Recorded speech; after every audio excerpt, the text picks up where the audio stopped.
this eye band, which I will be using. And this eye band will be tied on my eyes by a volunteer.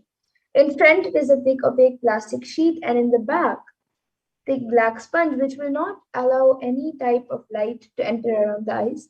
And this eye band is actually certified by ophthalmologists. And it will also cover the bridge of the nose over here. And it will cover all the light. And usually it's said that you cannot see without light. So this eye band will be put on my eyes. And once that is done, any of you watching us live on YouTube, you can put your comments in the YouTube comment section, in the live YouTube comment section, and you can put anything. It can be anything you want me to read, and I will be reading it out. So now a volunteer will be putting on this eye band for me.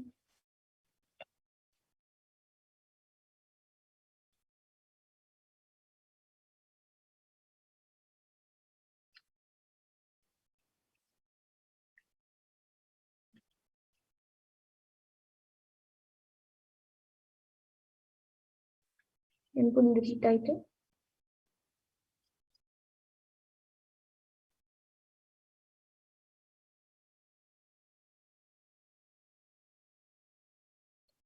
Yes, so now the eye band has been put on my eyes. All of you can see. I will be turning to my right, left, up, and down. So, and I think we can move a little to the left. Yes. Yes, so again, I'll just be turning to all the four directions, right, left, up, and down.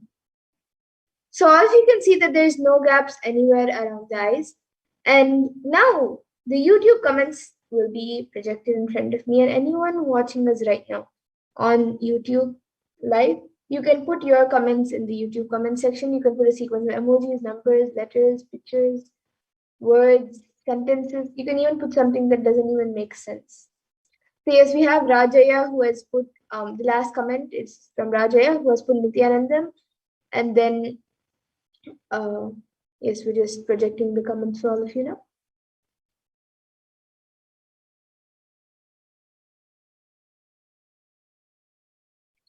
So we have Rajaya who has put Nithyanandam, and then 5 Namaskar emojis and a star emoji, and that emoji has 3 stars, 1 big one and then 2 small ones, stars with 4 tips. And above that we have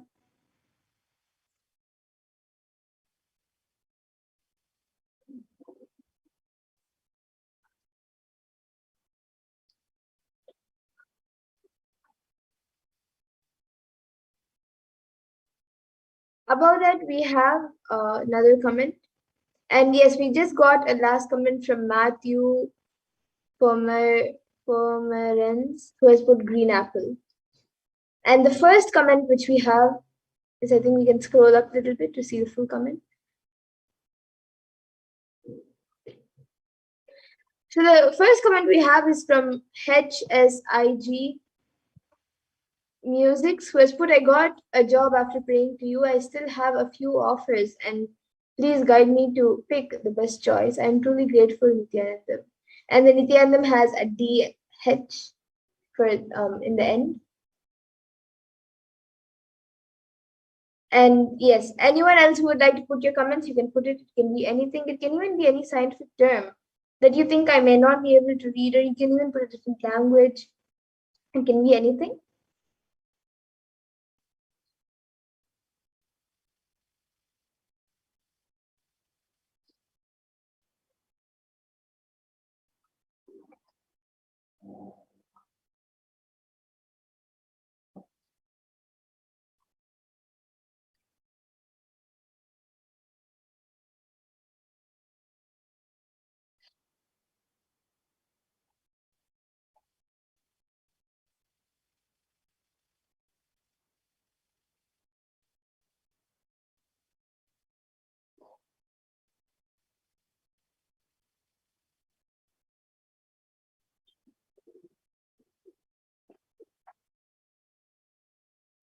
Would anyone else like to put in your comments?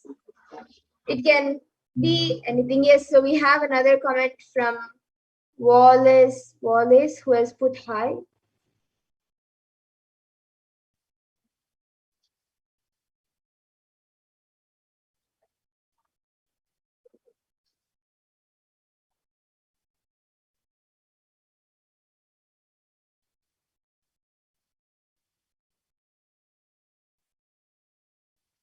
And then we have again Wallace. Wallace has put how are you?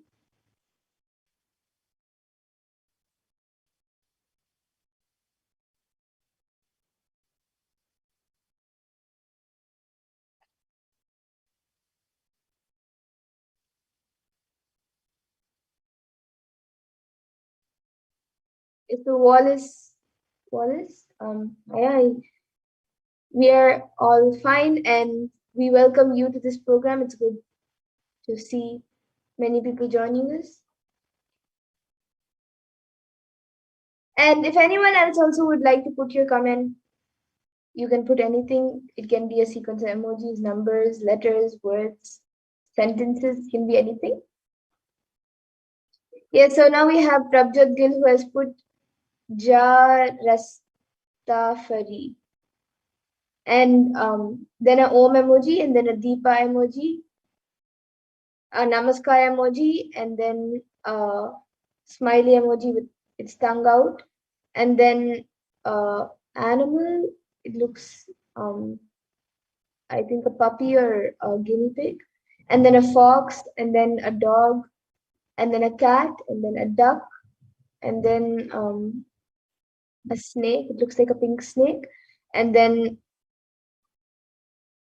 another snake, a green snake, and then a face on a rock, I guess, a rock which is carved like a face, and then a temple, and then a mala, and um, the next one it looks like a cactus or a germ, and then another one is like candy, I guess. And Wallace is asking, how do you read the words? Yes, yes. So this is just through the initiation given by Supreme Point of Hinduism. These are the Shaktis revealed by Paramashiva in the Vedas and Agmas. And just with an initiation by the Guru or by an enlightened master, you can manifest these. So even today, after the darshan, even you will be initiated into these Shaktis, and you will also be having the power manifestation sessions where you can also manifest these Shaktis. Yes, and if anyone else would like to put in your comments, you can put it in.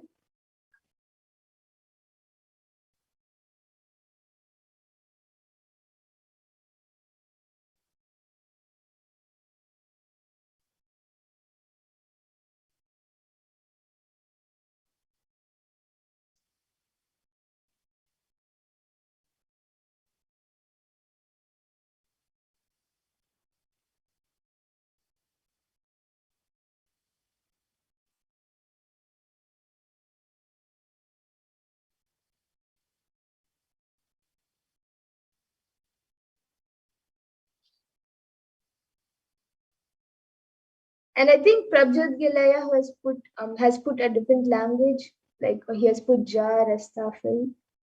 He has put a different language, and I think it's a North Indian language.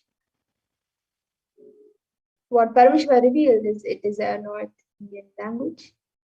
And yes, now Wallace has put uh, two emojis, one smiling emoji with the hand, and then another uh,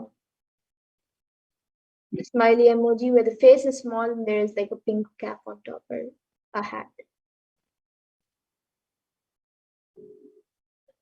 And yes, with that, now we will be moving on to the next power. So we can maybe stop the screen share, and then all of you can see the IBAN being removed. The volunteer will be removing the IBAN.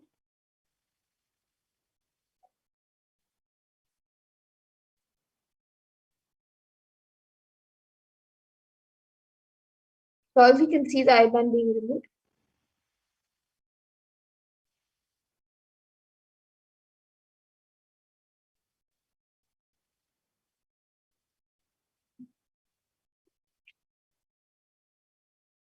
Yes, so now the IBAN has been removed, and all of you can see the IBAN. It is just as it was before. There is nothing added or removed from it.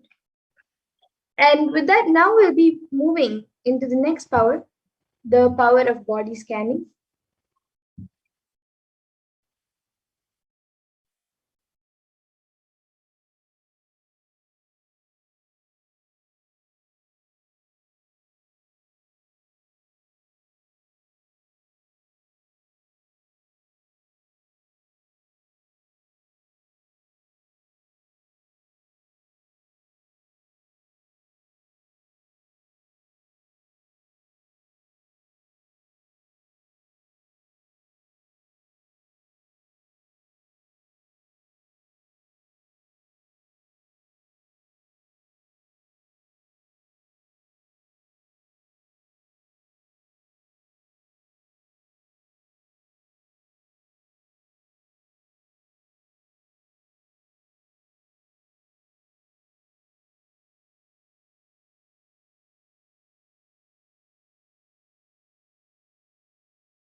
be getting in. Yes, so now we'll be getting into the power of body scanning. And in this power of body scanning, it awakens the ability to scan any diseases, any illnesses, or medically diagnosed issues, as well as provide a solution for the problem through the third eye. So the Shastra Pramana for this power of body scanning comes from the Vijnana Bhairava Tantra. Swadehe jagato vapi sukshma sukshmatarani cha tatvani yani nilayam dhyatvante vyajyate para. And in this verse, Bhagavan Paramashiva says, cognize deeply that from the subtle to the subtlest consecutive principles of your whole body, Swadeha, or the whole universe simultaneously consists of essential reality. They being absorbed in their source cause Paramashiva. By the experience of such restful awareness, one becomes complete from all thoughts, and the ultimate universal divine power, Paradevi Adi Shakti, is revealed, and supreme power manifestation happens. And there is a beautiful Apta Pramana, a reference of the power of body scanning from the life of a Siddha named Terayar. Terayar was a Siddha and one of the most prominent disciples of the Rishi Agastya, another very profound, powerful Rishi of the history of Sanatana Hindu Dharma. One day, a man suffering from the severe headache comes to Agastya for healing. And Agastya uses the power of body scanning and identifies the root cause of the headache. He reveals that there is a small terai, or a type of frog, sitting in the person's brain. And Agastya immediately instructs his disciples, to perform a open head surgery and remove that frog. After the surgery is completed successfully, the person is healed and cured of a headache. And this was the first surgery, and why the surgeon, he was called Terayar. And the Atma Pramana was revealed by Swamiji himself on the 22nd of December 2019. Paraphrasing his words, only when I had the multiple compound hand fracture, I was forced to go for surgery and therefore medical checkups related to that. At that time, they detected heavy metal quantity in my different organs. It was revealed that I had been poisoned without our knowledge. I immediately used diagnostic methods instead of medical facilities to study the body condition due to the poisoning. Through body scanning, I found out what the problems, imbalances had happened and where balances had to be done. I used allopathy as a second opinion to verify my findings.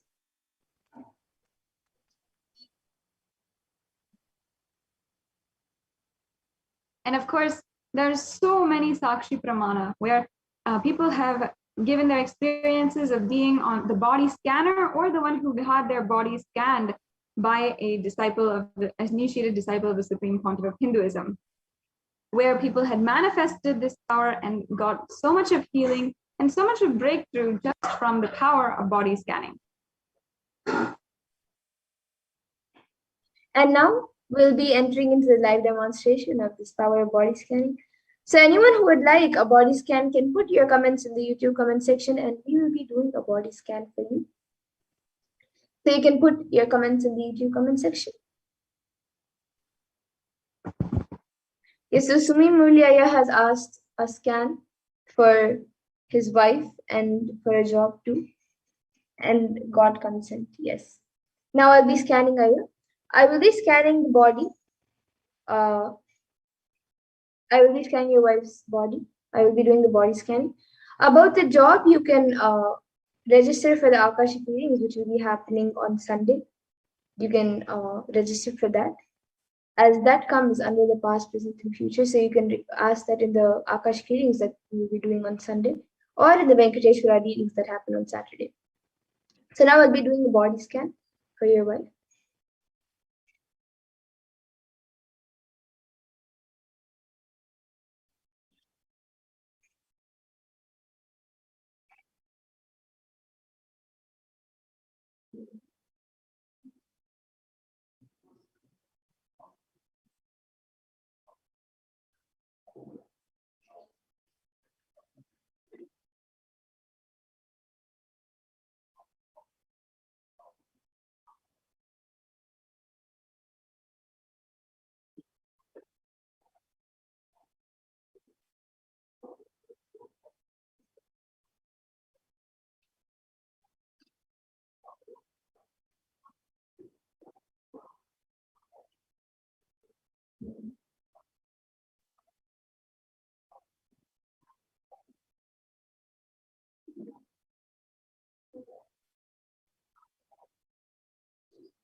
Yes, the swimming Mulia.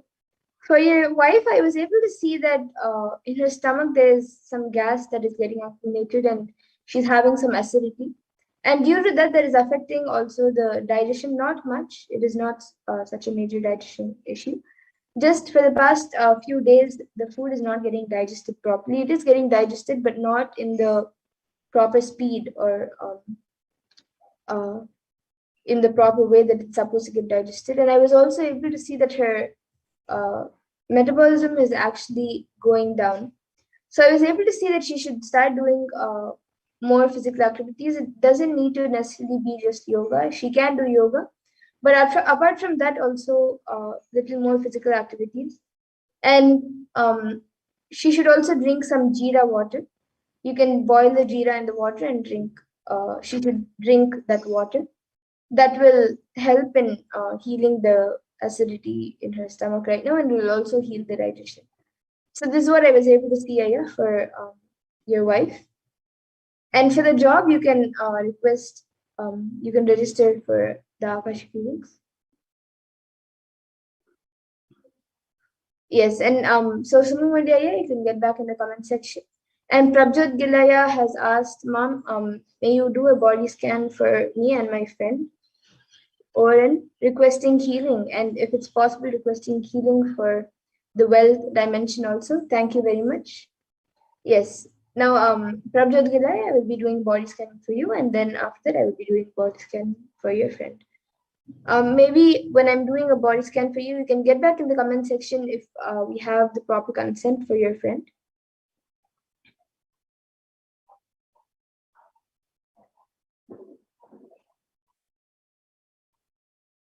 And now I'll be starting the scan for you.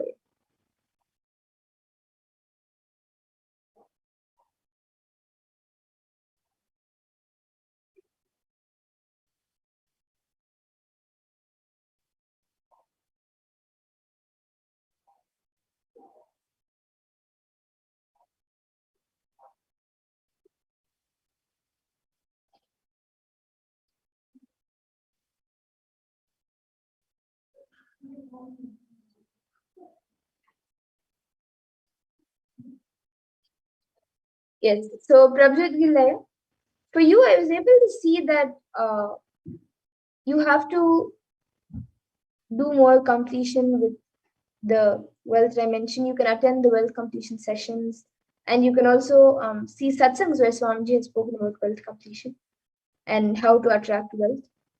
And just use those clicks, those teachings in your day-to-day life that will help you manifest wealth, as well as you will see that uh, due to the wealth manifestation, not just money, not just physical money, but all the four aspects of wealth, which is money, currency, the money, then the physical activism and intensity, and everything else. So you will see all of that manifesting in your life. And yes, you have gotten back saying that we have your friend's consent. So now I'll be scanning for your friend Oren. And Prince Bansalaya, welcome to Kailasa Bronze. And yes, after I do a body scan for Prabjot Budaya's friend, I will be doing a body scan for you.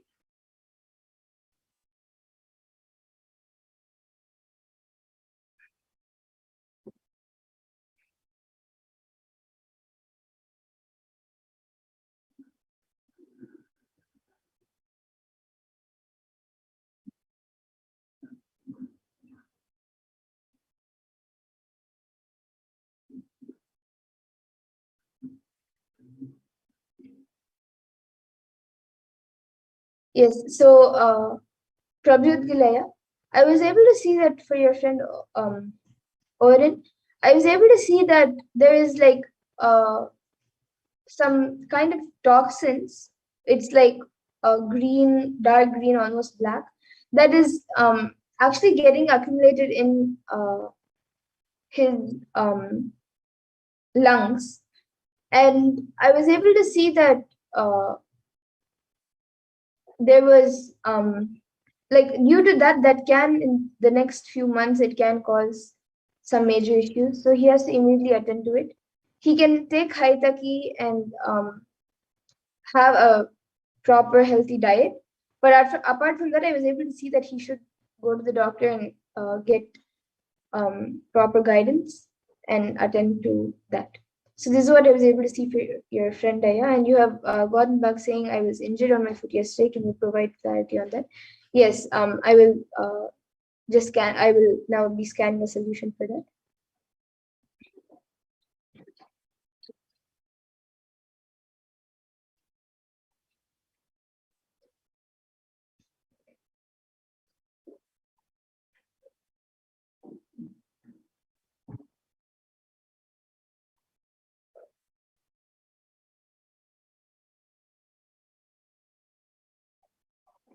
Okay, so Prabjot Gilaya, for your foot, I was able to see if you have an Atmalinga, you can don't keep it directly on your leg, but keep that Atmalinga for like 15 minutes in a bowl of turmeric, so that turmeric gets energized. You can do it even now.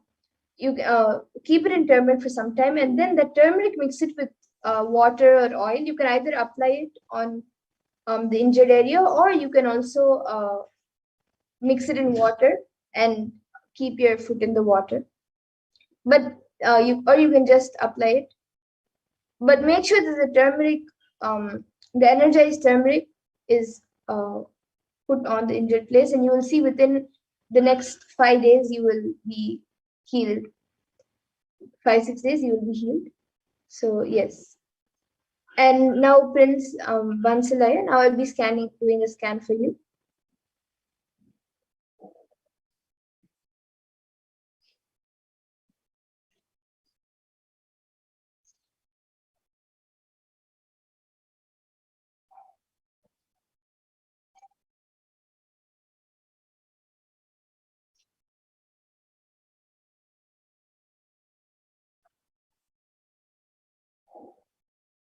Yes, so Prince Bansalaya, I was able to see for you that physically you're actually quite fine right now. Only sometimes you put a lot of stress on your body and you get a headache. But for that, I was able to see when you get a headache, you can just play the Mahavakya in the background, you will be healed. And as you've asked about the hair fall problem, I was able to see that that is mostly genetic, even if it's not directly like from your parents or close relatives. I was able to see that it is more of a genetic thing. But I was able to see the solution for that, like at least to make it better and to heal it till a certain extent, you have to do completion with your father. So you can go through the completion process, do completion with yourself and your father, and you will see that your hair fall problem reduces drastically. So this is what I was able to see for you, Aya. And Aina Zavutins has asked, Nithyanand, please do a body scan for me. Is there any issues that need to be attended? Yes, now I'll be doing a scan for you, Aya.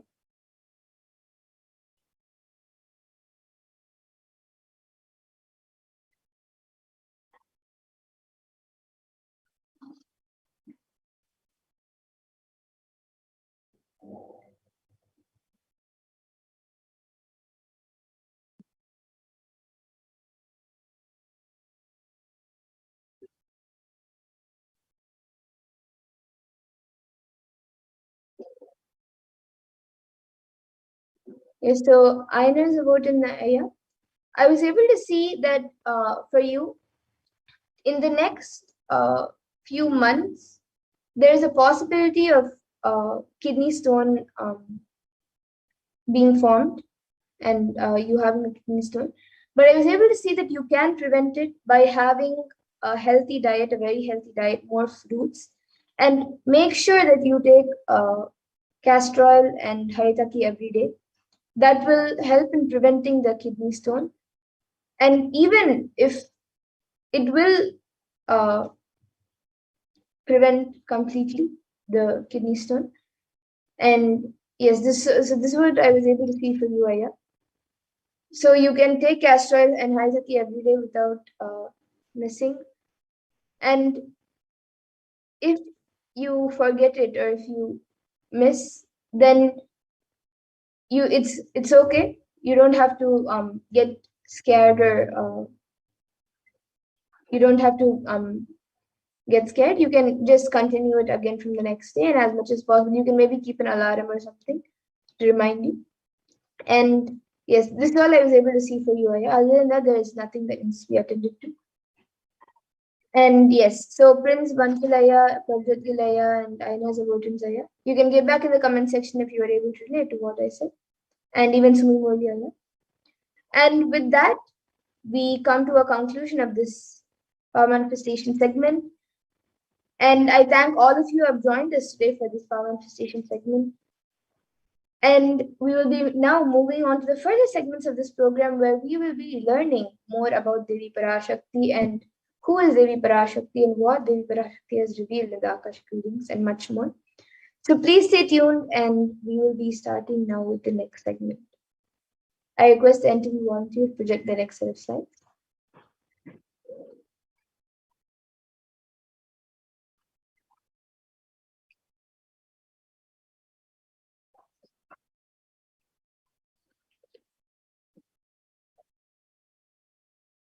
So in this next segment, we will be learning about the divine feminine consciousness, about who is Devi Parashakti.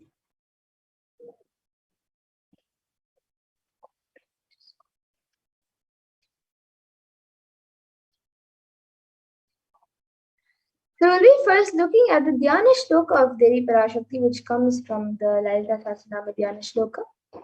I will be chanting it for all of you now. Sindhuraruna Vigraham Trinayana Manikya Mauli Spurate Taranayaka Shekharam Smitamukhim Mapina Vakshoruham Panibhyamari Ratna Chashakam Raktotalam Vibhatim Saumyam Ratna Gatasta Rakta Charanam Dhyayet Paramambika.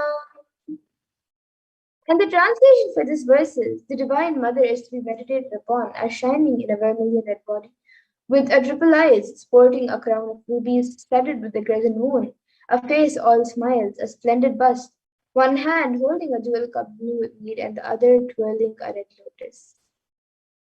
And we also have another Dhyana Shloka of Devi Parashakti, which comes from the Lalita Sahasranama Dhyana Shloka. Arunam karunatarangatakshiim dhritapaashankushpushpabanachapam animadibhiravritam mayukaihi rahamityeva vibhavaye bhavani. And the translation for this verse is, I meditate on the great empress. She is red in color and her eyes are full of compassion. She holds the noose, the bow, and the flowery arrow in her hands. She is surrounded on all sides by powers such as anima of the rays, and she is the self within me. And Devi Parashakti is the ultimate pure feminine consciousness. Parashakti is the cosmic mother. It is her cosmic womb from which billions and billions of universes manifest and come out and go in, and the source with the Big Bang and black holes go on and on. And Parashakti is the source Shakti, the source energy, the source power, from which all of us came, in which all of us are in even now, and in which all of us are going to merge. And out of her extreme love and compassion, Devi Parashakti herself is manifesting through the embodied form as the Nijavatara of the Supreme Point of Hinduism, Jagat Guru Mahasannidhanam, His Divine Holiness, Bhagavan Nithyananda Paramashivam, gracing us, answering all of our questions, attending to our prayers, giving boons, healing us, revealing our past, present, and future, delivering profound spiritual truths, and ultimately giving us the experience of Paramashivoham itself. And in the words of Devi Parashakti herself, she beautifully introduces herself of how she has come down as the Nijavatar of the Supreme Point of Hinduism. She says, raising as Omkara, expressing as Vedas and Agamas, blossomed as Shrinkara, filled as Parashodasi, living in 40 triangles, the Kailasa Swami who is in Kailasa, Shripura Chintamani, Parashodasi, sitting as part of Paramashiva, Parameshwari who rules the world, Paramashakti, Manonmani, Meenakshi, as Nithyananda, I took Nijavatara here to give good boons to everyone, to bestow all goodness. Hiranyagarbha Swarupani, Brahmandayoni, Shami, Chandramauli, Rapala, Aparna, Uma, Parvati, Savitri, Navayavana, Samrajya Lakshmi, Parameshwari, Parashodasi, Meenakshi. Taking the form of Nithyananda, I came here as Nijavatara. With great compassion and blessing, listen people, to do good to all of you, I took the form of Nithyananda and came down as Nijavatara.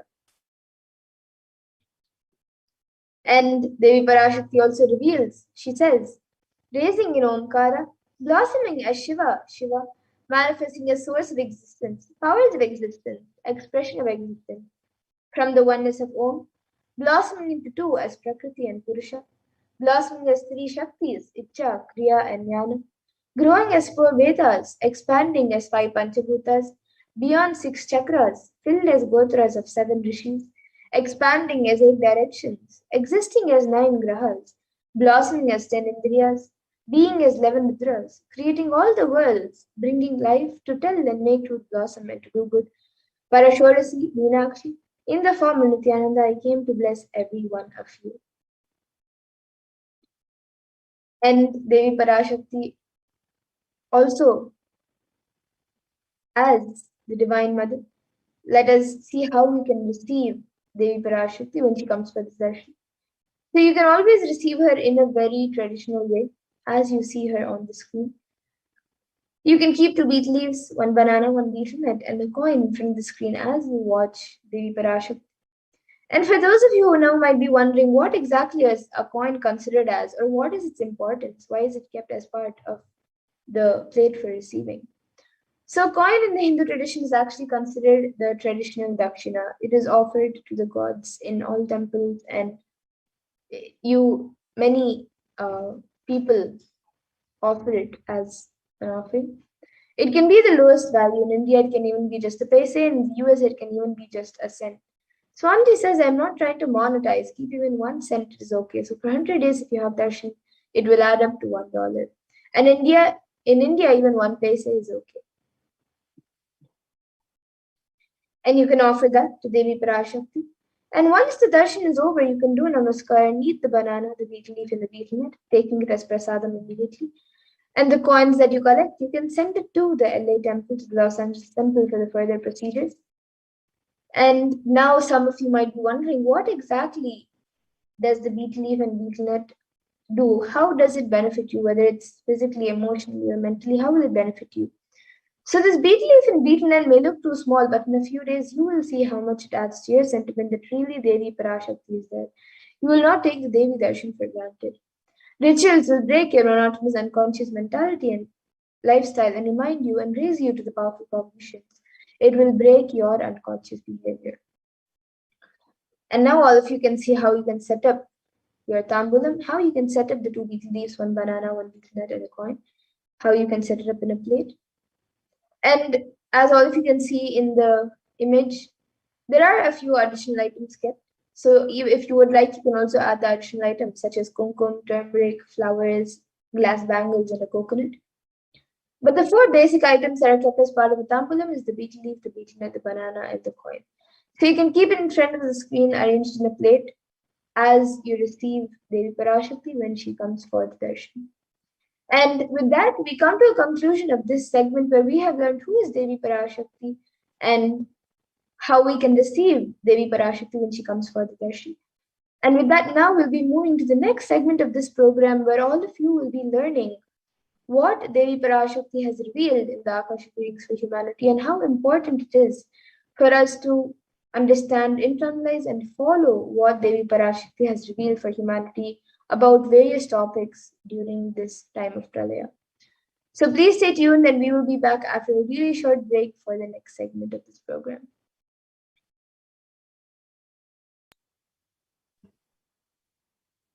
So let's get started with this next segment, where we will understand, as Mama Dara said, some of the various revelations made by Devi Parashakti for humanity during this time. And as we all know, Devi has been continuously manifesting for the sake of guiding us, for the sake of protecting us, for the sake of healing each and every single one of us. So today, let us go through some of the revelations Devi has given to humanity as a whole to guide us through this pralaya, to ensure that we are staying safe and protected during this time. So if I could request the volunteer to start the slide here, please, we can get started.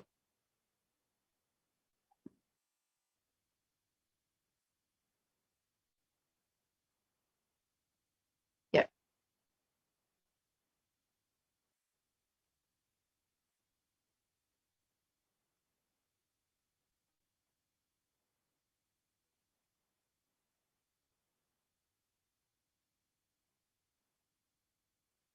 So as all of us know, Devi has been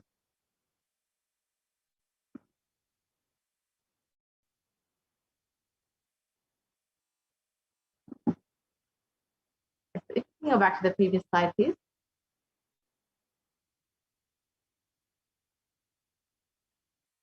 If we can go back to the first slide. Problem. So today we will understand some of the revelations Devi Parashakti has made on COVID-19 and how it will affect your immunity. So I could request the volunteer to project the slides, please, from the beginning.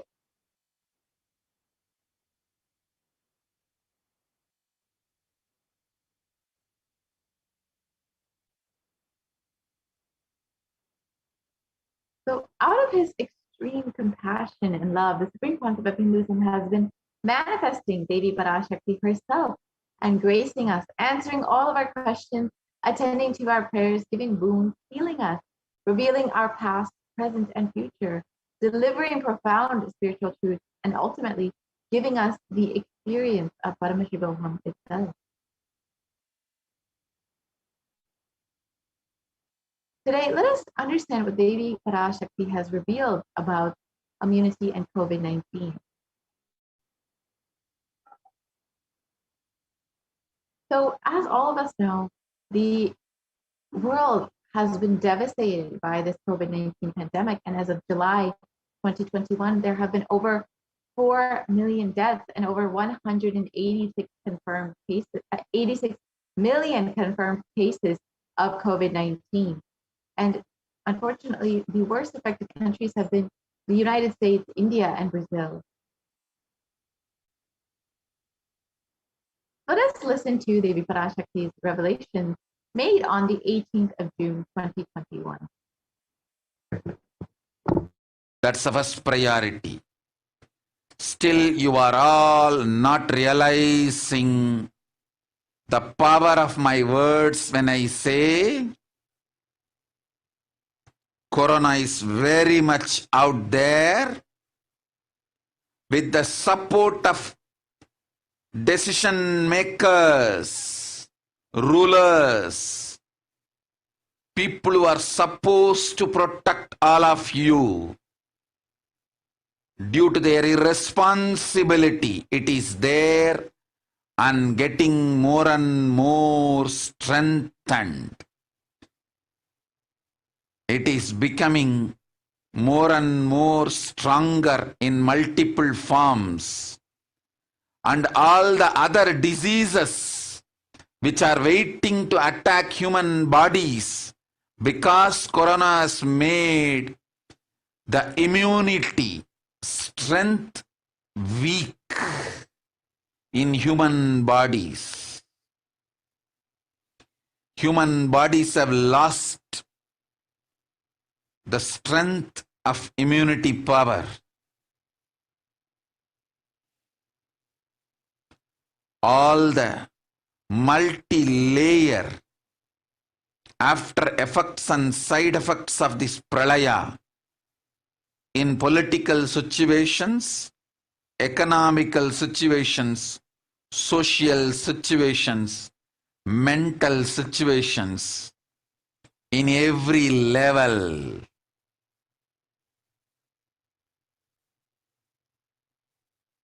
Cannot be described. Wait. This year, focus on keeping yourself alive. So let us reiterate Devi Parashakti's revelation.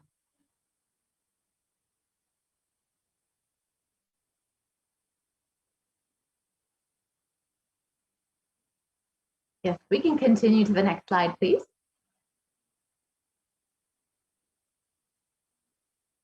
Devi revealed, still, you are not realizing the power of my words. When I say Corona is very much out there with the support of decision makers, rulers, people who are supposed to protect all of you due to their irresponsibility, it is there and getting more and more strengthened. It is becoming more and more stronger in multiple forms. And all the other diseases which are waiting to attack human bodies, because Corona has made the immunity strength weak in human bodies have lost the strength of immunity power. All the multi-layer after effects and side effects of this pralaya in political situations, economic situations, social situations, mental situations, in every level cannot be described. Wait, this year, focus on keeping yourself alive.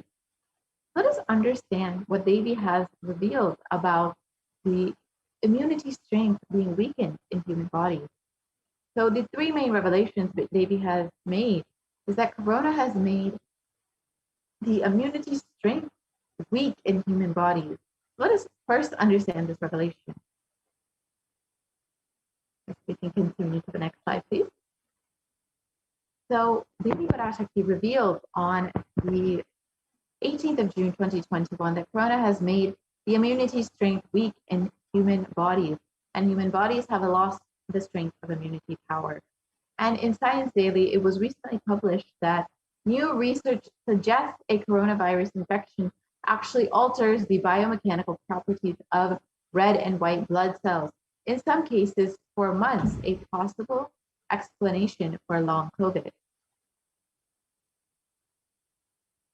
And the article continues on that COVID-19 significantly changes the size and stiffness of red and white blood cells, sometimes over months, and these results may help to explain why some affected people continue to complain of symptoms long after infection.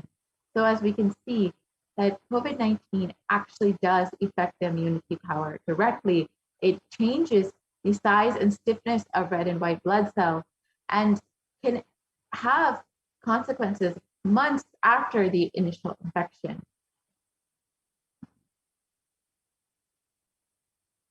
And in the Academy of Medical Sciences, it states that the way that the body defends against a virus is to recognize and neutralize it. However, an article by Forbes explains that Corona suppresses the immune system by disrupting the actions of the body's immune cells. And this immunosuppression allows for the 2-week incubation period, which gives Corona enough time to attack the body. So as Devi has explained, that Corona actually weakens the immune system, power of immunity. And as we can see, that research has also shown that it actually disrupts the actions of the body's immune cells. And here we can see in the graph below a typical timeline for someone infected with COVID-19. So the initial period of incubation is between around 0 to 5 days.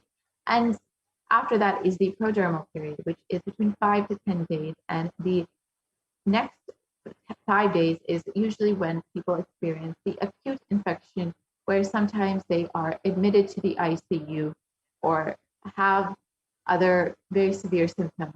And many times after this, people do end up recovering and having recovery. However, there is a period many times where people are experiencing symptoms much long after this 2-week period. And many times this can continue on for months. And let us understand the impact of COVID-19 in comparison with other deadly diseases in history. So the impact of COVID-19 cannot actually be dismissed. We can clearly see where COVID sits amidst other deadly diseases throughout history. And you can see on the far left, you can see the HIV, AIDS epidemic that affected millions of people over the course of 40 years. Over 35 million people were affected by the HIV epidemic. However, in just 1.5 years, COVID-19 has already taken the lives of 4 million people. So the impact of this is very much well within comparison of some of the most deadly pandemics that we've seen in history. And further studies by the University of Oxford have found that cells are profoundly impaired after recovering from COVID-19. So as Devi has revealed, that COVID-19 actually directly affects the immune system and the cells that are part of the immune system. So this can directly affect how your body responds to other diseases. And the British Society for Immunology has also claimed that the effects of COVID are far beyond respiratory health. It also affects our cardiovascular system and our renal system. And we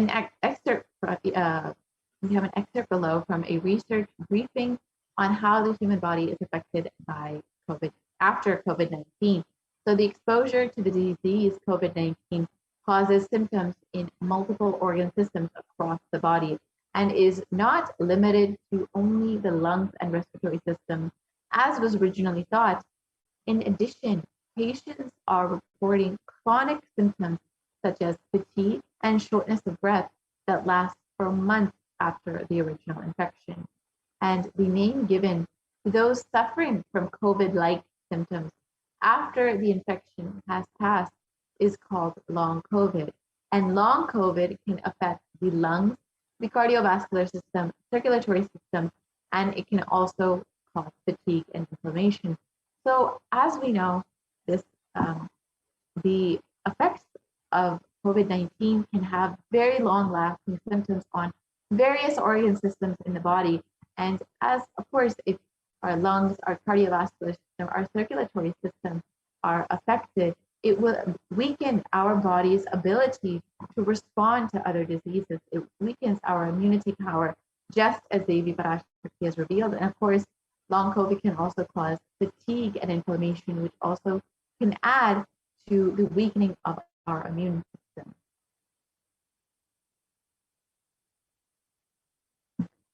And here we can see an example of how the lungs can be affected in someone who has suffered with COVID-19. On the left, you can see the healthy lungs, and on the right, you can see the COVID-affected lungs, where there's far more scarring in the lungs on the right side. And you can see very clearly how the lungs are very severely damaged in the case of COVID-19 patients. And even after contracting corona, your immune system remains weakened and you are much more susceptible to other illnesses.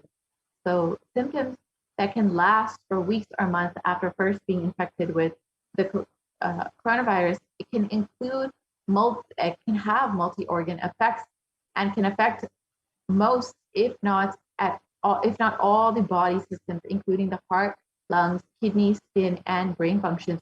Literally, coronavirus has the ability to affect literally almost every body system, organ system in the body.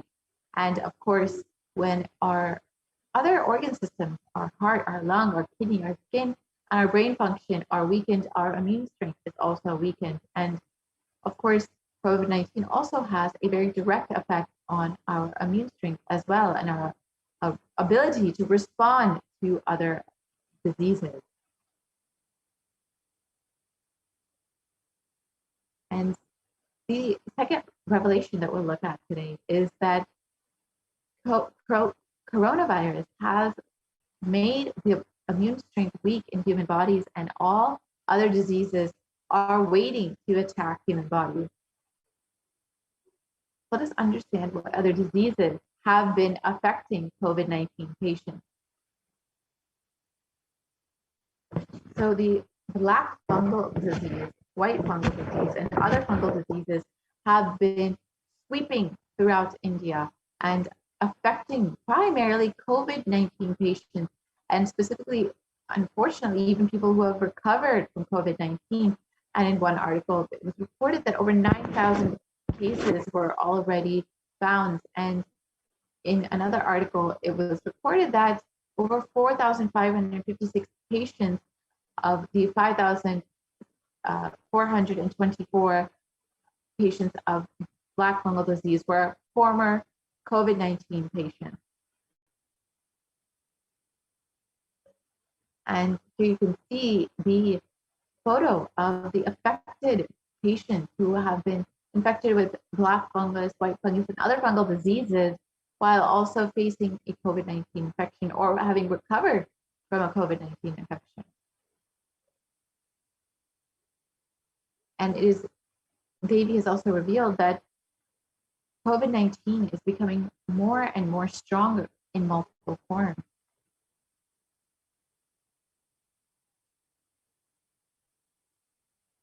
So as we have all heard, there are several variants across the globe that have been affecting the many people across the world.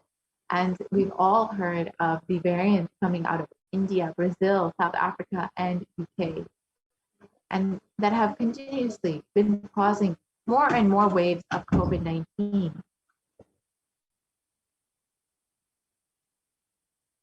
And the variants that have come out of each country, the Alpha variant has come out of Kent, UK, the Beta variant has come out of South Africa, the Gamma variant has come out of Brazil, and the Delta variant has come out of India. And in general, viruses mutate, but in the case of COVID-19, we have seen that they are becoming more dominant. And this is exactly as Devi has revealed. The coronavirus is becoming stronger in more and more multiple forms. And this is why, even after 1.5 years, we are continuing to face more and more waves of COVID-19. And the dangers of these variants was further highlighted when the World Health Organization categorized the Delta variant as the most highly transmissible variant of COVID-19. And in the article below, it states that it indicates that the Delta variant was the primary cause behind India's second wave of COVID-19. And of course, we are continuing to see more and more waves of COVID-19 coming up, unfortunately, and more variants arising from different countries, especially out of India.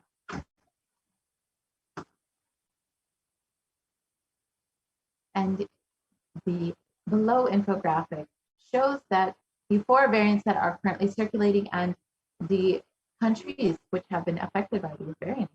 The Alpha variant coming out of the UK has affected over 173 countries. The Beta variant out of South Africa has affected 122 countries. The Gamma variant out of Brazil has affected 74 countries, and the Delta variant out of India has affected 104 countries. And other variants of COVID-19 have also been recently discovered, as we've heard from the Supreme Pontiff of Hinduism himself about the Lambda variant and the Delta Plus variant that will affect India. And we should take heed to the precautions that the Supreme Pontiff of Hinduism and Devi Parashakti have been giving. Ensure that we are protecting our lives. Studies suggest that the Delta variant is 60% more transmissible than the Alpha variant, which was more contagious than the original strain that emerged from China. So as Devi revealed, the COVID-19 is just becoming more and more strong in multiple forms. And secondary attack rates have been known to be between 51 to 67% higher than that of the Alpha variant. So this is in the case of the Delta variant. And the Supreme Pontiff of Hinduism has specifically warned this. It is not guaranteed that you are protected just because you have already had COVID-19. And as we can see, that the secondary attack rate for the Delta variant have been between 51 to 67% higher than what we have seen in earlier variants. So as we can see, it is becoming much more strong in multiple forms and has been affecting more and more people as we see it progressing and mutating and changing and affecting more and more people across the globe. And on the 14th of April, 2021, Devi Parashakti revealed about what is to come in the future for us. Let us watch that revelation.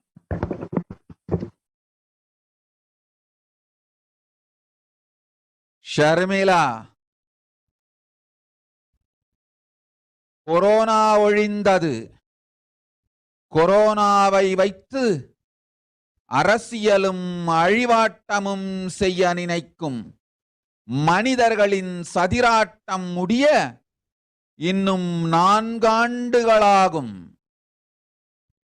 என் பக்தர்களையும் சீடர்களையும் கைலாய வாசிகளையும் நானே காத்துக் கொள்கின்றேன், நானே காக்கின்றேன். என் பக்தர்களுக்கு ஒரு துயரும் ஒரு துக்கமும் வாராது. ஆனால் உலகின் இந்த கொரோனாவின் சதியாட்டம் முடிய 4 ஆண்டுகள் ஆகும். 2025 தான் அடங்கும். இது சதியாட்டம், மனிதர்களின் சதியாட்டம்.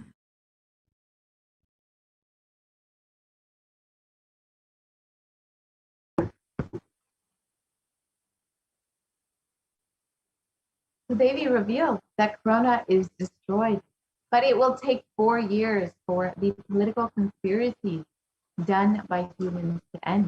I will protect my devotees, disciples, and Kailasa. No suffering will come for my devotees, but it will take 4 years for the conspiracy of Corona to end. It will come to an end only in 2025. It is a conspiracy, a human conspiracy.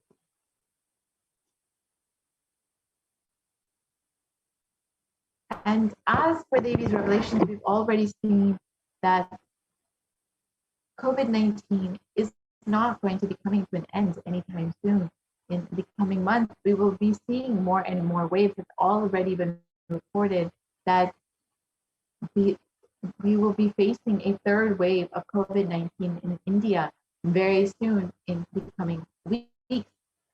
And it also has, in this article, it has stated that if a new variant is discovered, it would spread faster in this 3rd wave.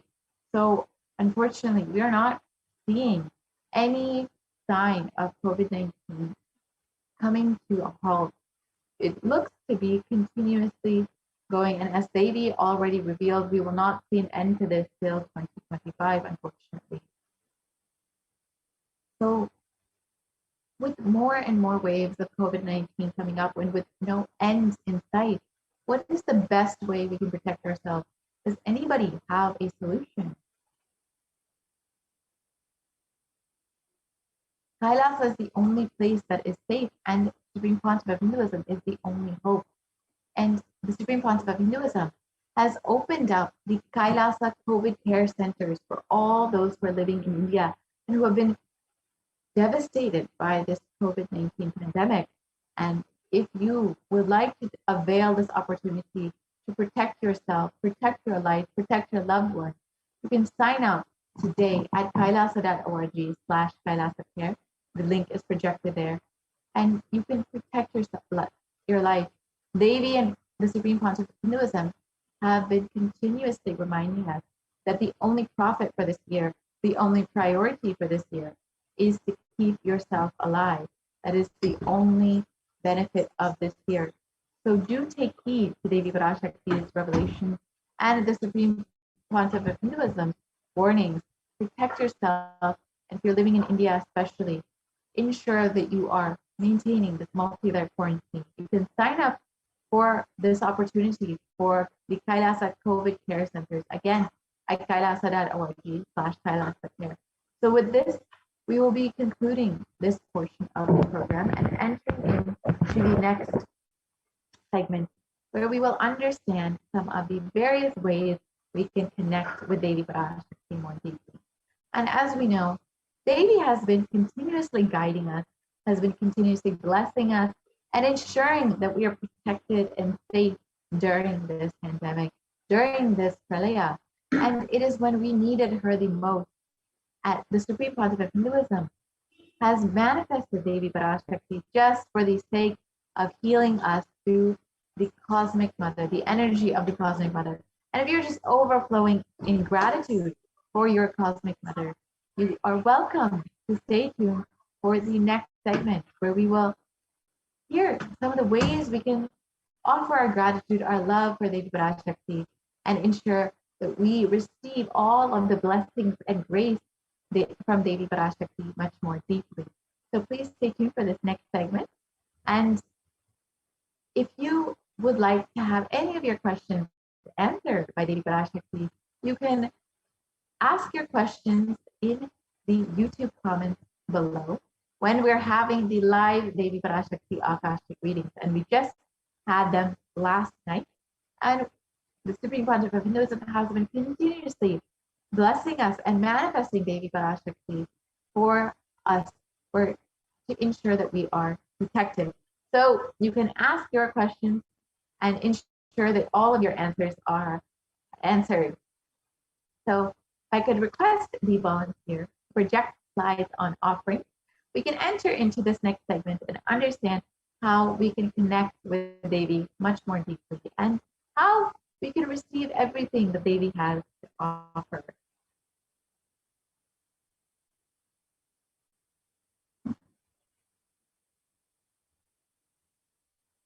If I could request the volunteer to project the slides on offering.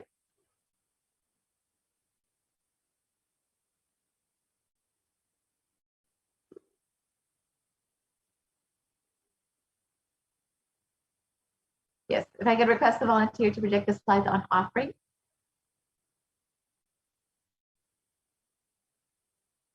So as we get those slides ready, let's understand the concept of offering. The offering is not made out of any greed or fear, but is rather a offering of love and devotion. Yes, thank you so much, Ram. I think we've got the slide.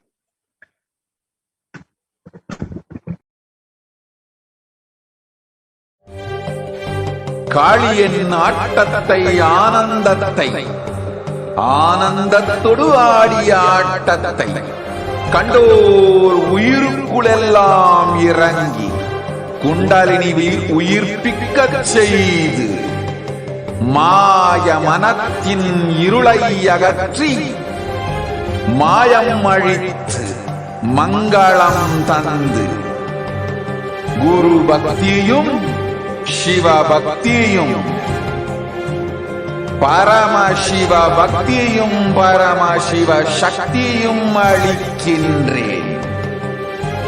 மனமாயை விடுத்து குரு பதத்தை பற்றுங்கள். நித்யானந்தமாய் நிஜாவதாரமாய் வந்துதித்த என்னை பற்றி வாழ்வில் எல்லா நலமும் பெற்றிடுங்கள். ஓம் ஓம் ஓம். யாதுமாகி நின்றாய் காளி, ஓம் காளி ஓம் சக்தி, ஓம் காளி ஓம் சக்தி, ஓம் சக்தி ஓம் சக்தி ஓம் சக்தி. ஓம் ஓம் ஓம் ஓம்.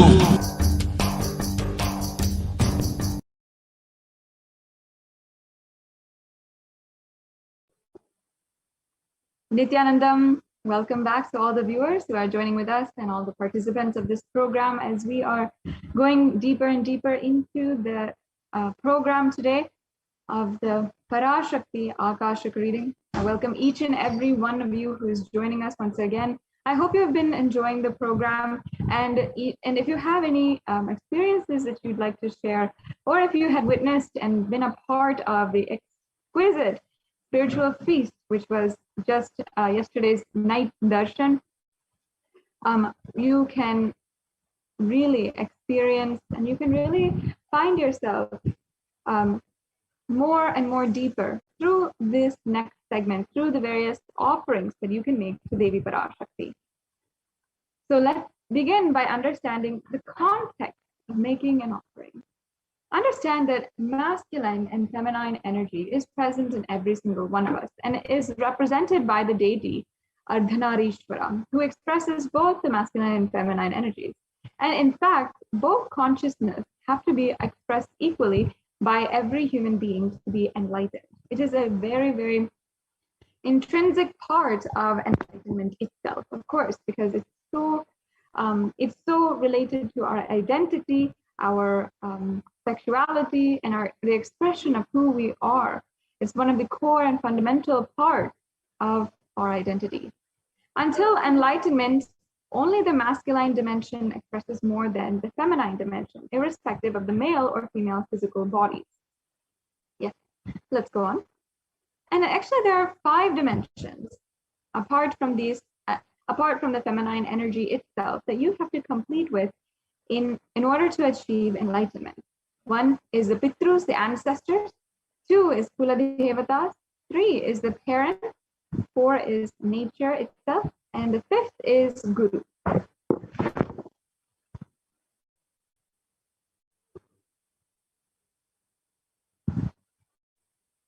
And incompletions, life negative and adharmic cognitions in the 5 dimensions lead to misconstrued karana and karya, cause and effect, further leading to suffering and pain and calamities in individual, personal, and collective global levels.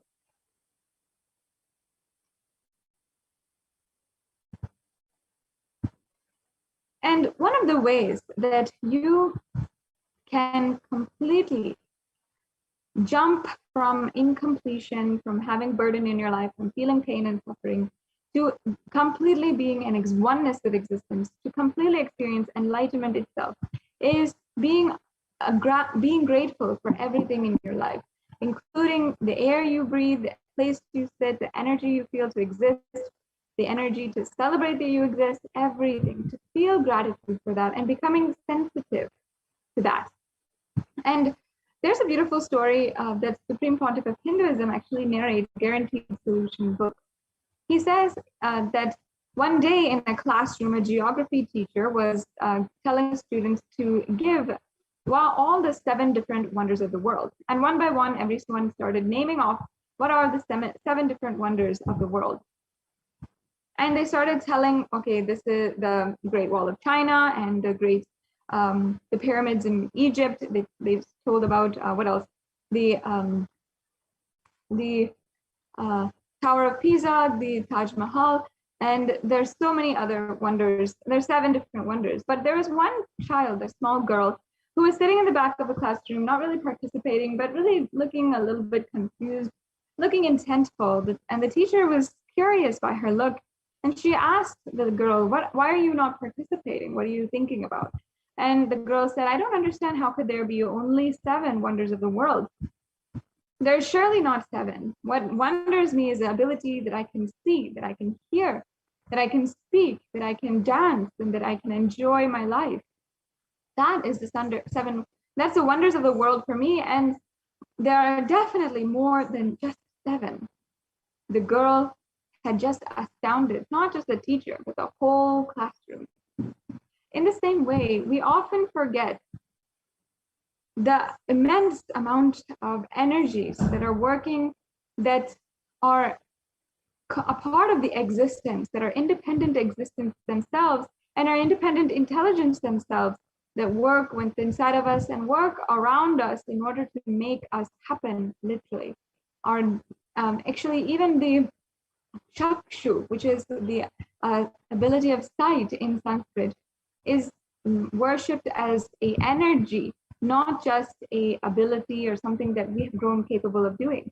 It is energy in itself. Yes. And actually, all of the energies of existence are considered as Devi Parashakti herself, or considered as an embodiment of Devi. And in fact, there are 43 energies that constitute our entire body, our human body.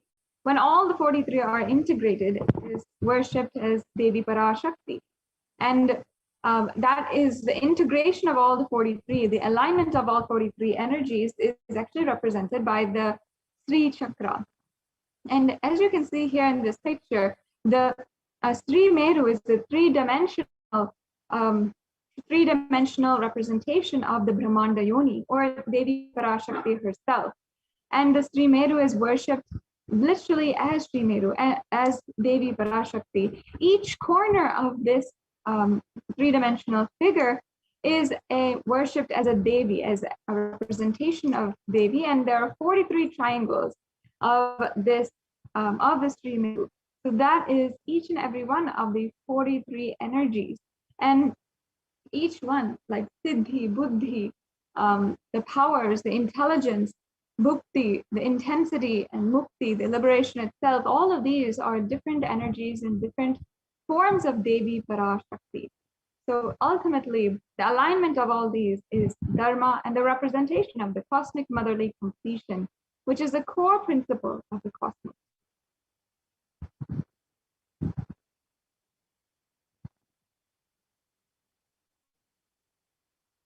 Awakening the sacred feminine is actually the key to enlightenment. Beautifully, there's a proverb that Ramakrishna Paramahamsa says, that the Swamiji himself has quoted many times, that literally enlightenment is the key on the hip to Devi Parashakti. And only a child to Devi Parashakti can reach that key and reach Paramashiva himself. Because no other person who can have the confidence or can have the just the right over the mother to take that key and reach Paramashiva, reach inside the house. And exactly like this, literally the sacred feminine, worshipping the sacred feminine, and that is seeing the whole existence as your mother and worshipping the whole existence, worshipping the existential energy as the mother energy. That is literally the key to enlightenment. And when awakened in a man, the man expresses, he becomes a great revered leader. When awakened in a woman, when she expresses this sacred feminine energy, she literally becomes Devi Parashakti.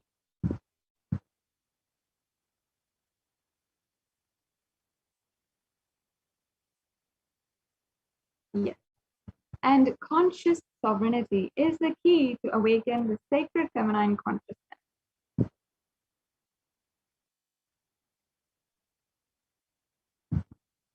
Out of millions of paths, the easiest, sweetest, most beautiful path to enlightenment is connecting with Cosmos as the mother, Devi Parashakti, the cosmic feminine consciousness.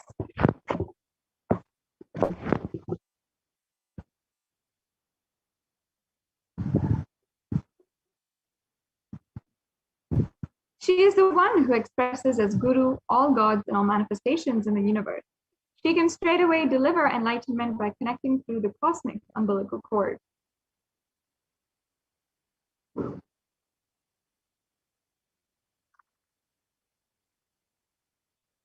And understand that offerings is not to the benefit of the divine, but to close the gap with the divine consciousness. When we achieve completion with the Divine Mother, her infinite powers, with her sweet grace, starts nourishing all our dimensions through the cosmic umbilical cord. Another beautiful story from Guaranteed Solutions book is one day a man was asking God that he wanted $10 million desperately, and he was just really seeking this $10 million. And he said, he promised God, if you give me this $10 million, I will give you 2%, I'll offer it at your shrine. If you don't believe me, you can take $2 million and I will keep the rest, $8 million for myself. Understand, in this man, he was trying to convince himself that he was giving a benefit to the God with his 2% of donation that he was saying. But ultimately, understand that we are never in any way benefiting the God, or we're never able to add value to God. We have to understand that we belong to the existence. Existence is our very source. And the divine cosmic mother, when we connect to the existence as Parashakti, as our very source, our mother, and that motherly connection has a physical effect on us, a physical way, because even if you cognize that the universe as father, or even if you have a fatherly relationship, you feel that it is fatherly, you'll still feel a gap because you never physically had a connection with your father. It was not physical. Only with the mother, she created the ambience. She literally held us within our womb. She had created the physical umbilical cord. And that is the physical connection that we had with our mother. And that is exactly what is reflected in the whole cosmos itself. When we understand that it's not just mother, but literally our physical body, that she had evolved over 5,000, over thousands and thousands of years, countless years, from the very amoeba to the evolved through thousands of years of evolution, and we have literally been gifted this human body, and existence itself worked tirelessly, never giving up, and life itself, that life energy, had never given up on planet Earth, created even out of the most dire situations. The next slide.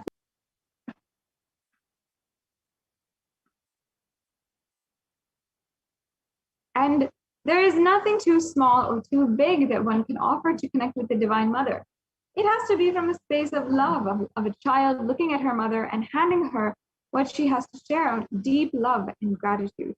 It can be a cup of milk or flour, or it can be a very precious jewel to adorn her smiling face or hair.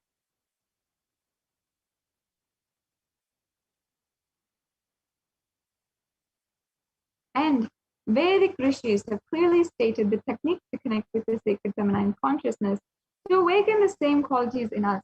One can connect with Paramashiva through oneness, but with the divine cosmic mother, it is only by worshipping her feet with devotion. Actually, understand this from the very life of the Supreme Pontiff of Hinduism himself. Beautifully, Swamiji has said that the science of Sri Vidya, of worshipping the sacred feminine consciousness, is what every incarnation of Paramashiva has always used in order to awaken that Paramashiva in them and literally manifest that experience of Paramashiva. Whether it is even the ancient rishis, Goraknathar, Nandikeshwar, or any of them, or even Nandikeshwar had offered the very first Kanya Puja to Kanyakumari, or even Adi Shankaracharya, who worshipped Devi Parashakti out of so much of love, had even been the Guru Mahasannidhanam of the Madurai Adinam, or even the Supreme Pontiff of Hinduism himself, who had worshipped, has always worshipped, who had the very darshan of Devi Parashakti when he was 6 or 7 years old, and carved that deity of Devi Parashakti, which he had the darshan of, the physical darshan of, and carved that deity, and until today worshipped that deity. And it is the most beautiful, most profound way that you can literally be able to experience love, life, experience the ultimate in your life, and awaken Paramashiva, experience Paramashivoham. That is why today the Supreme Pontiff of Hinduism is manifesting as Devi Parashakti. And not only this, but the Supreme Pontiff of Hinduism himself is, through Devi Parashakti, empowering all women through this revival of the Shakta Sampradaya, empowering all women everywhere. And even today has been recognized as one of among the world's foremost leading advocates for ending violence against women, violence against Hindu women specifically, and battling femicide and acts of femicide that are ongoing. And there is even a published UN report about this in the UN Human Rights Commission website on how the Supreme Pontiff of Hinduism has been continuously working towards ensuring each and every one of us, all women, Hindu women, are taken care, are empowered, as we are embodiments of Devi Parashakti herself. as it is written in the very lines of the Devi Mahatmyam and sung by all the rishis of Sanatana Hindu Dharma. So mother worship is, in conclusion, the most non-violent, most peace-centered, healing, soothing, and sweetest path to enlightenment among all traditions on planet Earth. Worshipping also includes contemplating, meditating through sacred offerings of mantras and oblation at her divine feet. Yes. We can go on.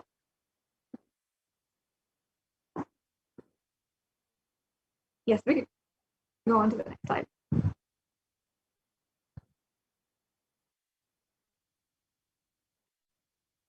Now, as I had just hinted, we can understand why divine feminine, how it literally makes us experience the ultimate.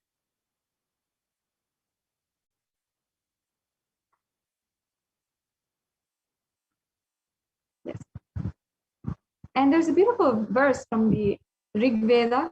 It says, Om aham rudrebhe vasuvishcharanama Visuvishcharanami aham adityer uta vishwa devehi aham mitra varuno babibrami aham indragni aham ashvino baha. Yes, we'll go on.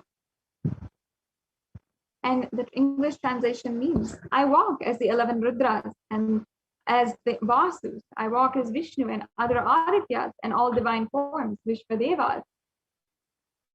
Hold aloft Mitra and Varuna, even as Indra and Agni I do, the Ashwin twins too.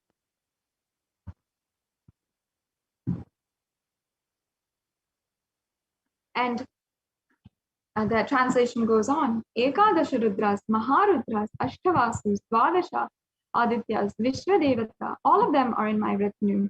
I move around them in my various forms with them as my retinue. I protect them, including Mitra, Varuna, Indra, Agni, and Ashwini Devatas as well.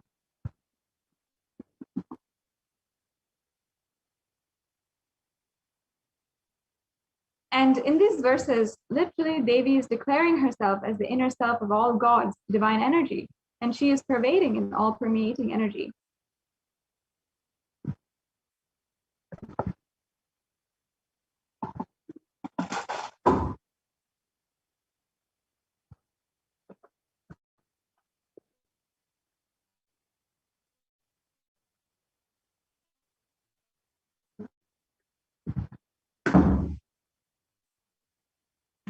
I'm bringing in all the culture.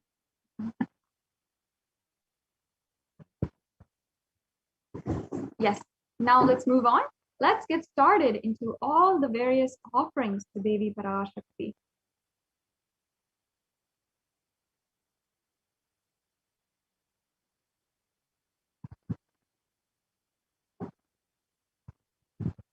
Oops, I think we're going back. If we can go forward into the next slide.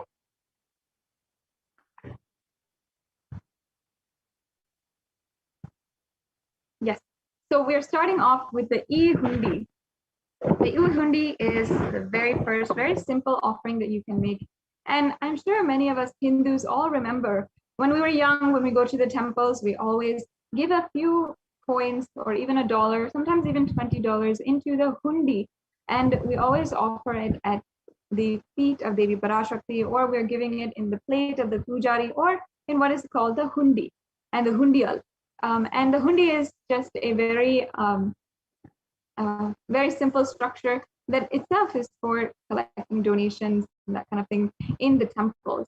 And it's just a very sacred custom, a tradition that each Hindu follows, that whenever we go to the temple, whenever we are going and receiving the darshan of Devi Parashakti or any of our Ishta Devata, we simply offer our gratitude first. We offer our gratitude, we give our love, our respect in this very, very simple form, which would never be any way that we are, would never be any way that, you know, we never will feel, of course, that this is adding any value to Devi Parashakti, but simply that we are just offering our gratitude. There's a beautiful verse here where Devi Parashakti is described. Bhakti Priya Bhakti Gamya Bhakti Vashya Bhayapaha Shambhavi Sharada Radhya Sharvani Sharmadayini. Devi is fond of true devotion and is realized through true devotion. She can be won over through true devotion and she removes all fears. So in this verse, as you can see, Devi Parashakti is described as the one who is fond of true devotion, the lover of true devotion. She can be won over through this true devotion. Understand, even if it is just a small amount, how much ever negligible it might be to you, you can understand, you can just see that Devi Parashakti will accept and shower you with more and more blessings in your life. If you have any fears as well, if you feel that there's something in your heart burdening you, making your heart heavy, just drop it at the feet of Devi Parashakti through the form of this offering. And Devi Parashakti is sure to remove all of that fear. It is stated that Devi likes to be worshipped in autumn. Here it is meant that autumn of our lives, when thoughts turn more and more inwards, the role of the divine is known and understood clearly, and the need for Devi worship becomes stronger. Here, Shambhavi is the consort of Shambhu or Lord Shiva. Sharadharadhya means worship by Sharadha or Saraswati. Sharvani is the wife of Lord Shiva, and the Linga Purana says that Lord Shiva is called Sarva in his form. Sharmadhayani is Devi who bestows happiness on devotees. You can offer your gratitude and devotion to Devi Parashakti by offering anything, any amount that you'd like to do through this e-hundi offering.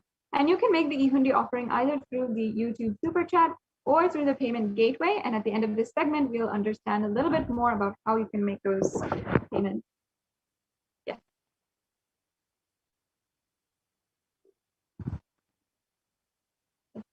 And the next offering here is the Sankalpa offering. And there is a verse from the Saundarya Lahari. Saundarya Lahari is basically an ecstatic expression of Sri Adi Shankaracharya, one of the great incarnations of Paramashiva, who had happened on planet Earth, I think around 2000 years ago. And he composed the Saundarya Lahari, which is a deep poem, a very sacred sentiment that happened, literally a manifestation that happened from Adi Shankaracharya out of a deep space of oneness with Devi Parashakti. And in those lines it says, Japo japa jalpa shilpam sakalam api mudra virachana, meaning let the mantras I chant with the sacrifice in my soul become the chanting of your name. And the rest of the verse, the translation, sorry, if we can go back. Yeah. The rest of the verse, the translation says, let all my movements become auspicious mudras. Let my travel become perambulations around thee. Let the act of eating and drinking become fire oblations in the Homa Yajna to thee. Let my act of sleeping become salutations to you, and all my actions of pleasure of mind become part of your worship. In this Sankalpa offering, it is a very profound, powerful mantra that you can offer. And in this, just through this offering, you will see how both the asked and unasked, even the remembered and forgotten wishes that you have will manifest with the grace of Devi Parashakti.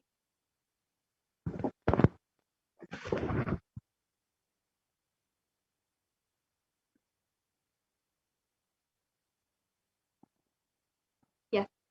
And next we have the Devi Sahasranama Swarnakasu. And in this, you can literally offer basically the offering of the 1008 names. That's the Sahasranama. And you'll be offering a gold coin inscribed with all of the 1008 names.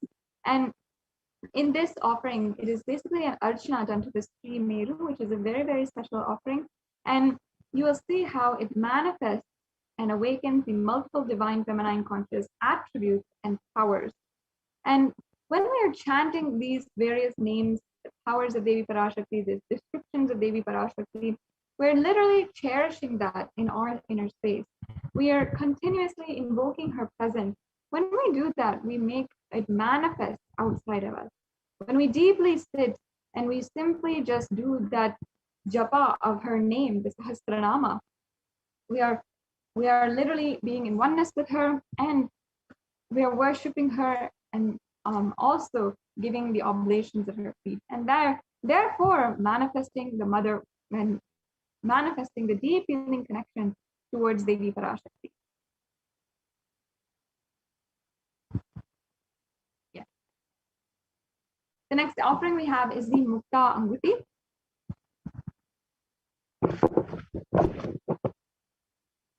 And there's a beautiful verse from the Devi Suktam where the translation says, "Let the goddess who brings good fortune, who is praised by gods, who is served by Devendra, who is praised by Devas, troubled by Asuras, who is praised and remembered as the devotion to her solves all, who is the source of all good in the world, let that goddess destroy all obstacles." And this offering, the Mukta Anguti, is literally the offering of the pearl ring to the very one who is the ocean of compassion.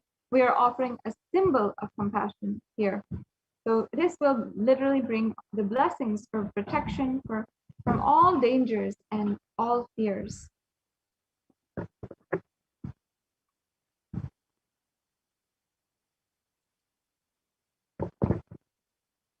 The next offering here is the Swarna Padma Pushpa. And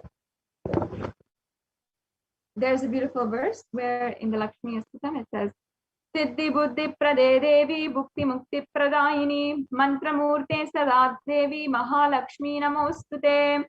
The English translation means, Devi who bestows accomplishments and intellect, who showers worldly prosperity, Devi who powers the subtle mantra of the cosmos, I bow down to you, O Devi Mahalakshmi. And through this offering of the Padma Pushpa, there are hundreds of scriptural references for the Padma Pushpa, the lotus flower, being used in the worship. And it's also in Sanatana Hindu Dharma considered as a divine flower.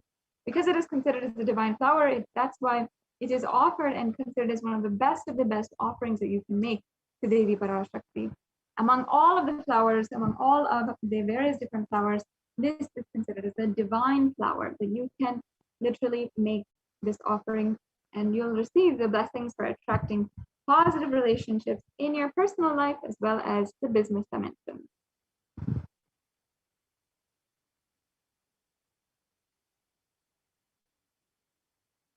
Yes, the next offering is a very, very special offering, which I always love to share with each and every one of you, the Swarna Meti. And the Swarna Meti has another reference from that very same beautiful composition by Sri Adi Shankaracharya, the Saundarya Lahari. And it says that Lord Brahma, the creator of yore, selects a dust from your feet and creates this world. And the great Adishesha, with his 1,000 heads, somehow carries the dust of feet with effort great. And the great Lord Rudra takes it and powders it nicely and uses it as holy ash.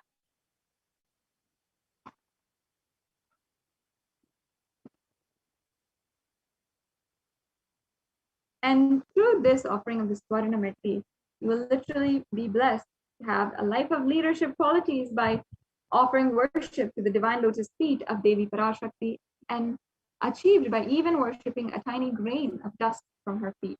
That is how gracious, how immense, how compassionate Devi Parashakti is. By just if you worship the dust which falls from her feet, you will attain so much. And beautifully, there's so many sweet stories of the feet dust of the divine being, how it can give so much of breakthrough. In fact, even until today, Swamiji himself narrates a story from his own life where he had served the great Swami Vairagyananda, who was a devotee, a direct devotee of Sri Saradha Devi. Saradha Devi being the divine consort of Sri Ramakrishna Paramahamsa. And Saradha Devi had outlived Sri Ramakrishna Paramahamsa, and after he had attained oneness or attained samadhi, Saradha Devi had been running the mission. And it's at this time that Vairagyananda Swami had been serving Saradha Devi. And he at one point had such a beautiful darshan of Sharada Devi as Devi Parashakti herself, Jagadhatri. And when he was offering the worship to Devi Parashakti once, there's a tradition of making a clay deity in Sanatana Hindu Dharma, and the deity of Devi Parashakti was made out of clay.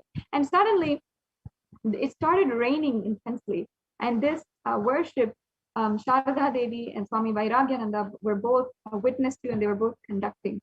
And Sharada Devi was, of course, offering her divine presence, and Swami Vairagyananda was offering the worship. And the deity of Devi started to melt, because often in the rain the clay deities are just become clay once again, and it literally melts. So so when that happened, it was reported to Sharada Devi, and Sharada Devi just said, "Okay, I'll come and sit. You worship, or finish the worship with me, and we'll finish the worship." So then Swami Vairagyananda had the opportunity, had the grace to literally worship Sharada Devi's feet, and she literally had given him darshan as the Jagadhatri herself, Devi Parashakti. And Swami Vairagyananda had shared that he had this darshan to Swamiji, the Supreme Pontiff of Hinduism, in around 1998, 1999, when the Supreme Pontiff of Hinduism had been taking care of Swami Vairagyananda in Haridwar, in the Ramakrishna Hospital of Haridwar. And Swamiji at that time had been taking care of Swami Vairagyananda, and because Swami Vairagyananda was just about to leave the body at that time, he had given his very last property, whichever was on him, to Swamiji. And that that very item was nothing but the padatuli, the feet dust that Swami Vairagyananda himself had collected from Sharada Devi, who had given him darshan as Devi Parashakti, who is literally the embodiment of Devi Parashakti. And until today, Swamiji covets, worships that feet dust of Devi Parashakti, the incarnation of Paramashiva. Imagine having been with him for more than 30 years now, or for, I think, more than 25 years now. And that feet dust of Devi is now today encapsulated in the first gold that was ever offered to Swamiji. And if you ever see the ring of Sharada Devi that Swamiji is wearing nowadays, even in darshans, is encapsulating that very feet dust of Sharada Devi. So it's such a beautiful story, and how Swamiji holds, deeply worships the feet dust of Devi Parashakti. To the one who is literally worshipped by the Supreme Pontiff of Hinduism, by Paramashiva himself, you can offer this Swaranameti and adorn her sacred feet, and you'll have so many blessings in your life. Yes, let's go on.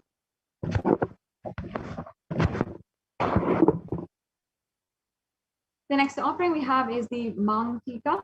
And in the Lalita Sahasranama Stotram and verse 106, there's a beautiful verse called where Devi Parashakti is described as Shuddha Sarvi Varshini, meaning she who makes the nectar flow from the Sahasrara Chakra, the crown center, to the Agnya Chakra, the brow center, and permeates through all our 72,000 nadis, the energy centers, to give us the ultimate experience of the cosmos.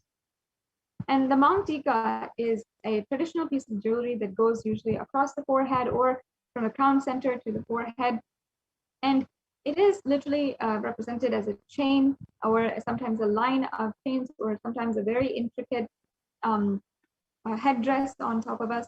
And it is actually nothing but literally representing the golden nectar which is overflowing from the head, the crown center, when the Sahasrara Chakra, the crown center, is completely open. So this offering literally gives you the blessings to live an enlightened lifestyle, live enlightenment, actually, literally. Yes. And the next offering we have is the Pratyaksha Pada Puja. And there is a beautiful verse from another composition of Sri Adi Shankaracharya. And I'll just be chanting that verse. Let's all remember, deeply remember the grace of the Guru and the grace of Guru happening in our lives as we chant this verse.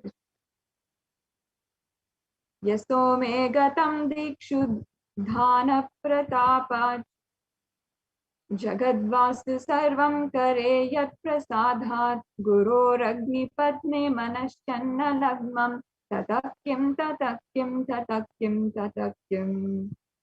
And the English translation says, my refuge has traveled in all directions through my philanthropy and prowess. All the things of this world are in my hands as rewards of my virtue. Yet if one's mind cannot be centered upon the lotus feet of the Guru, what then? What then? What then? And another beautiful verse of the Guru Paduka Stotram, which it says, Ananta samsara samsara dhara Nauka yutabhyam Sri Guru Bhakti Kavyam Vairagya Samraja Sri Guru Bhakti Kavyam Namo Namah Sri Guru Padukavyam. So literally it's saying that in this endless ocean of Maya, the Guru's feet is nothing but the boat that takes us through, that leads us from ignorance to enlightenment. And I bow down to the feet of the Guru. And there's so many verses like this where it is literally telling us how beautifully the Guru's feet, the Guru's grace is in our life. And especially here in this verse where Adi Shankaracharya himself is singing the praises of his Guru. And understand, Paramashiva himself, his Guru, of course, being very well renowned, did not actually was only his own Guru. He is the incarnation of him. Paramashiva himself is singing the praises of his own Guru. And he's literally saying, Tatakyam, Tatakyam, Tatakyam. He's unable to stop repeating that two words, Tatakyam. What then? What's the purpose? Why should we go after anything else in this world? If we cannot align ourselves, if we are not centered upon our Guru, especially in a world where, darkness is pervading in every direction, we do not know, and we surely should not be under any delusion that we know the answers to everything in our lives. But the Guru, who is manifested in our lives with so much of grace, compassion, has been guiding us continuously, non-stop, tirelessly, with so much of patience and passion.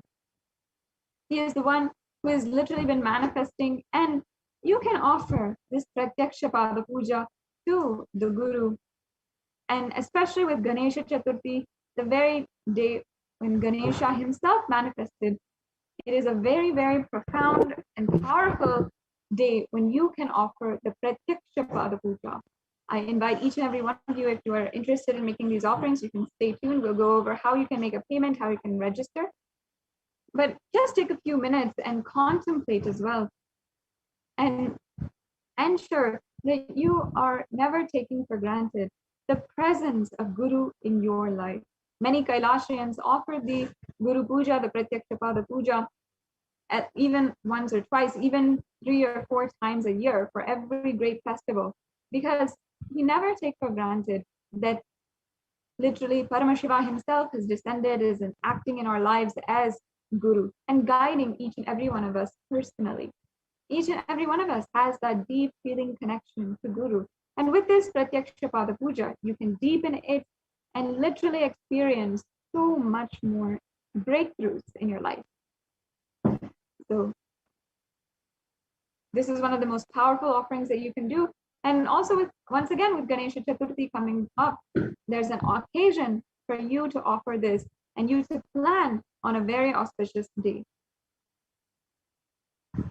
Yes, we can go on now to the next offering. The Vastra Seva. Once again, Devi Parashakti is manifesting in our life as Guru as well, the feminine consciousness, who is the beyond both male and female. and offering the vastram, the clothes, to the Guru, the dimension of the Cosmic Mother, during the Pratyaksha Pada Puja, bestows one with the sweetest path to enlightenment and complete perfection. So this brings us to the conclusion of all the different offerings that we have today. And as you can see, we have the Ihundi offering, the Sankalpa offering, the Devi Sahasranama Swarna Kasu, the Mukta Anguti, the Swarna Padma Pushpa, the Swarna Metti, the Mantika, and the Pratyaksha Pada Puja, and the Vastra Seva. As you can see, we have several different offerings and levels of offerings. So you don't have to feel as though you want to make an offering, but perhaps you can, perhaps there's some obstacle. If you feel that you want to make an offering, you can go ahead and make any of these offerings. Either it be an Ihundi offering, you can make for any amount, or the Sankalpa offering, which is just $1, or even the Pratyaksha Pada Puja. And perhaps you do want to make an offering for later, or you don't want to say right away you want to make an offering, or you're not able to make an offering right away. We of course understand that. I invite you to register for this program at tiny.cc/BHAVASAMADHI, and you will be able to register. The links for registration are in the are below, and this will basically create your intention. Creating an intention for making an offering is as powerful as making the offering itself, because it is that first step that you do. Before you put the payment, before you take the steps, before you even sit down and set up for your puja, before you have the darshan, before everything, you make an intention and you work from that intention. So you can make an intention today for offering any one of these offerings and simply take that first step. When you make an intention, you submit that to the cosmos. The cosmos takes 1,000 steps towards you in order to fulfill and make this offering in your lifetime. This is how you consciously build gratitude, and you can see yourself surrounded by so much of love, pure love, and actually have that pure love, that gratitude be the jumping board into oneness, an experience of oneness in your life. Yes, let's go on.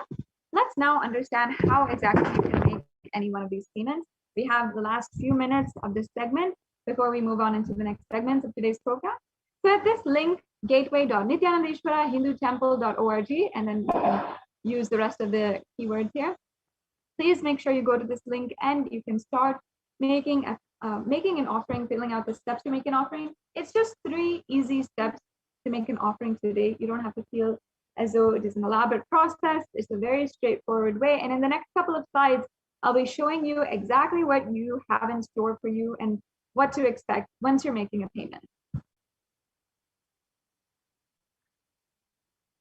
Yes, we can go on. So once you hit that link and you are entering the link in your browser, you will see a page that this is. If you're not seeing this page, please check the link that you have put in, and perhaps you need to fix the typo or ensure you have that link properly entered in. So as you can see here, this is the main landing page for any Parashakti BHAVASAMADHI Darshan donation. The next slide, please. And as you can see, you can just select in the drop-down menu any one of the offerings that you'd like to make. So if you, we can go on to the next slide. So you can see you can offer any one of these offerings, and all the offerings are in the drop-down menu. You can select the offering that you'd like to make and then add that to your cart. The next slide, please.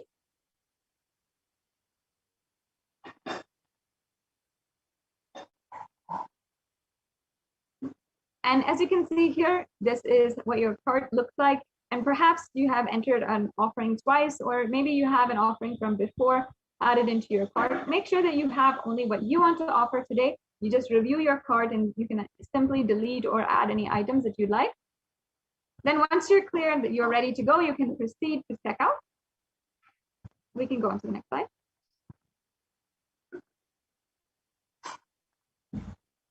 And then you can fill out your billing details and your payment details. So this is the last step. You can see the different options for the payment that you have through this gateway.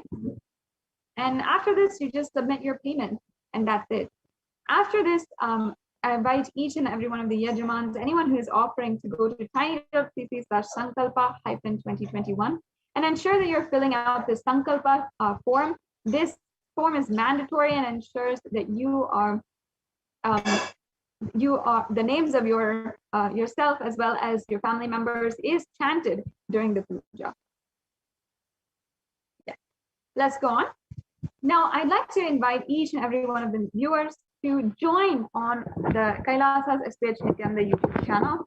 There's so many benefits to joining, not only just becoming a member of Kailasa, the only Hindu nation, the greatest Hindu nation, but also having notifications for you every single time there is a special announcement, there's a special live darshan, or even if there's even special Adi Kailash courtyard sessions with the avatar himself, where you can manifest Shaktis in his very presence.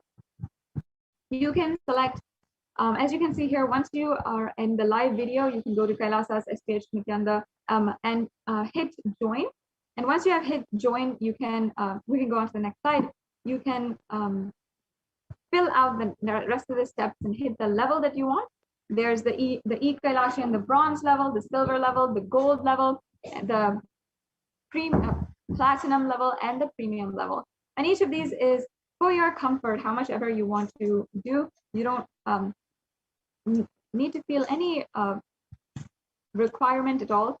And you can hit join, and then you can proceed for the payment for the membership. The next slide, please.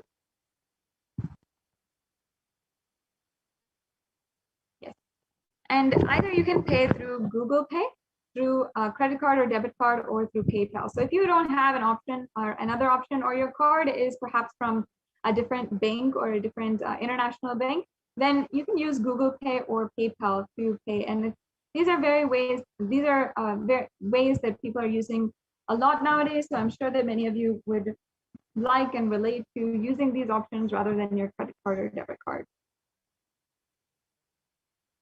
Yes. Moving on, you can also use the YouTube super chat in order to make a donation today, make a e-hundi offering. And once you're in YouTube, if I can ask, you can go back to the slide where we have the YouTube.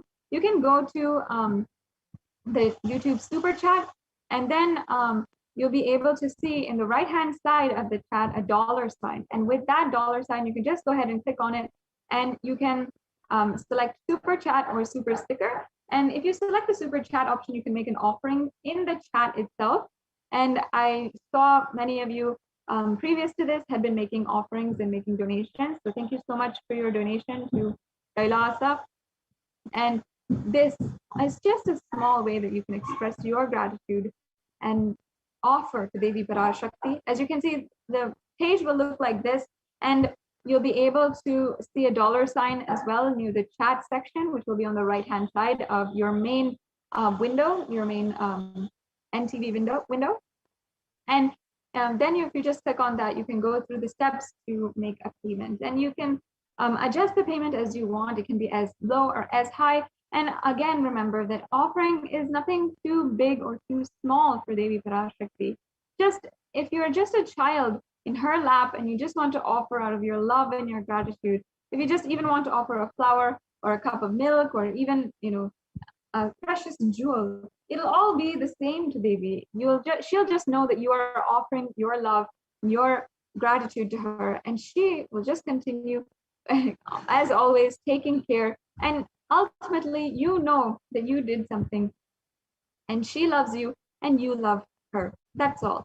And you can just use this very beautiful opportunity, this very unique feature, in order to make an offering and deepen your connection with Devi Parashakti.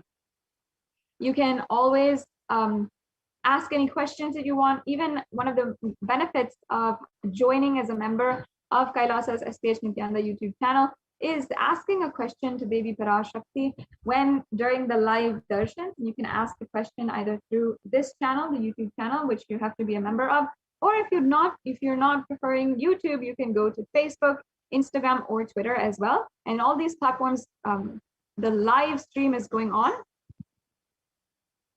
and you can tune in. You can also chat. You can directly ask questions to Devi Parashakti, and have so many different interactions. And she can simply start manifesting in your life the way that you want. Yes. So this brings us to a conclusion of this segment in today's program. And in the next segment, we will be joined by the Adi Kailasa Sarvajñapita administrators, who are going to be telling us, guiding us in the latest updates from Adi Kailasa Sarvajñapitam and the multi-layer quarantine, which is being administered in Adi Kailasa, as well as 13 other Adinams in Kailasa in India.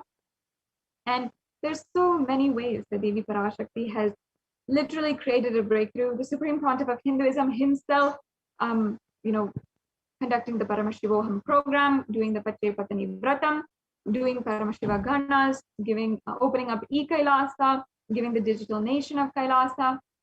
So many gifts, so many ways that the Supreme Pontiff of Hinduism has given a breakthrough to each and every one of us, and ultimately has protected each and every one of us.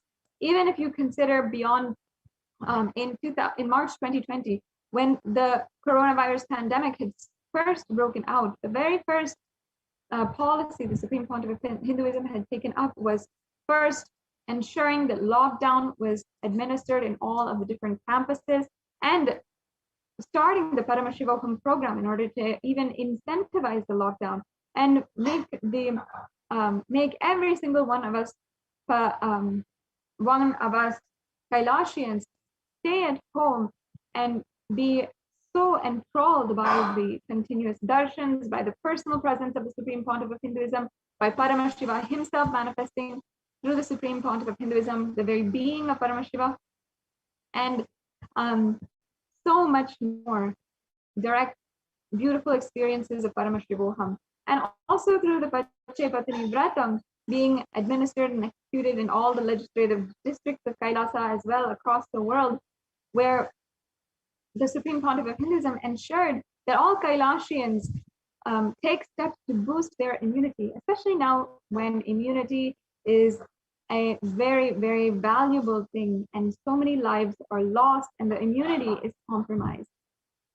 With this, we'll now be coming to a conclusion of this segment in today's program, and moving on into the next segment, we'll be understanding just this and understanding how the Supreme Pontiff of Hinduism has been literally on the ground, has been executing all these various policies to save millions of lives, and how also that has been recognized as a legitimate solution for the global crisis of COVID-19 by the United Nations, which is a very well-known, respected, and powerful international peacekeeping organization.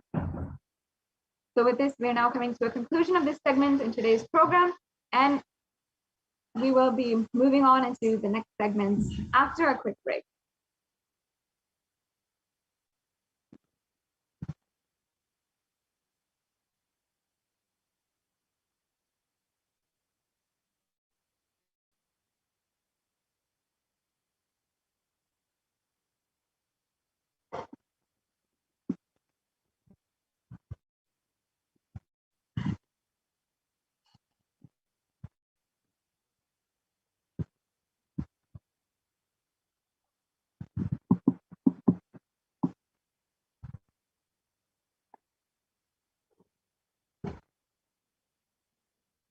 So we'll be joined by the Adi Kailasa Sarvajñapitam administrators, and moving on into the next segment.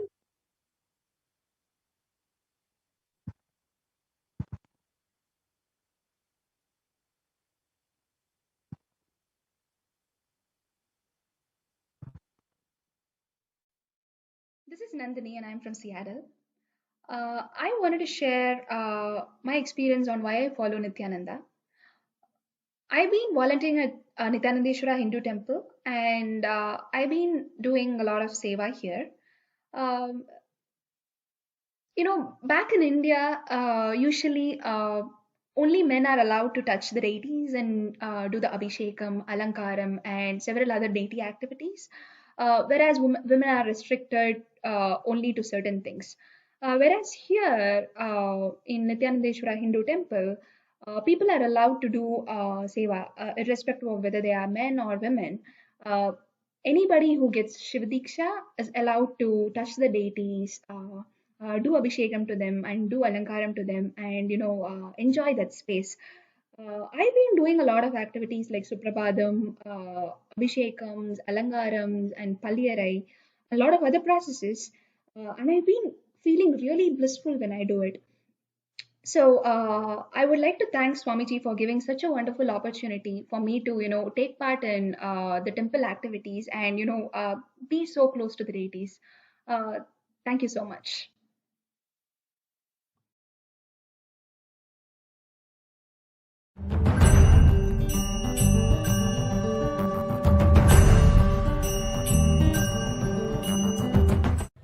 Hi, my name's Nathan Selamutu. I'm from the UK. I'm 19 years old. I'm a full-time student at university, first year.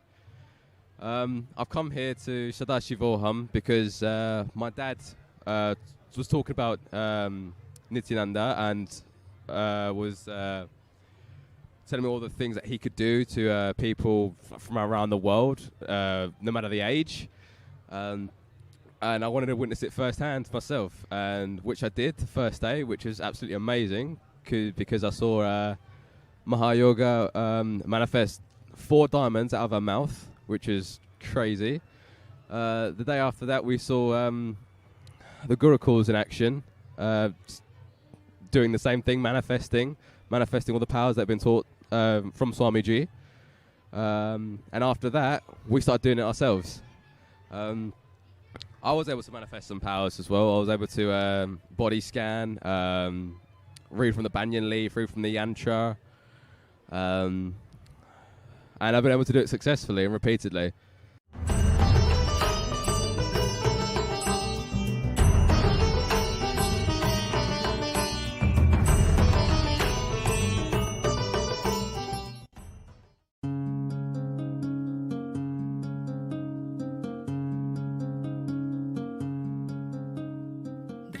My name is Debbie, and I'm from St. Louis, Missouri, and I just want to talk to you about a Pradikshapata Puja experience that I had. Actually, it was my very first Pradikshapata Puja. I was in Varanasi in October of 2015 for an Inner Awakening program, so I actually wasn't too far from Swamiji's feet during this puja. I just remember being really excited.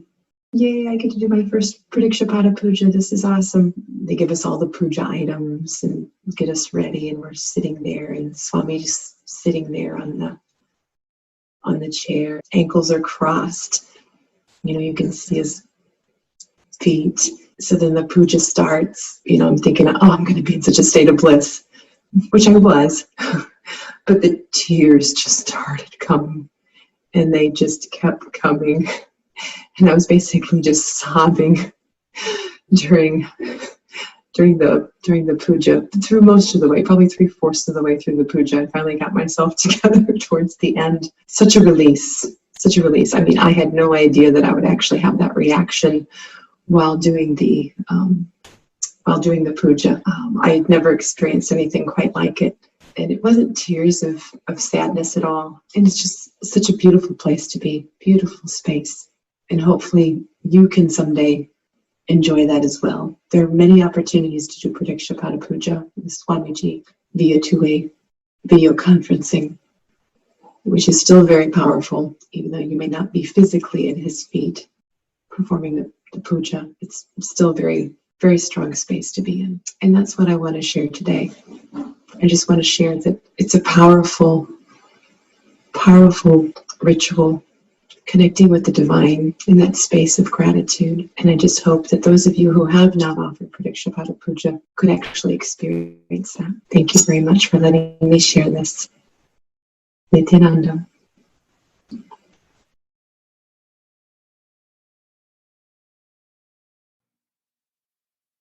Hi, my name is Deva Ananda, and I live in Seattle, Washington, USA.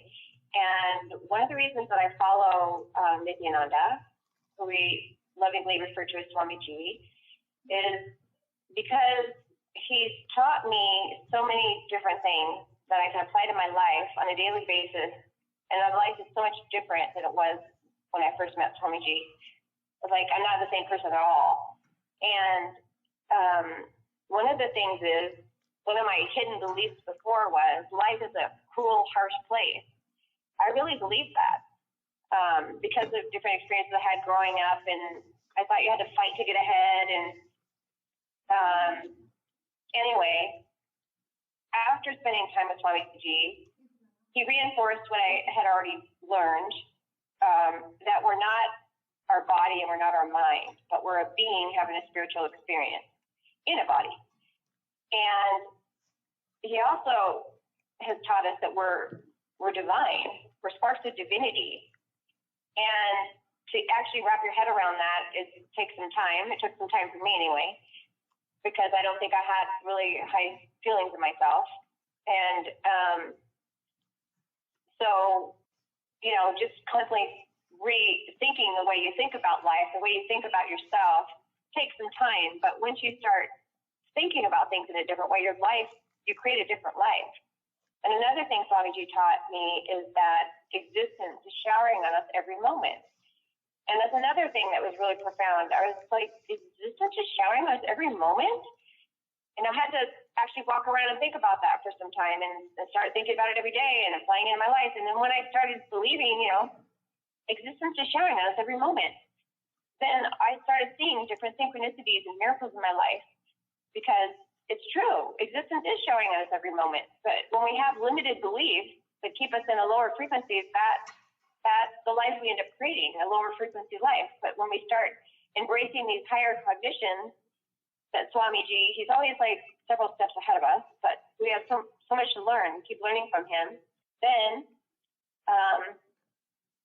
you create a different life. Thank you. Nithyananda. Hi, my name is Bharat. My wife is Kalpana. We are from Seattle, Washington. So one of the beautiful technique which Swamiji talked about, I mean, I'll tell you my exact feeling. We went in 2012. I went in 2012 for one of the inner awakenings. Swamiji brought up this new concept called completion. At the time, I was really, Swamiji, what is this theory, Swamiji? I want some meditation, something like that. I felt myself. Okay, I couldn't really experience what exactly is completion. So then afterwards, when I came to Dallas, I was actually trying to contemplate, and one of my colleagues, Bhagwan Reddy, he helped me in understanding the completion. So then I actually helped a few people in trying to understand completion. When they really complete, they really feel very gratitude. I mean, so from that space, understand that space and see how the things are, that actually helps us in the family also. So basically, when someone is going through a little bit of highs and lows, we understand from which space they are coming from. So we know that they need to be complete, but we also need to be caring and trying to understand from which context they are coming.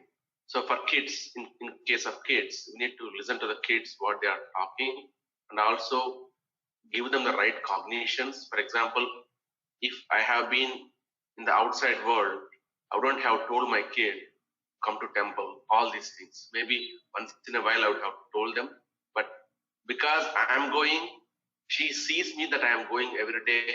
She sees me I am putting basma. She is seeing that I am putting rudraksha. So she has some cognition about, unknowingly or knowingly, cognition will be there in the chain. And for example, today I was doing some yoga.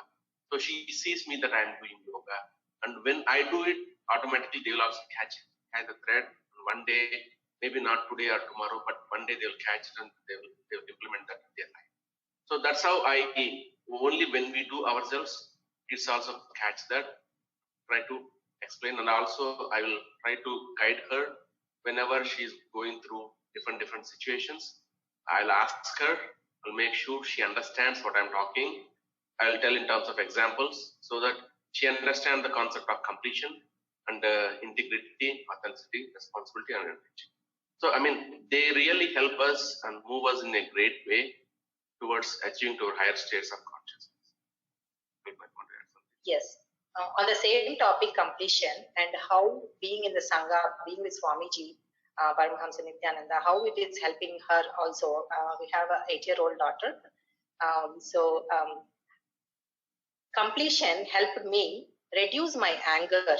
As when she was like 2.5 years old, I used to get upset with my expectations and she is not behaving the same way. That learning the completion process helped me understand and catch my anger before I really burst out on her, very young child. That helped me and I could resolve my issues. And additionally, she also attended IA Inner Awakening with Swamiji and she was 4 years old.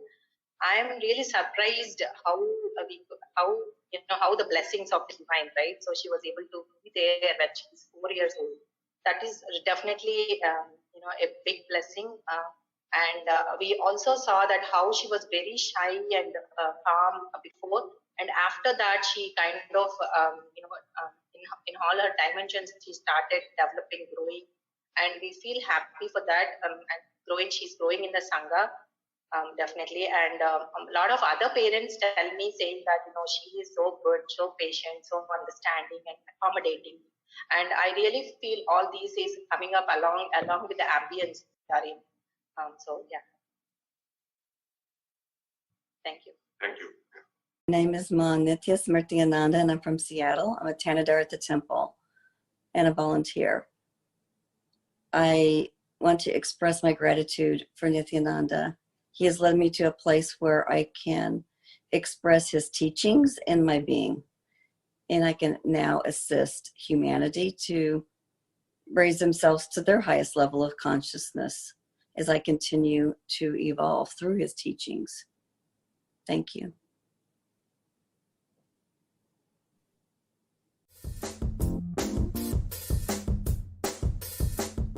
Doing the Pada Puja with him in the morning is something very special, very unique. Being in his breathing space and being so close, just the radiance. I did it on Chitra Purnima, and the radiance emanating from him is something that you could see it on the camera a little bit, even during two-way, satsang. But being actually physically in his presence, it's just like almost like moon rays. It's so bright, but it's so calm and gentle. It's really indescribable.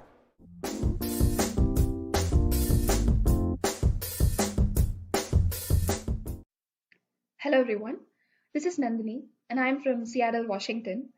I basically wanted to share a few of my experiences on why I want to follow Nithyananda. One such experience is when I did Pratyaksha Pada Puja at Bangalore Viditi to Swamiji.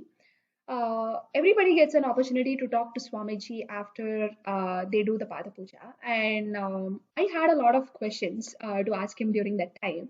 I went there, he was right in front of me, and he asked me what I want. And even though I had a lot of questions, at that moment, I felt like I had everything and I didn't have anything that I want to ask him, because I felt really fulfilled at that moment. When he asked that question, I also had that intense feeling that anything that I asked this person who is in front of me, he would be able to grant it to me at that moment itself. So I had that kind of a connection and confidence right at that moment, even though it was the very first meeting that I had with Swamiji. So that was an amazing experience, and this is one specific reason why I follow Nithyananda. Thank you.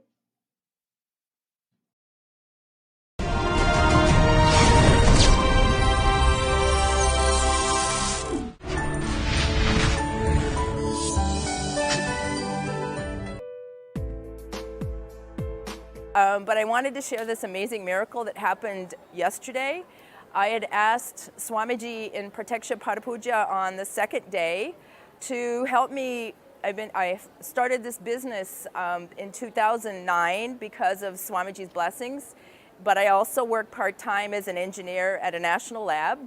And it's very difficult building the business, being a mom, and trying to work. And so I asked Swamiji in the Pada Puja to help me make money in the business so that I could retire from my engineering job. And then two days ago in the morning, I got a text from work that they offered an early retirement package, and I qualify, and so I found out I could have 17 days of pay 17 weeks of pay so I could take early retirement. And so I'm going to retire June 13th. So Swamiji works really fast. And then I'm going to work full time on my business, and I'm going to start with doing an internet radio program. And my goal is to enrich 100,000 people on the Vedic principles and talking about yoga and Ayurveda. And so I can do this full time because Swamiji created this huge banquet for me to just, how could I say no to early retirement and getting paid. And it's an amazing blessing, and I'm still in shock. So I know it's a miracle. This is what I wanted to.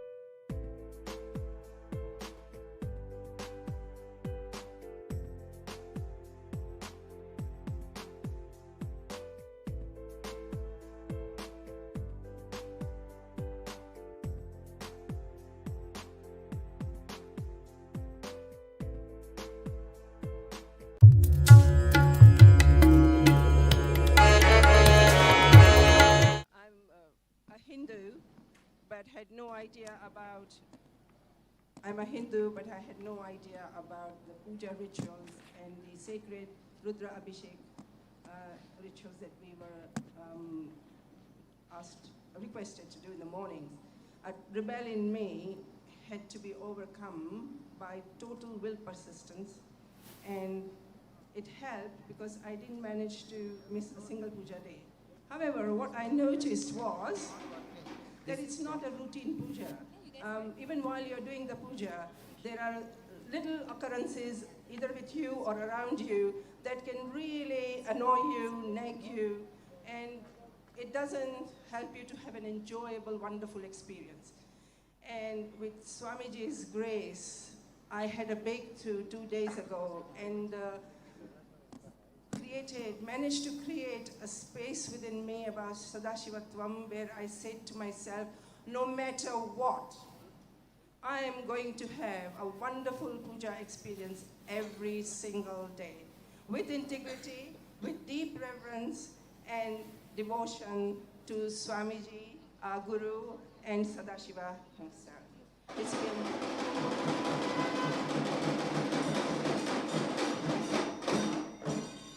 It's been 2 days. Everything has unfolded so beautifully, and I would love to continue this magical entangle of puja every single day.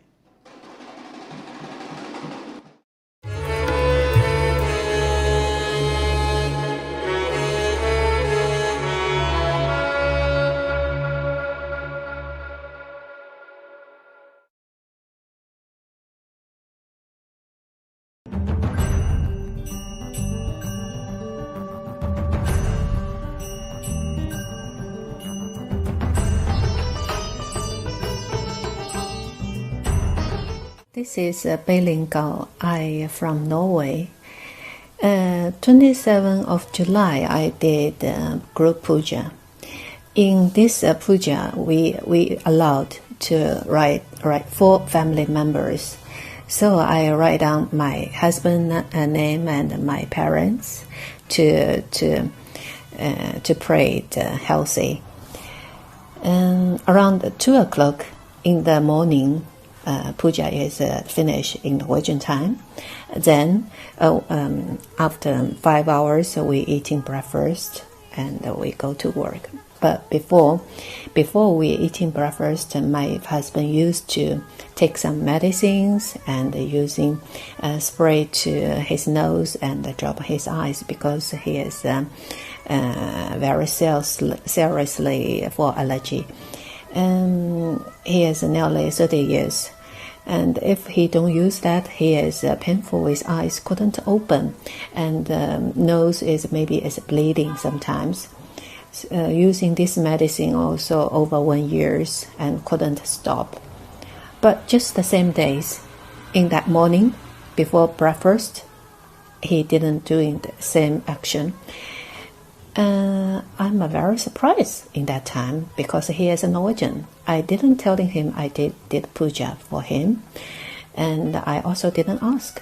So we just go to job.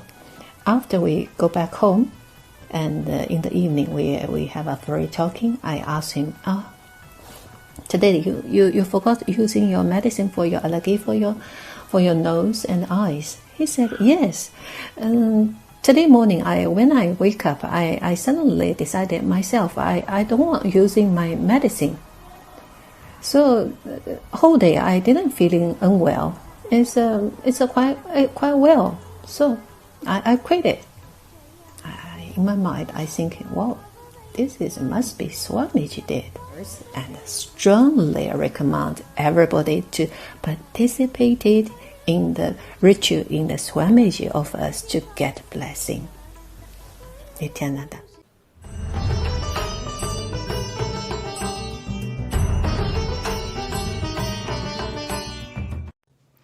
Nithyanandam. So thank you for being here. Today is going to be a very short but straight to the point video, and I'm here with my father. And the topic of the video is why I follow Nithyananda Swamiji. So before I ask him the question, I just want to mention briefly, for those who don't know, that my mother is the one who connected to Swamiji first in 2010, if I remember correctly, so for about 10 years now. Then my brother felt the connection and actually decided to pursue the lifestyle of sannyas. In 2016,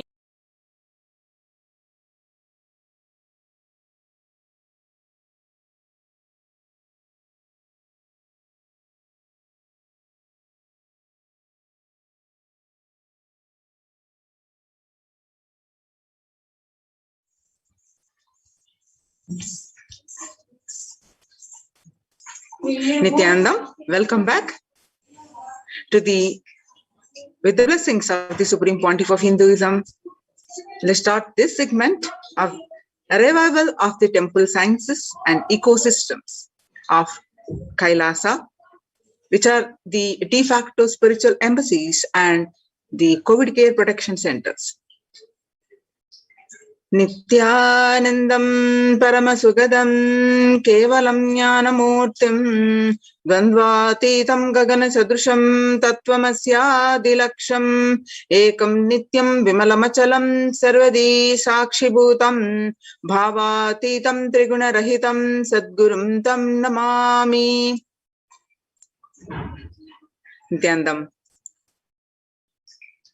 So with the blessings of the Supreme Pontiff of Hinduism, Jagat Guru Mahasannidhanam, His Divine Holiness, Bhagwan Nithyananda Paramashivan's blessings, what are the Kailasa's temple-based ecosystems?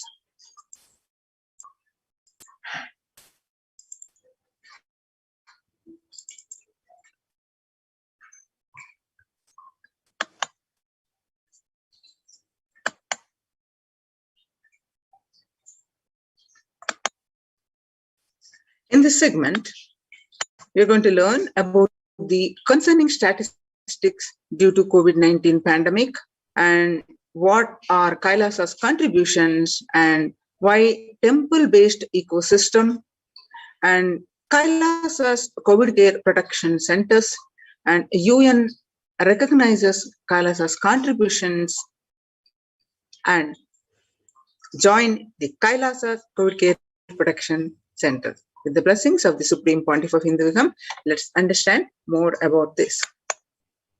So what are the concerning statistics of this pandemic?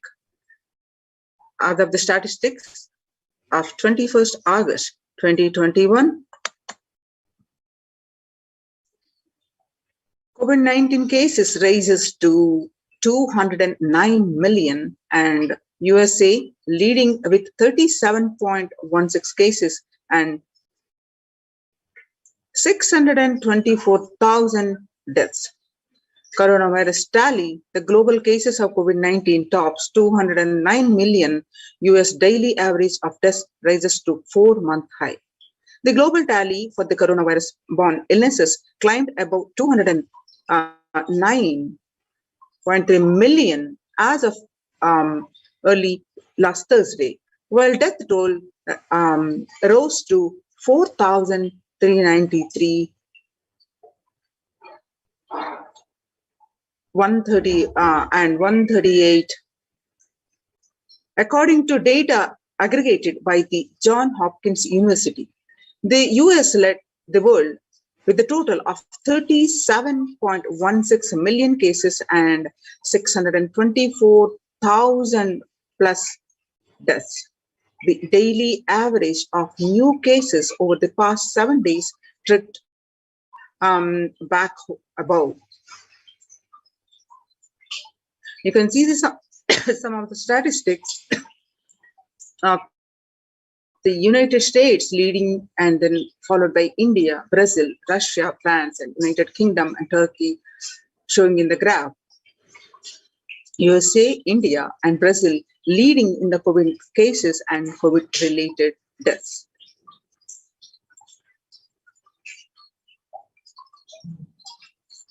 The World Health Organization, according to that dashboard, globally, as of 6 p.m. 19th August, there have been the confirmed cases. You can see the number of confirmed cases over 209 million plus. And the deaths are 4,390,000 deaths and reported by the World Health Organization.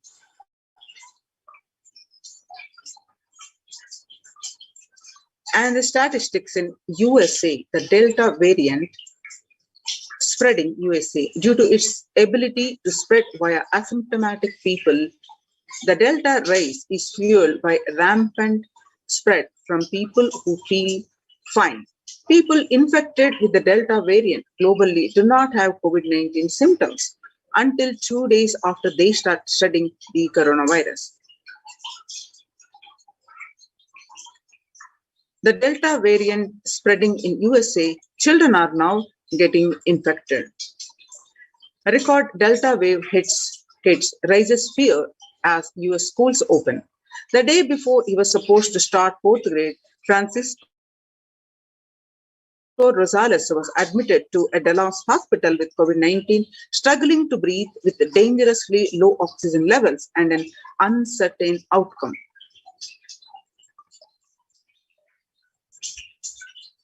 The Delta variant spreading in Sri Lanka. Sri Lanka announced a 10-day lockdown starting on Friday night in an effort to curb the spread of the coronavirus as surging infections and deaths overwhelmed the Iceland health system. The Indian Ocean nation recorded its highest single-day death toll of 187 and 3,793 cases recently.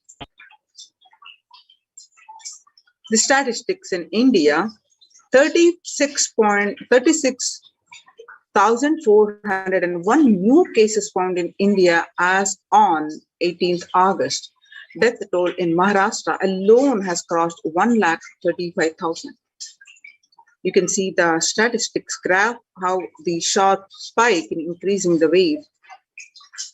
And some more statistics from India. The Jawaharlal Nehru University CSSC published on 19th of August 2021, there are 3.23 crore cases and 4.33 lakh deaths. You can see the statistics in India across the states: Maharashtra, Kerala, Karnataka, Tamil Nadu, Andhra Pradesh, Uttar Pradesh, West Bengal, Delhi, Chhattisgarh, and various other states. The cases and the deaths in the respective states.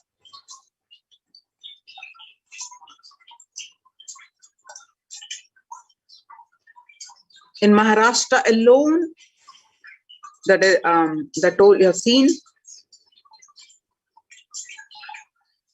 the COVID cases in Karnataka. Bangalore News published on 19th of August 2021. COVID record patients develop a serious complications of tuberculosis. The Bangalore News. COVID-19 record patients in Karnataka affected with tuberculosis stressed to step up screening measures. Over 28 lakh COVID-19 recoveries have been reported in the state so far since both coronavirus and the tuberculosis affect the lungs, and a special drive has been launched to help detect early. Patients who have made a full recovery from the COVID-19 are contracting tuberculosis in Karnataka. The state has recorded 23 to 25 such cases so far, and as an added precaution, the government has started screening all COVID-19 patients. And you can see that COVID cases in Kerala, across the Kerala, the Delta variant is proving to be unstoppable. Kerala reported close to 80,000 reinfected cases after the first vaccine dose. 87,000 COVID infections in India after the second dose, the 46% from Kerala. According to the sources, Kerala reported close to 80,000 cases of COVID infections after the first dose of vaccination, while 40,000 people were infected after the second dose.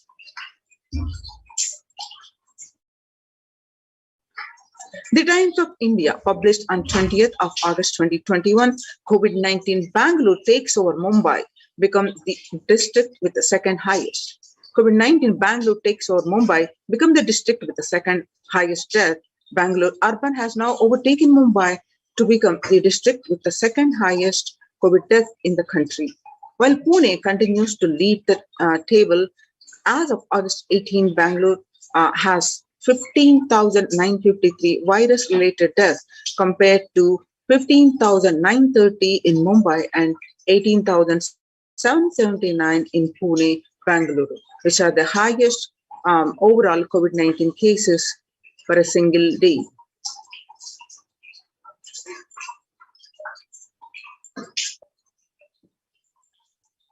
Now, see the print published on 22nd of May 2021, Bangalore crematoria and burial grounds struggle to keep the pace as the Karnataka COVID death toll surges.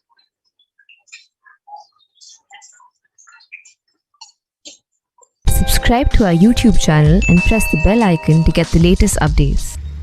Over the last 2 weeks, Karnataka has witnessed a devastating COVID-19 surge, recording the highest COVID-19 related deaths and a number of new cases. Bengaluru has emerged as a new COVID-19 hotspot due to the positivity rate and an increase in the deaths. With the surge in COVID casualties in the second wave of the pandemic, crematoriums in Bengaluru, as in the rest of the country, are finding it difficult to handle the daily burden of bodies being brought in. Battling shortage of space and other infrastructure crunch, many have constructed new sheds to ensure last rites can be carried out even during the rains, and burial sites. Some burial sites are also reusing their space.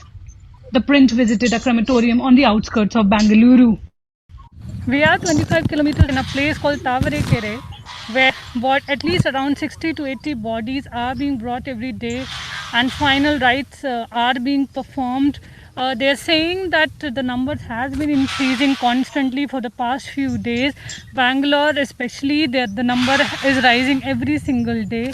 At the same time, in Karnataka itself, the number of COVID-19 cases have been rising constantly for the past few days, and the positivity rate is also a major concern. At the same time, the vaccination drive is not progressing as smoothly as it should be. If you can see just behind, this is where the bodies are being brought, and they're trying to ensure that everything is done in a proper manner. Bangalore is facing shortage of places, burial places, and there are certain organizations who are helping people give a dignified last rites to COVID patients. We have with us Akhtar Sharif from the Popular Front. Sir, आप थोड़ा बताएंगे आप लोग किस तरह से मदद कर रहे हैं और किस तरह का दिक्कत अभी आ रहा है ये जो सेकेंड वेव आया है कोविड का? तो जैसा कि आप लोग जानते हैं कि पॉपुलर फ्रंट ऑफ इंडिया जो है हर हमेशा से पब्लिक के लिए सर्विस देने के लिए हर हमेशा ज़मीनी सतह पर हर हमेशा काम करती है। तो ऐसे ही सेकेंड वेव में भी पॉपुलर फ्रंट ऑफ इंडिया जैसे ही लोगों का रिक्वायरमेंट बढ़ना शुरू हुआ तो एक्टिव होकर जो है हर हमारा जो पॉपुलर फ्रंट का वॉलंटियर है उस जगह पर जो है काम करना स्टार्ट किए हैं। तो जैसे कि हमारा अभी तक तकरीबन हम लोगों ने पॉपुलर फ्रंट ऑफ इंडिया ने 426 तक हमने ब्यूरियल किए हैं, प्लस क्रीमेशन भी किए हैं।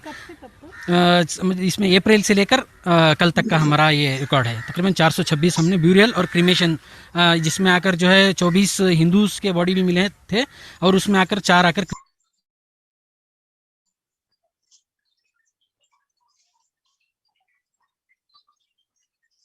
The Times of India published on 20th of August 2021, the COVID-19 Bangalore takes over Mumbai, becomes the district with the second highest. You can see the statistics. The Times of India published on 20th of August 2021, COVID-19 Bangalore takes over Mumbai, becomes the district with the second highest.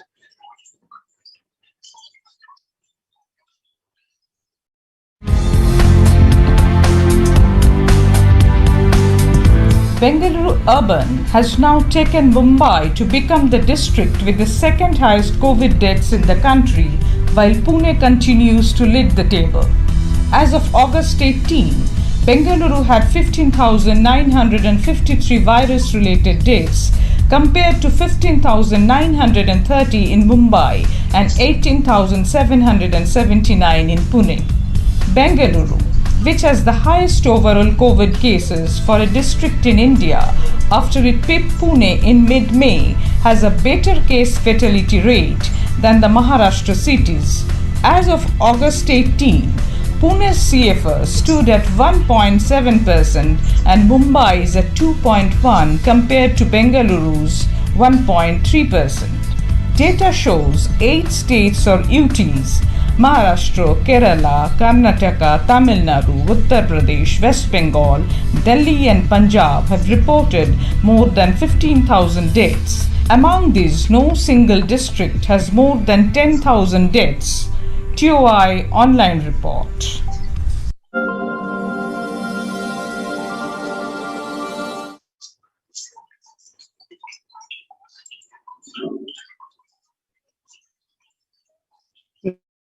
The post-COVID patients now suffering from the life-threatening blood clot in arteries. Steep rise in cases of arterial thrombosis in post-COVID patients, say the doctors. There is an increase in evidence of the association between COVID-19 and the arterial thrombotic events, as many post-COVID patients have suffered from limb and life-threatening blood clots in the arteries of the legs. Doctors say Dr. Rahul Singh, interventional radiologist, revealed recently. The Delta strain, major variant of concern in India, the cause of COVID-19 outbreak, says the INFACOG.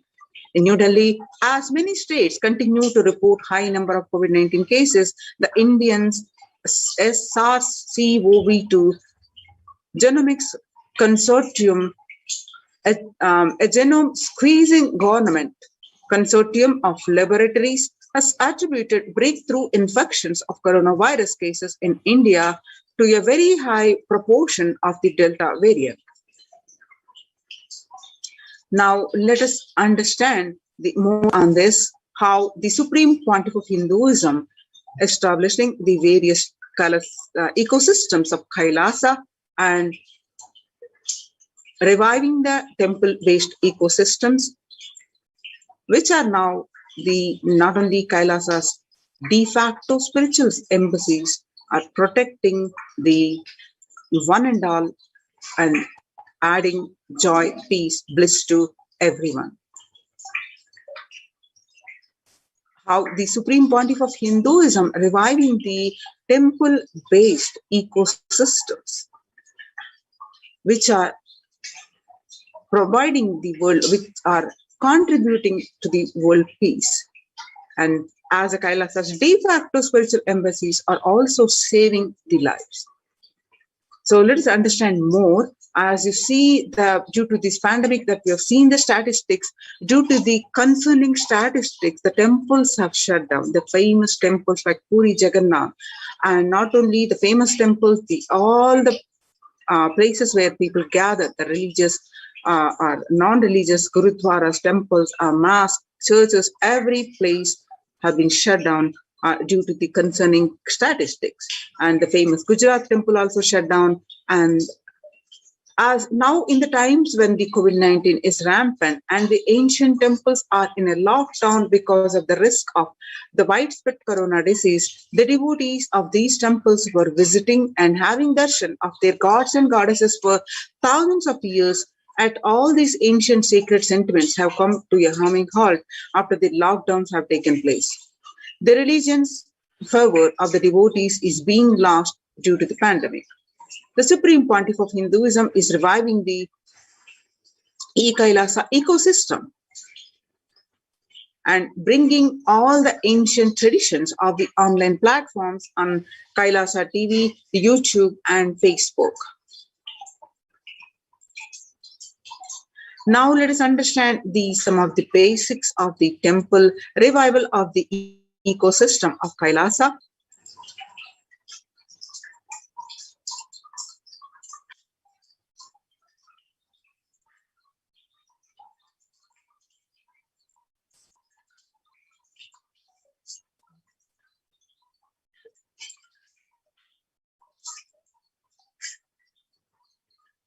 The temple ecosystem of Kailasa. Reviving the enlightened civilization is the vision of Kailasa, the purpose of my advent. Paramashiva assuming this body and manifesting, says the Supreme Pontiff of Hinduism. Kailasa is basically an enlightened civilization where everything happens based on the ultimate cosmic principle and ultimate possibilities and powerfulness. You want to know about the universe, just they will show you in the universe and teach you. And you want to know about the cosmos, they will just show you the cosmos and simple, straightforward way. In Sanatana Hindu Dharma, we had at least 10,000 sampradayas, religions, spiritual traditions, keeping this enlightenment science alive. Each Hindu sampradaya is a spiritual ecosystem created for keeping enlightenment science alive. Every monastery, every adhinam, every mutt, every temple, every Veda Patashala, every Sarvajñapita is a lineage sampradaya created to keep the ecosystem of spiritual enlightenment alive. Some may be Shakta, some may be Yoga, some may be Vedanta, some may be Tantra, some may be Yoga Vedanta, some may be Yoga Shaiva, some may be Vaidika Shaiva. All kinds of permutation and combination, each temple, each mutt, each monastery, each adhinam, each Veda Patashala, each sannyasa sampradaya is a spiritual ecosystem created to keep the enlightened ecosystem, enlightenment science alive of that sampradaya. Hindu temples are not just worship altars or religious congregation places or just memorial for certain legendary person or incident. Hindu temples are residences of God. That's why in Chidambaram, Nataraja is one of the Dikshita, and Srirangam, Ranganatha is one of the Bhaktar who are doing the puja. The temples are residences of God in Hindu tradition, in reality, not just in Hinduism, in reality in every tradition, every religion. So there are a time Hinduism has 56 nations, 200 states, 1,700 provinces, and 10,000 sampradayas. Almost 95% of the population of those days were Hindus. Slowly, the brutal terrorists invading life negative gangs enter, destroy, rob, plunder the temples, and destroy the spiritual ecosystem, the enlightenment ecosystem. In last 1,000 years, we did not have a single nation, we did not have a single state, and we did not have a single province practicing Hinduism as a state religion legitimately, and 10,000 sampradayas, without any doubt, the Supreme Pontiff of Hinduism says 200 are left alive, struggling to be alive. Three unique things of Hinduism. One is the ability to make the divine land and get rooted on the deity, which is called Prana Pratishta. This is done various ways, we will be understanding that. And the incarnations landing, the ecosystem where the incarnations land, the enlightenment spiritual ecosystem where incarnations happen. And the third is the devotion to the feminine consciousness, the Devi worship. These three are unique to Hindu tradition.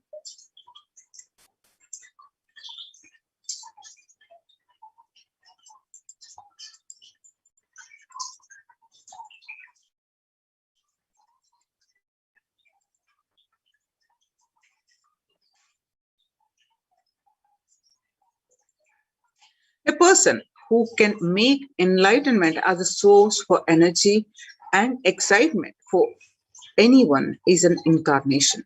Fortunately, we are successful in making enlightenment as the source for energy and excitement to millions of people all over the world. This whole Kailasa is the revival of that enlightenment civilization. The temple is a place where an intense cosmic energy is available for everyone to experience. Significantly, all the major Vedic temples built over the centuries have been consecrated by enlightened masters, or rather, the temple has grown around the intense energy field established by an enlightened master for the benefit of humankind. Just as a rich man leaves behind his wealth for the next generation after he leaves the body, enlightened masters leave behind the huge energy that they bring with them in the form of temples. For instance, the four main Shankara Peetams were established by the 8th century master Adi Shankara, the Chidambaram temple by Patanjali, the Falani temple by the Siddha Bhogar, the Arunachaleshwara temple by the Saint Idaikadar, Tirupati by Kunga Navar, and Tanjore by Guru Varu. The powerful spiritual vibrations present in these places are so palpable that even the most casual visitor can feel its effect in the form of peace, bliss, or clarity. When maintained properly using the subtle powers of mantras, the rituals and meditation, temples can hold and radiate this precious energy for thousands of years. The temple structures.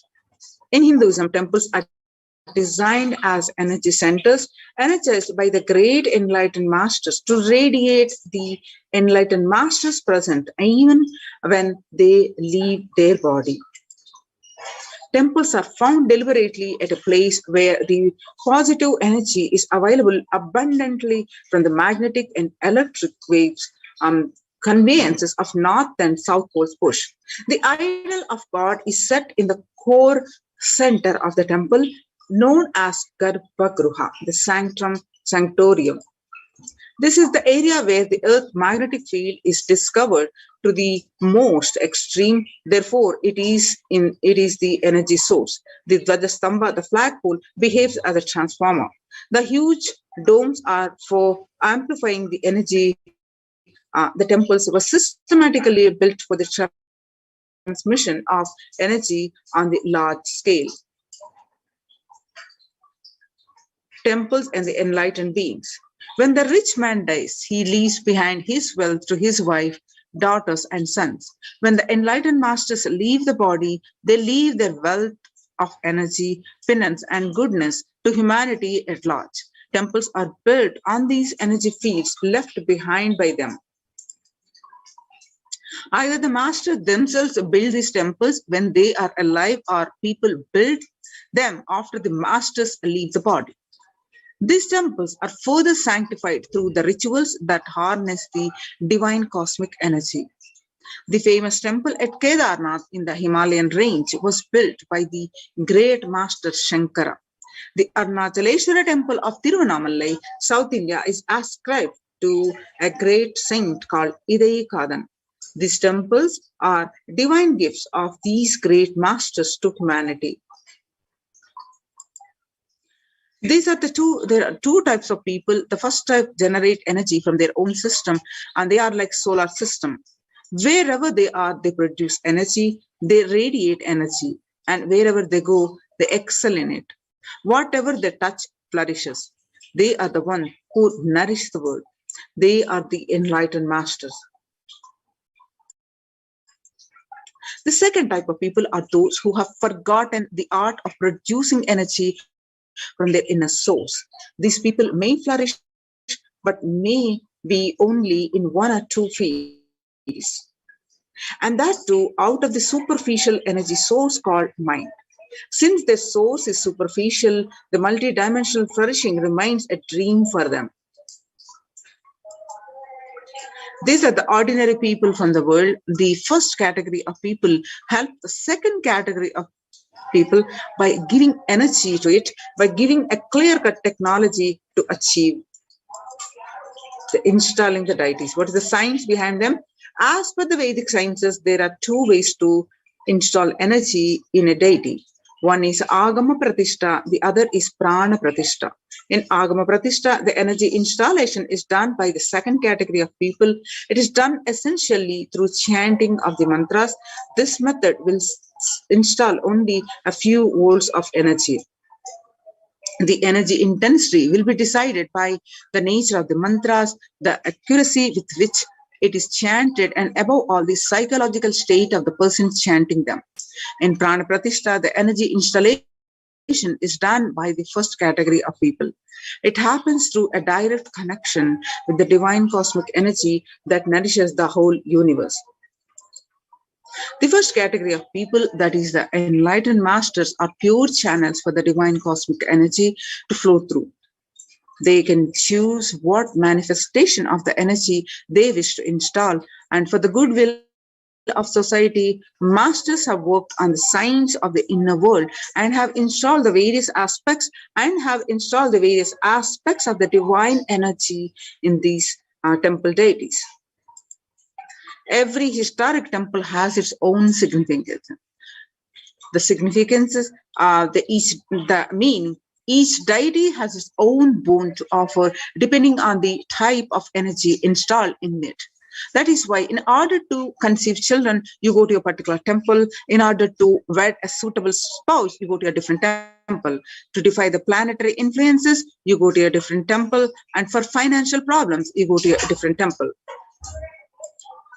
These benefits are nothing but the special energy packs. Temples are structures that replace an enlightened master's presence. Masters, by their shared presence, heal people.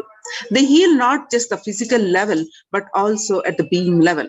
They keep the inspiration for spirituality alive. Their presence offers an ambience of sacredness. Temples are spaces created by masters to offer these same things that they offer. While consecrating the Nithyanandeshwara Paramashiva temple sanctum at the Bangalore Adinam, the Supreme Pontiff of Hinduism said, "An enlightened master is the cosmos in human form, the ultimate human form fit to perform a sanctum consecration. For an enlightened master, the energies of expression through any means never get exhausted." For example, for an ordinary human being, the grief emotion or the joy emotion exhausts when expressed through tears. The pitta, the fire elements of the body, exhaust through anger. The lust energy exhausts through the sexual act. The power of speech exhausts in his very saliva the moment it uttered. All these energies of expression become exhausted as he uses them. An enlightened master, the energy expression, his energy expression cannot be exhausted through any of these means, because he is existent, the inexhaustible source of energy in human form, because masters do not need a body to execute their work. They can continue to do the things they do even after they have left their physical body. The sanctum created and energized by them will radiate inexhaustible energy and nurture energy being that seeks it. Only a master who can function without the help of his body is capable of creating a true sanctum, one that will materialize things exactly the way he does. And there are some more things if we understand why the temple ecosystem, the Supreme Pontiff of Hinduism, is establishing all over the world. as we see, he has established the temples across the, especially in the United States. Each temple that he has established is a specific boon to give. For example, Houston, he installed the energy of the Navagraha dosha, Pariharasthala, and Prayaga, where you offer the oblations to the departed souls. The Ohio Sarvajnapitam is the Pariharasthala. So, Supreme Pontiff of Hinduism establishing these temples across the world as a radiate the specific energy field to take care of the devotees. And one more question we always wonder is, if God is everywhere, why go to a temple? To answer this question, Sri Ramakrishna, the great enlightened master of 20th century, gave a beautiful answer. There is a milk all over the cow's body, but we cannot get it just by piercing it anywhere. So though the cosmic energy is available everywhere, we are not able to perceive it because it is extremely subtle. Cosmic energy is available in the most subtle form. An enlightened being or highly evolved soul knows the science of distilling this subtle energy into a gross form which we can perceive and absorb. Temples are engineered by the great rishis in such a way that the cosmic energy becomes available to all as the source of healing and spiritual transformation. Why so many temples in Hinduism? In India, about 90% of all tourist attractions are temples. There are lakhs of temples across length and breadth of India, and in places like Varanasi, for every person living there, there is a temple. But why so many temples? Whatever where a civilization thinks are the highest experience, it builds structures related to that. If people in the country think football is the greatest experience, they build magnificent football stadiums all over. If people think education is the greatest experience, they build schools and colleges. For thousands of years, Hindus in India thought of enlightenment and God as the highest experience, so they built temples. For this reason, in any city, there will be a large temple built first, and only then a city will form around it. The human body is considered a miniature of the cosmos, and a temple is an expression of that human frame. Now let us understand the science of temples. Temples are created to replace the enlightened master's presence. Enlightened masters, when they leave their body, they wanted a space which can continuously inspire people, which can continuously heal, which can give them the experience of spirituality, which can give them a sacred feeling. In every tradition, creating a space for divine or creating a place in which people can relate with the divine has become a part of their culture, part of their life.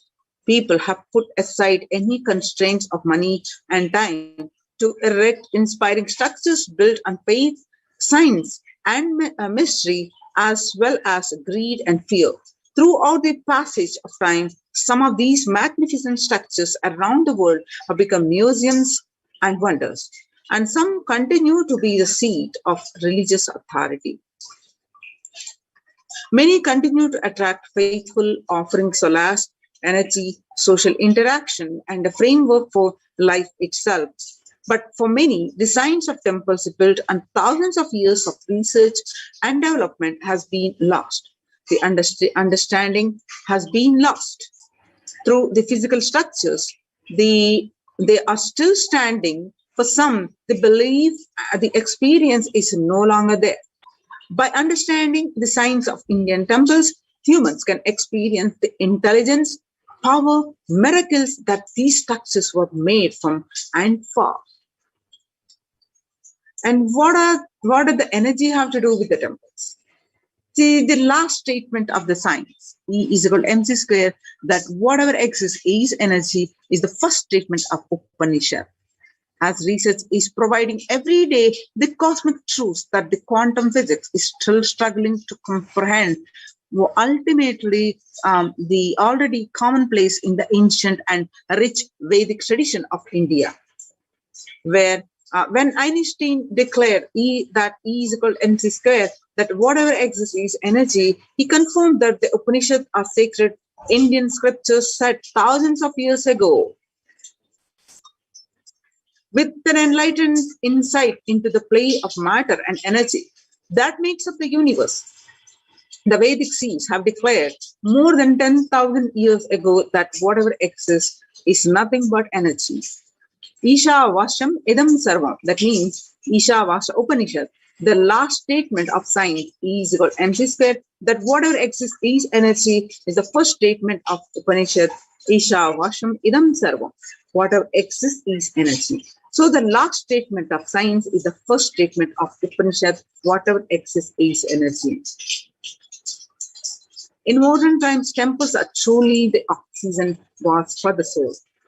With an enlightened insight into the play of matter and energy that makes up the universe, the Vedic seers had declared more than 10,000 years ago that whatever exists is nothing but the energy.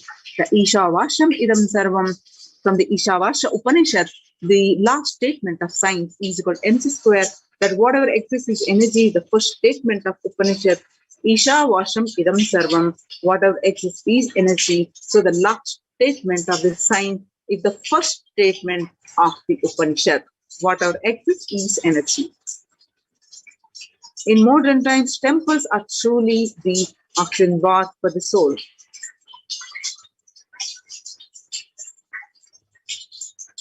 Today, more than ever before, the Vedic intelligence that gave rise to the concept of temples can be appreciated for its ancient modern technology based on thousands of years of research and development. The powerful positive vibration present in the temple can flush out negative energies without even being aware of it. Deep cleansing, recharging, and ultimately purifying of the being can happen effortlessly in a temple, resulting in physical and mental healing. In modern times, temples are truly the oxygen baths for the soul. A temple is more than a building. The entire art of building temples is not a mere art. It is a science. Temple architecture is a highly developed science. Every single facet of it, from the size of the idols to the size of the rooms, the courtyards, the direction in which each has to be situated,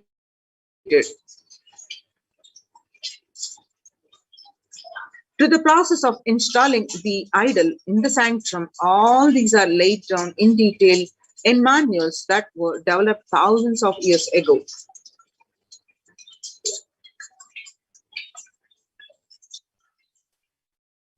An Indian temple is more than just a building or a structure.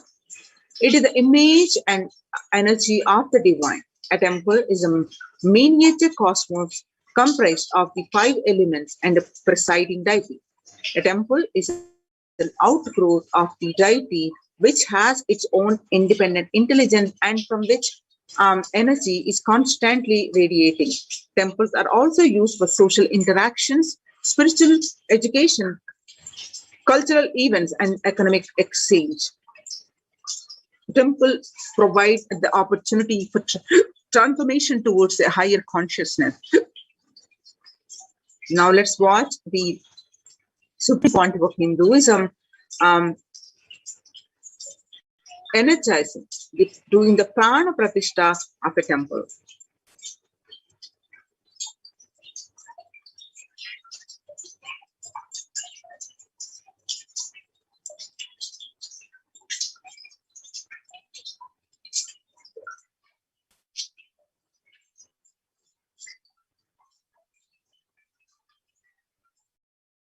During the Supreme Pontiff of Hinduism, doing the prana pratishtha of Amaravati Venkateshwara in 2015 in Adi Kailasa Sarvatyapeetham.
Now, let us listen from the Supreme Pontiff of Hinduism explains about the science of temples.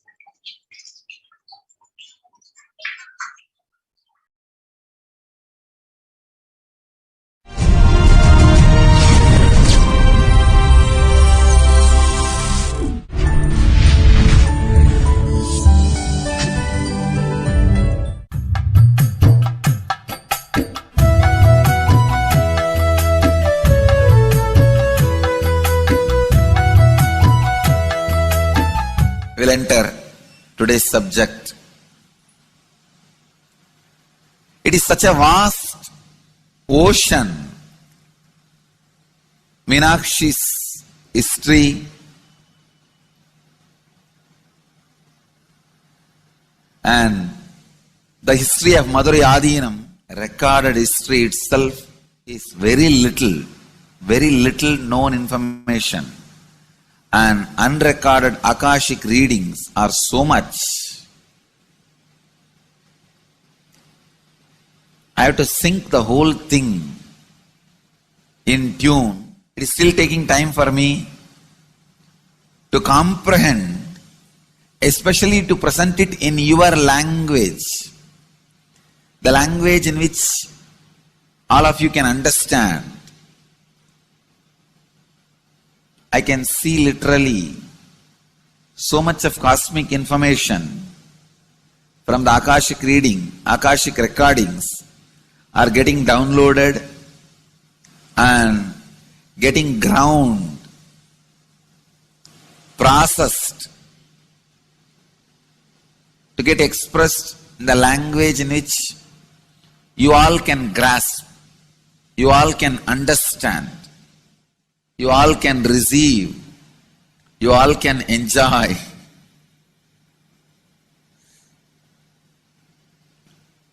So it is taking little time. I'll answer some of your questions today related to this temple culture. As part of this Satsang series, Madurai Adinam series. This is a question from Rajiv, India. Beloved Master, people not belonging to this culture knows little about this particular Meenakshi temple. Please tell us who is Devi Meenakshi and her husband. Why this grand temple? What are the visible and invisible functions of this temple? Please tell us, Swamiji.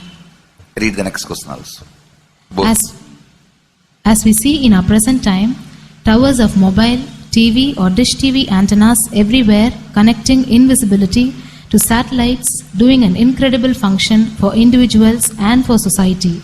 My question is, there is and was everywhere temples and deities in this culture. Anybody coming from outside just wonder, is this just sentimental carved stones, worshipping culture or just artistic sculpture? What is the invisible function of temples, deities? See, both questions, same answer. That is the reason I wanted to answer both the questions together. Modern day dish TVs, antennas, mobile towers, all of them work in the level of certain frequency where the words, pictures, visuals can be transmitted. See, the verbalization and visualization, names and forms can be transmitted from one place to another place through these mobile towers, dish TV antennas. But the temple towers are created to transmit super consciousness from one place to another place. Please understand, in Meenakshi's time there was television, conscious television. It used to be in stone slab, and if you just sit in front of that stone TV, meditate, connect with Meenakshi, she will appear live and answer whatever you want. So each of the stone slabs only slowly later on became deities. You can see in our temples this happening. The TVs in which I am appearing and speaking are slowly becoming deities. They are receiving worship. Flowers are offered to it. Aarti is done to it. Incense is given to it. Now, all our temples are planning to have a separate throne for this TV. In Los Angeles, already I am on the throne. The TV is in the throne. The TV, in which people are seeing me, have already become deity. Same way, please understand, the stones through which people were able to connect with the super consciousness have become deities. Same way, all our temples, deities, everything is a connecting mechanism with super consciousness. The mechanism which connects with the super consciousness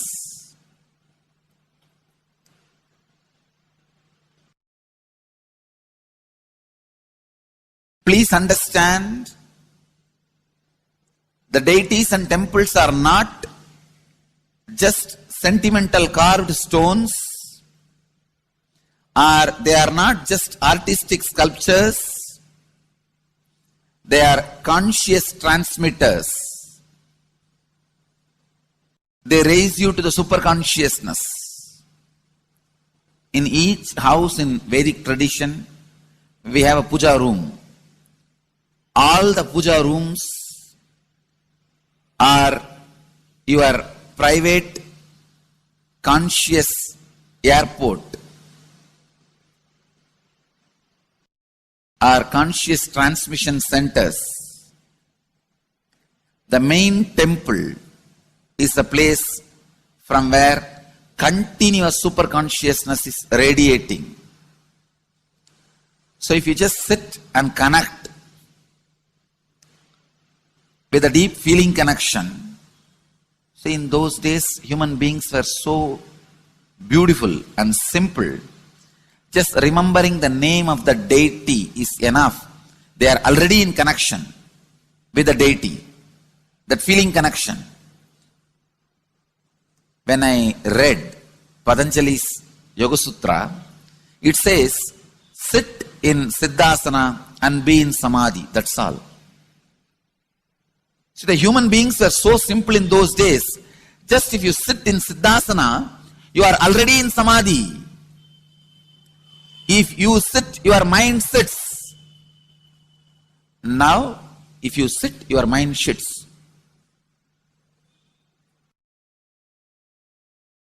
Mind is completely away from the body. In those days, human beings are so simple and intelligent. All the non-mechanical parts of their brain were awakened. It is Western culture which killed the non-mechanical parts of the brain, the functions of the non-mechanical parts of the brain. Please understand, in the Vedic civilization, always human beings were brought up in such a way that non-mechanical parts of the brain was fully alive and awakened. It is a cultural invasion, destroyed the greatest possibility of the human being when the non-mechanical parts of the brain is not functioning anymore. The temples, deities, all these are looking useless. Otherwise, they are a huge conscious infrastructure. Please understand. So an example, suddenly, if we find some method to travel just 20 feet above the air or 30 feet above the air without petrol or diesel, all our automobiles, roads, everything will become useless. Then you will wonder, why so many automobile industries are established? Why so many cars are produced? Why this huge road waste? I think our ancestors are fools. You don't understand. At one period, it was used. It was being useful. Our temples, our deities, all these are useful if all your non-mechanical parts of the brain is awakened.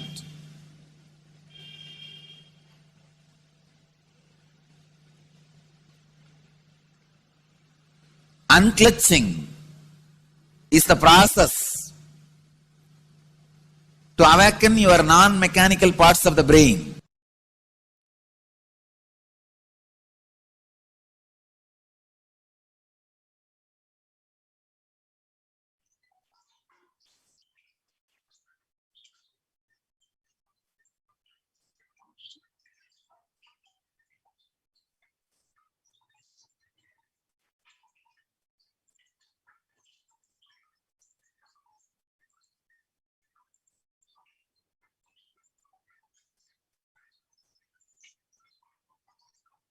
Now, with this understanding, we have in detail understood about why the temples, ecosystems, and how they are protecting from this huge pandemic.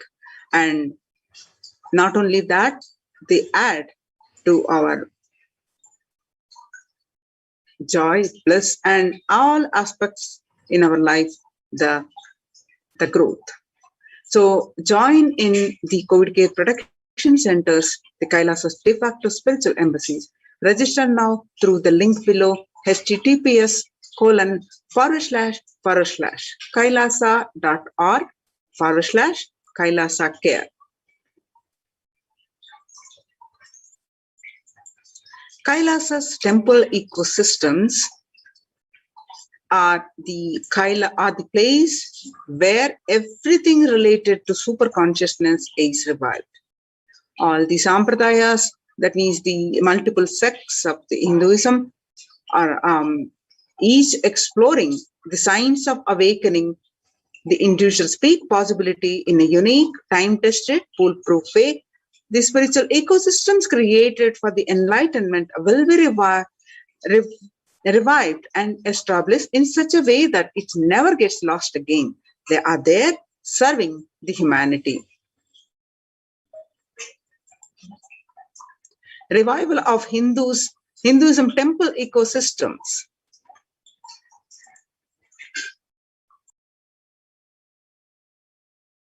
I am going to revive Hinduism by setting up a model community, enlightenment ecosystem. I am going to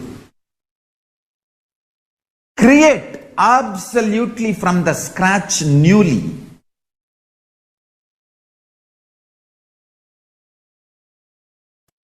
self-sustaining, temple-based Hindu ancient enlightenment ecosystem and civilization based on that. Understand? Kailasa is reviving the ancient Hindu enlightened civilization.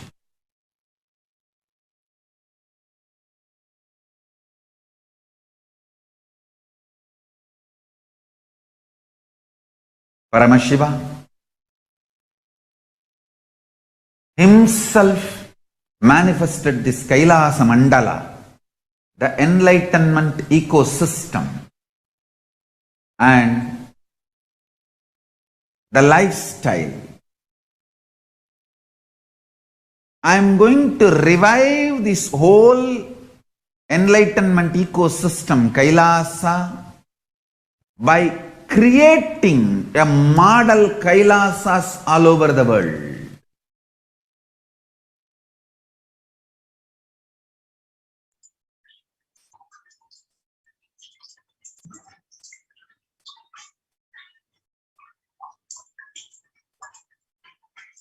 So beginning from 1994 to this date, the Supreme Pontiff of Hinduism, has worked tirelessly in the revival of the temple ecosystems.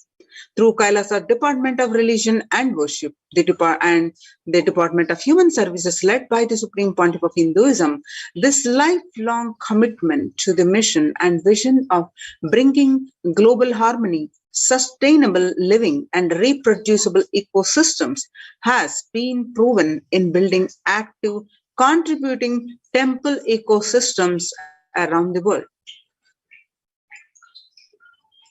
You can see the glimpses how the Supreme Pontiff of Hinduism has established the temple-based ecosystems, the various glimpses, conducting the various programs, conducting the, doing the Fi Annadan, doing the Karaseva, leading by example, and participating in the famine, various service activities, medical camps. He has established the Kailasa's ecosystems around the world, starting from 1994 and continuing to work to establish these temples, not only in India, but in the Western Hemisphere also, and in other places.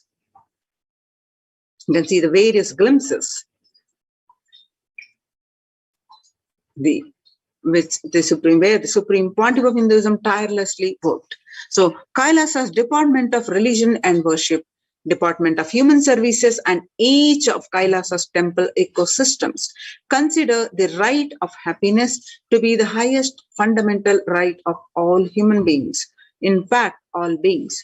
The ultimate goal for Hinduism and Kailasa, led by the Supreme Pontiff of Hinduism, Jagadguru Mahasannidhanam, His Divine Holiness Bhagwan Nithyananda Paramashivam, is the material and spiritual well-being and prosperity of humanity. To join the Kailasa's COVID care protection centers, register now through the link below, https://kailasa.org/Kailasa care.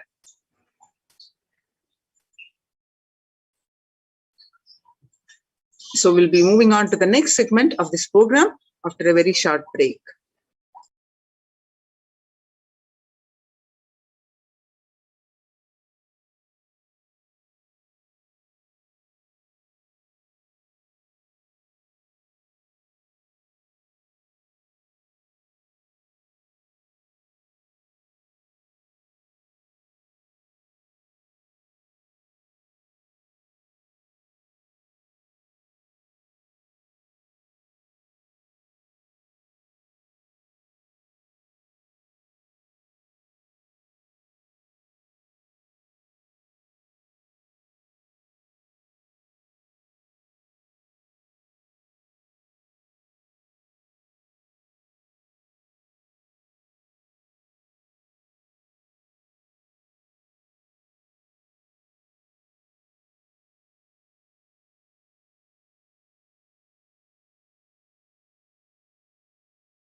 Connecting with the divine with your eyes closed is meditation. Connecting with the divine with your eyes open is darshan. Come, let us all now move from meditation to darshan. Slowly, very slowly, please open your eyes.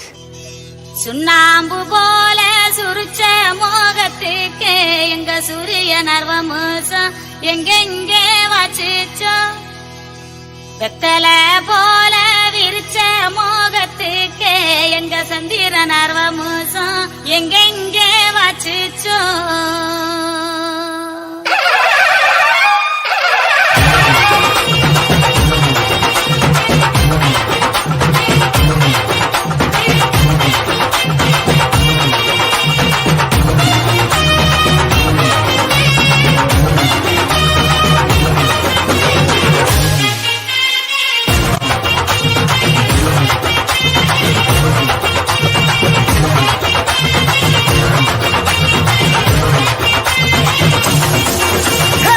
இந்த நாடு நல்ல நாடு, நித்யானந்த பூமிக்கு வந்த நாடு.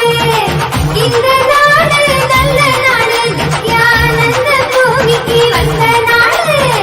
சொன்ன வார்த்தையும் கொஞ்சம் கேளு, சொன்ன வார்த்தையும் கொஞ்சம் கேளு. இந்த சொர்க்க பூமிக்குள் வந்து வாடு, சொர்க்க பூமிக்குள் வந்து வாடு. இந்த நாடு நல்ல நாடு, நித்யானந்த பூமிக்கு வந்த நாடு. இந்த நாடு நல்ல நாடு, நித்யானந்த பூமிக்கு வந்த நாடு.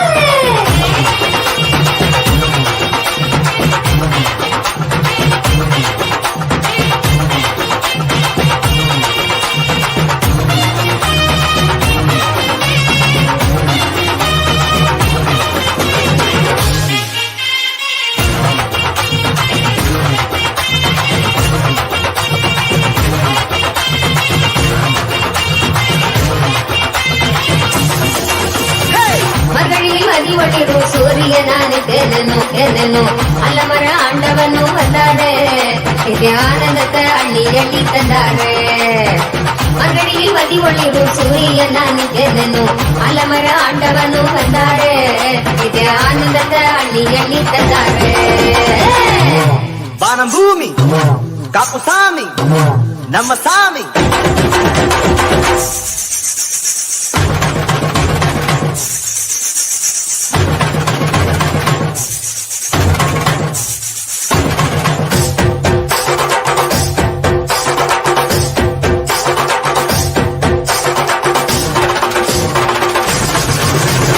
முத்துரவரத்தினமே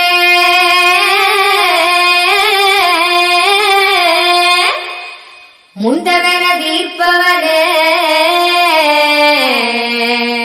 முத்துரவரத்தினமே முந்தவன தீர்ப்பவனே, முத்துரவரத்தினமே முந்தவன தீர்ப்பவனே. பொங்கி வரும் எண்ணங்களை போக்க வைக்கும் ஆண்டவனே, பொங்கி வரும் எண்ணங்களை போக்க வைக்கும் ஆண்டவனே. பாடு பண்பாடு பிறந்த நாள கொண்டாடு, பாடு பண்பாடு பிறந்த நாள கொண்டாடு.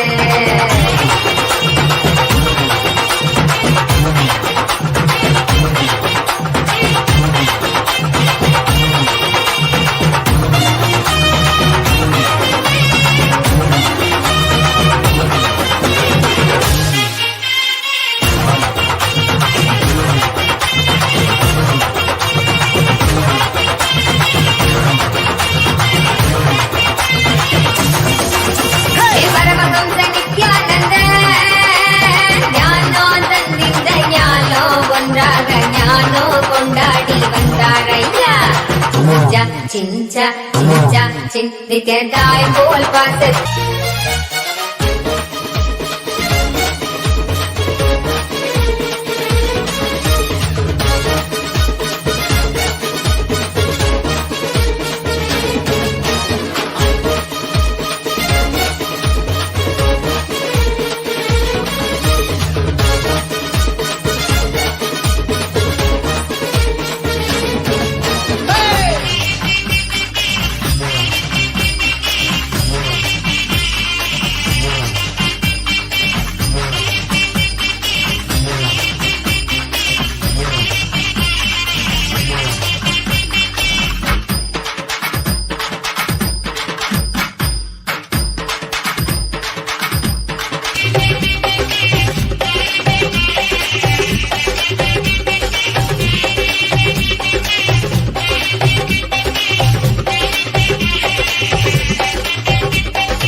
எங்கெங்கே வச்சிச்சோ வெத்தலை போல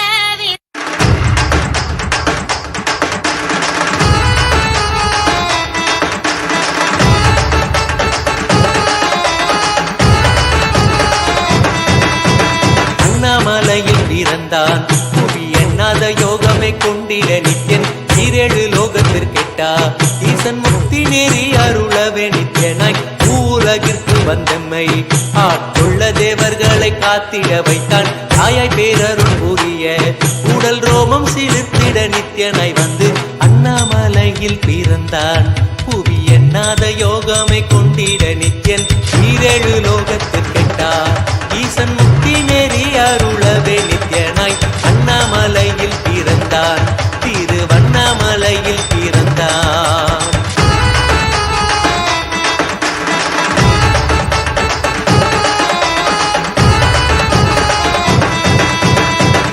கிளப்பி விட்டேனில் பர தத்துவம் கற்பித்த பாரமஞானியாய் ஞானக்கண் கொடுத்த தமக்கே ரூபம் காட்டிய மாய வித்தை செய்யும் நித்யன் வித்தை கிளப்பி விட்டேனில் பர தத்துவம் கற்பித்த பாரமஞானியாய் ஞானக்கண் கொடுத்த தமக்கே ரூபம் காட்டிய மாய வித்தை செய்யும் நித்யன் அண்ணாமலையில் பிறந்தான் புவி எண்ணாத யோகமே கொண்டிட நித்யன் ஈரேழு லோகத்திற்கெட்டா ஈசன் முக்தி நெறி அருளவே நித்யனாய் அண்ணாமலையில் பிறந்தான் நித்யன் அண்ணாமலையில் பிறந்தான்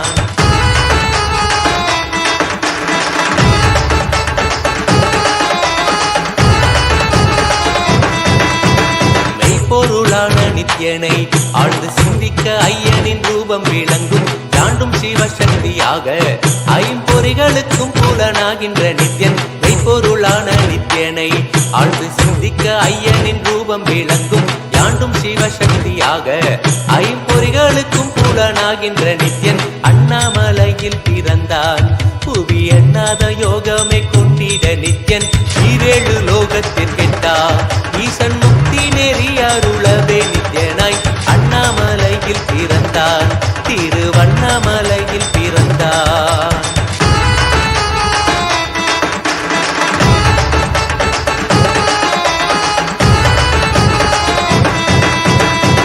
புறமும் இருந்து உயிர் பக்குவமாக்கிடும் பரமனாம் நித்யன் ஞானப்பாடி தங்கள் ஏழும் கொண்ட ஞானமும் ஆகியே ஆண்டிடும் நித்யன் உள்ளும் புறமும் இருந்து உயிர் பக்குவமாக்கிடும் பரமனாம் நித்யன் ஞானப்பாடி தங்கள் ஏழும் கொண்ட ஞானமும் ஆகியே ஆண்டிடும் நித்யன் அண்ணாமலையில் பிறந்தான் புவி எண்ணாத யோகமே கொண்டிட நித்யன் ஈரேழு லோகத்திற்கெட்டா ஈசன் முக்தி நெறி அருளவே நித்யனாய் அண்ணாமலையில் பிறந்தான் நித்யன் அண்ணாமலையில் பிறந்தான்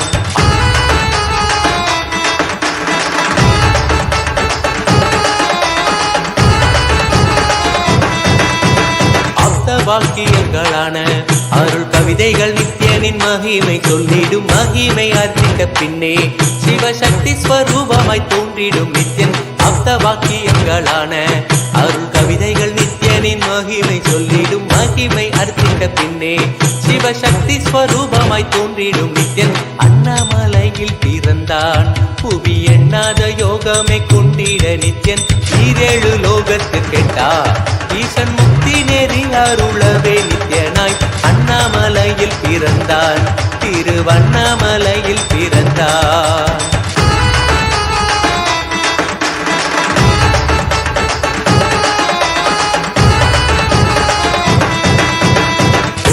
சேத்திரம் தனிலே நித்யன் உன்னத நீலை மூலத்தில் வருமே விண்ணவர் மன்னவர் ஒப்ப அகிலம் ஆளும் கீர்த்தியுட ஈசன் நித்யானந்தன் புண்ணிய சேத்திரம் தனிலே நித்யன் உன்னத நீலை மூலத்தில் வருமே விண்ணவர் மன்னவர் ஒப்ப அகிலம் ஆளும் கீர்த்தியுட ஈசன் நித்யானந்தன் அண்ணாமலையில் பிறந்தான் புவி எண்ணாத யோகமே கொண்டிட நித்யன் ஈரேழு லோகத்திற்கெட்டா ஈசன் முக்தி நெறி அருளவே நித்யனாய் அண்ணாமலையில் பிறந்தான் நித்யன் அண்ணாமலையில் பிறந்தான்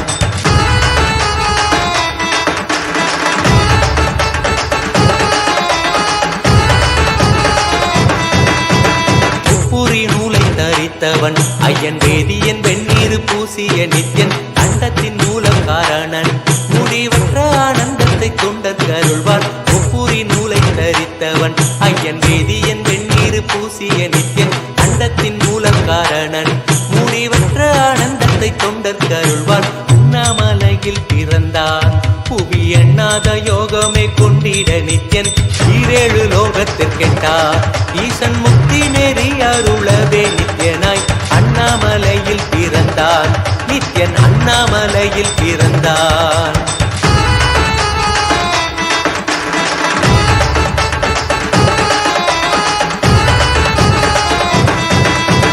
பேரறிவு பொருள் நித்யன் உலகாளும் ஊரை மன்னவர் கழித்தவன் அர்த்தநாரீஸ்வரனாக அருள் செய்திட்டே எம்மை ஆட்கொண்டிடும் நித்யன் பேரறிவு பொருள் நித்யன் உலகாளும் ஊரை மன்னவர் கழித்தவன் அர்த்தநாரீஸ்வரனாக அருள் செய்திட்டே எம்மை ஆட்கொண்டிடும் நித்யன் அண்ணாமலையில் பிறந்தான் புவி எண்ணாத யோகமே கொண்டிட நித்யன் ஈரேழு லோகத்திற்கெட்டா ஈசன் முக்தி நேரி அருளவே நித்யனாய் அண்ணாமலையில் பிறந்தான் நித்யன் அண்ணாமலையில் பிறந்தான்.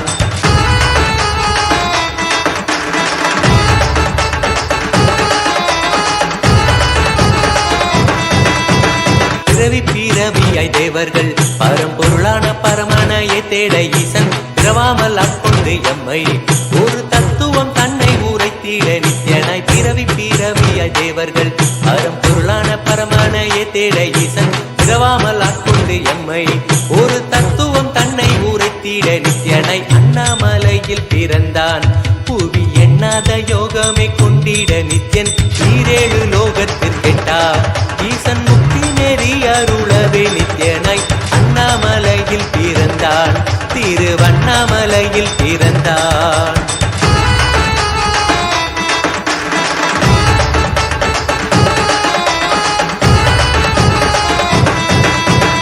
எண்ணிலா வடிவமுடையவன் என்னும் எண்ணம் கடந்த முதற் பொருளானவன் பிறவி எடுத்தே சலிக்க அருள் தாகத்தை தீர்த்தன் வினைகள் களைந்தான் எண்ணிலா வடிவமுடையவன் என்னும் எண்ணம் கடந்த முதற் பொருளானவன் பிறவி எடுத்தே சலிக்க அருள் தாகத்தை தீர்த்தன் வினைகள் களைந்தான் அண்ணாமலையில் பிறந்தான் புவி எண்ணாத யோகமே கொண்டிட நித்யன் ஈரேழு லோகத்திற்கெட்டா ஈசன் முக்தி நெறி அருளவே நித்யனாய் அண்ணாமலையில் பிறந்தான் நித்யன் அண்ணாமலையில் பிறந்தான்.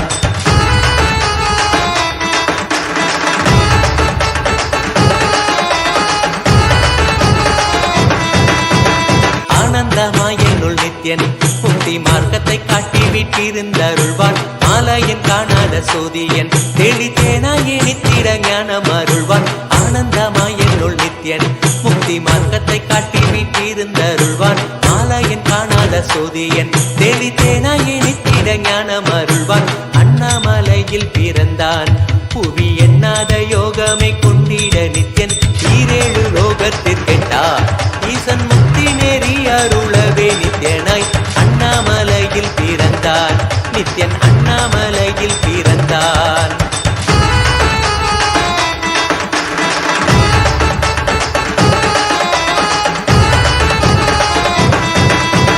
வெற்றி குதிரை ஏதியே அடியார்கள் கூரைகளை ஏற்கின்ற நித்யன் சூழும் உறவினரோடு வந்த பாசந்தானை யாரு தேயம்மை காப்பான் வெற்றி குதிரை ஏறியே அடியார்கள் கூரைகளை ஏற்கின்ற நித்யன் சூழும் உறவினரோடு வந்த பாசம் தானை யாரு தேயம்மை காப்பான் அண்ணாமலையில் பிறந்தான் புவி எண்ணாத யோகமே கொண்டிட நித்யன் ஈரேழு லோகத்திற்கெட்டா ஈசன் முக்தி நெறி அருளவே நித்யனாய் அண்ணாமலையில் பிறந்தான் நித்யன் அண்ணாமலையில் பிறந்தான்.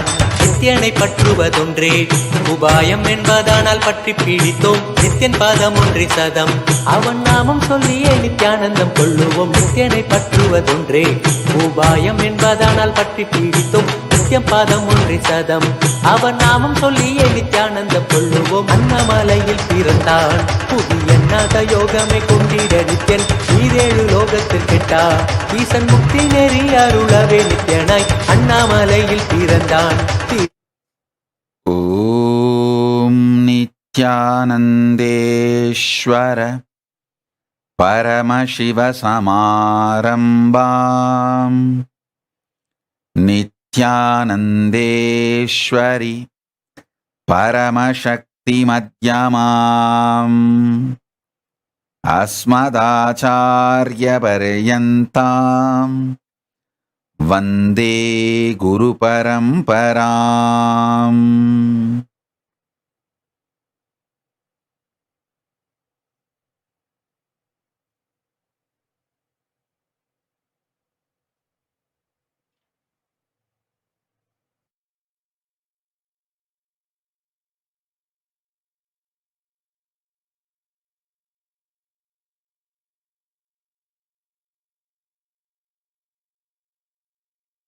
I welcome you all with my love and respects. I welcome all the devotees, disciples, Samajis, Satsangis, everyone sitting with us all over the world with my love and respects.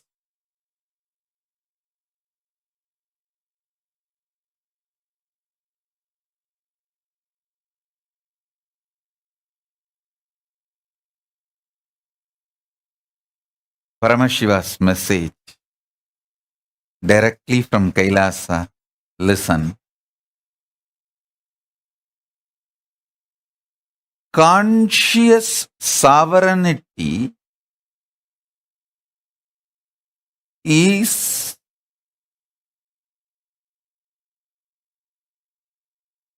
the source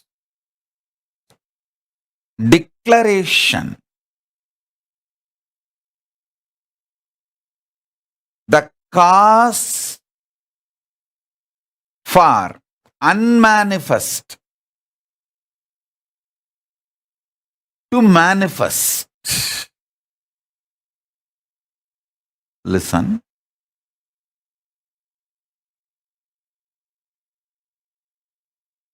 The unmanifest Paramashiva,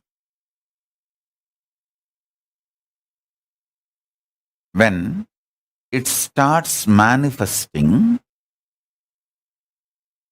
the conscious sovereignty is the source theme mixed with bliss. Bliss is a lubrication. Conscious sovereignty is the source will through which the unmanifest becomes manifest. Listen intensely.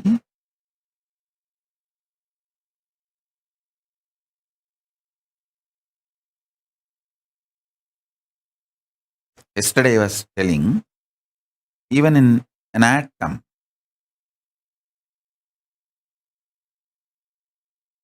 atom, cell, all this unit level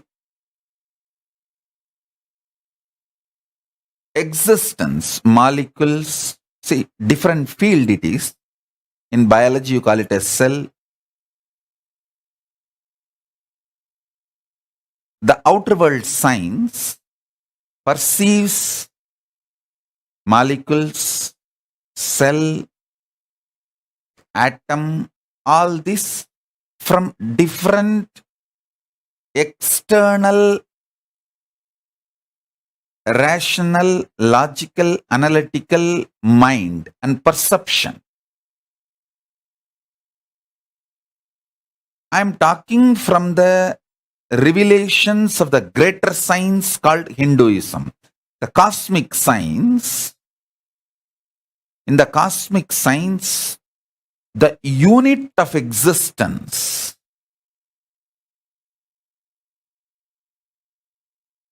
the unit of existence, in cosmic science we call it as tattva. The tattva in the modern science, you call it, in each field, you have a different unit, the core unit.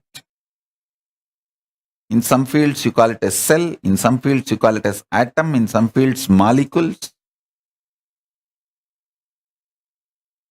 But I am talking about the cosmic science.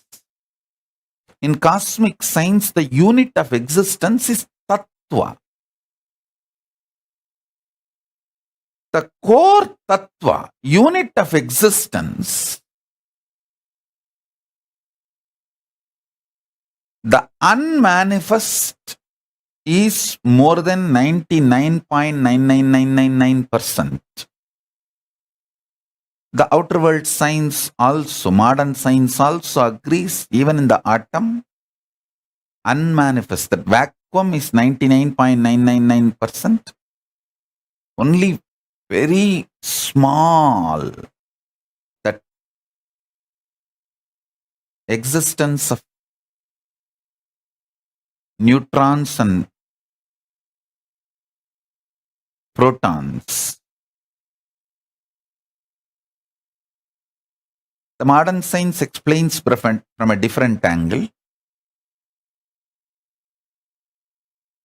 You listen to the truth from the cosmic science. I want all of you to know the modern science,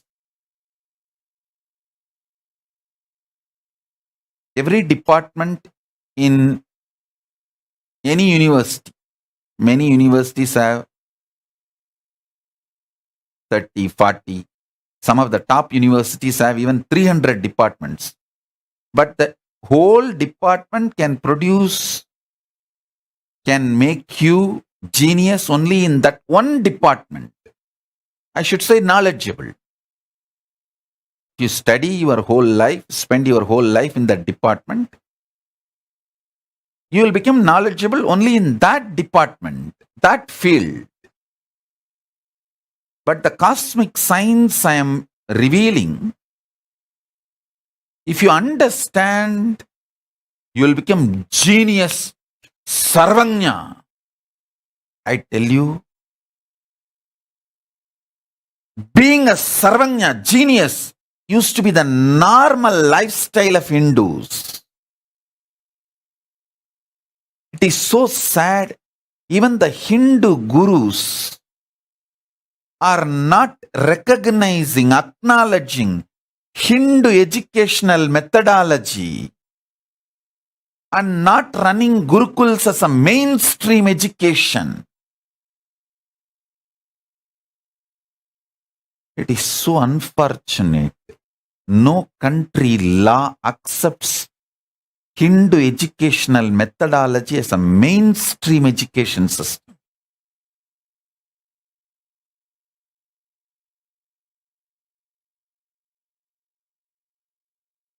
Anyhow, now it is my responsibility, Kailasa's responsibility, to make Hindu education system as a mainstream education system. See, if you understand the core unit principle of the cosmic science, you will become genius in any field you just put your attention. The unit of the existence, the tattva, should be understood in its core. Listen. The unmanifest existence of you decides to manifest out of his conscious sovereignty. So, the conscious sovereignty cannot be lost, even if you think it is lost during your manifestation process. The manifestation process cannot take away the conscious sovereignty from you because conscious sovereignty is the source will. Source will. Why even the unmanifest manifests? Bliss is the lubrication. Conscious sovereignty is the source will from which the unmanifest becomes manifest. I tell you, oh Hindus, you inherit a rich tradition, richness from genius.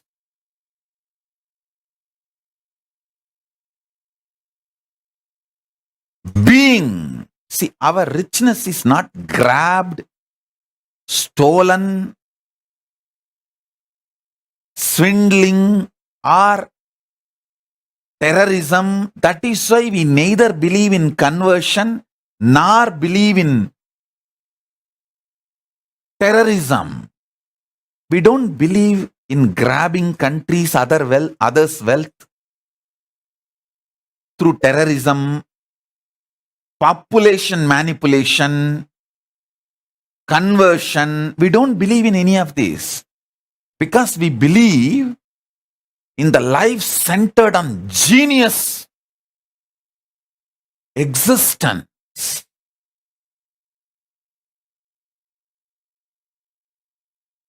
Hindus are perfect in everything. Modern day Hindus just lost your appetite for being a genius. This stupid NRI cheap lifestyle. One home, 2 car, 2 kids, green card.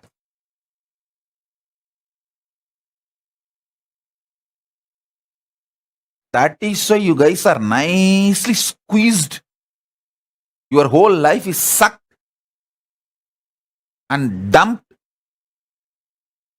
like a dirt by 50 by the global tech giants. Working for global tech giants is the hell and curse. And the Hindus who don't want the genius lifestyle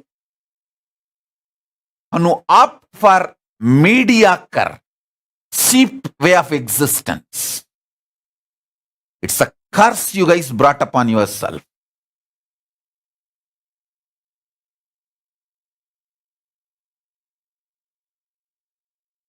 And you guys glorify your curse.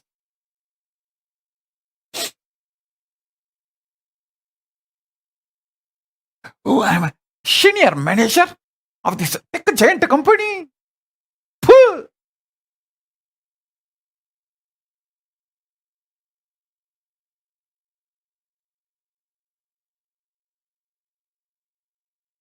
Every senior manager or director or CEO, NRI sitting not just in US and Canada or UK, anywhere in the world. Look back, your grandfather or great grandfather must be Sadavadani, Dasavadani, Ashtavadani, bloody inheritors of Avatani Sampradaya. Avatanis means genius. Sarvanyas, Avatani Sampradaya. You fools are having pride being a manager, senior manager, director of tech companies. It's a punishment.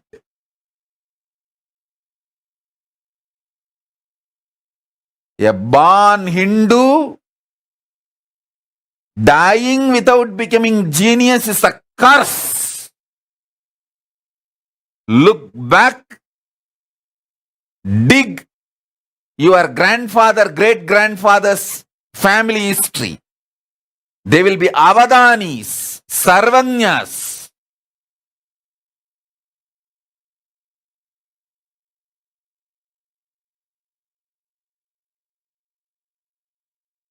Appetite for being genius is the educational method of Hinduism. Understand? Education for all to make living is the preliminary education in Hindu tradition. Hindu tradition, till the age of 14, the Kulattul, the family knowledge for making living will be given. That is preliminary education, basic education. But Gurukul education is for refining the personality and making you genius. Making you genius is the education of the Hindus.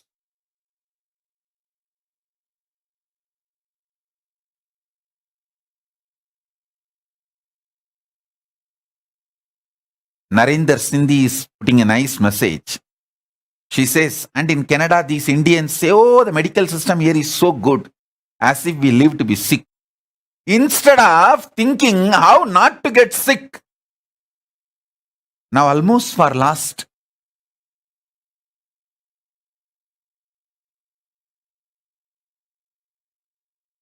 3 years after I left India, only once I had some diagnosis.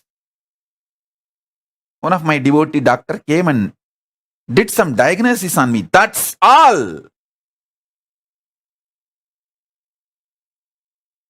3 years, neither I visited the hospital nor my grandfather. It is true what I am saying. My grandfather died in 90s. Only the last day of his death, he went to hospital. 90, his whole life, he went to hospital only once. The day he died, that's all. And it's not that Tiruvannamalai has a great hospital or medical care. Lifestyle is such.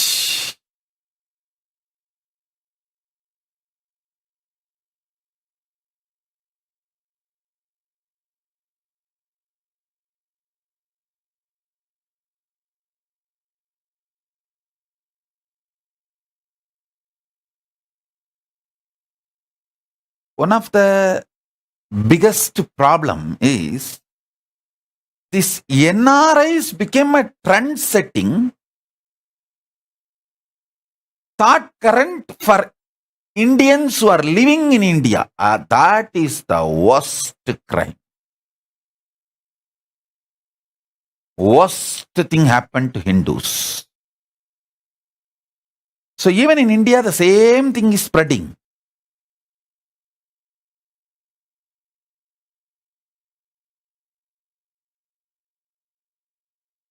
Two kids, one house.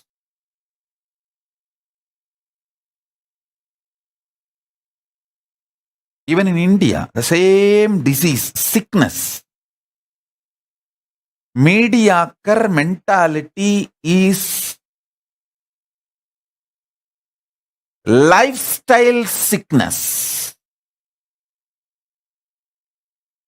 Appetite for being genius. See,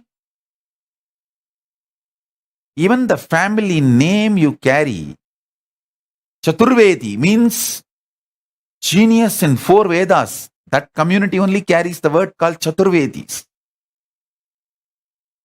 Trivedis, Tivaris. Trivedi, Tivari. Title means genius in 3 Vedas.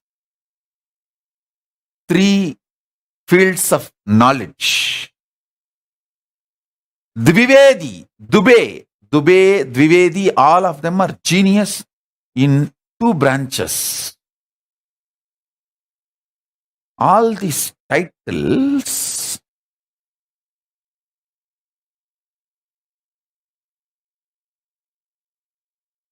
shows your grandfather, great-grandfather, they were all genius. Now the whole focus is 1 house, 2 car, 1 wife, 2 kids.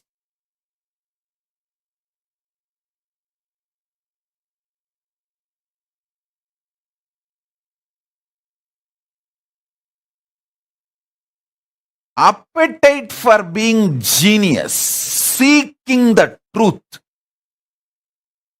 And that brings real depth in life and fulfillment. Sorry for being strong, but unless I am being strong, who is going to tell you guys? Nobody else is going to be telling you the truth directly. They will say, oh, great. Wow, you are a manager. You are a director in such a tech giant company. Phew.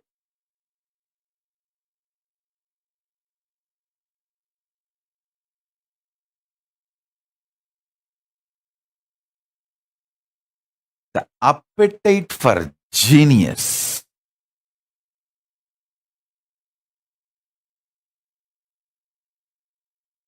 Appetite for being a seeker. Appetite for finding the truth of existence. Appetite for digging the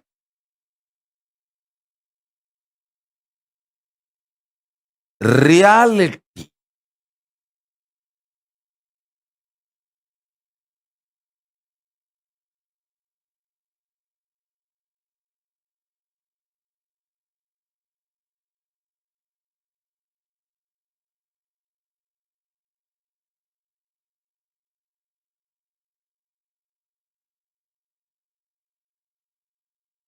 Is appetite for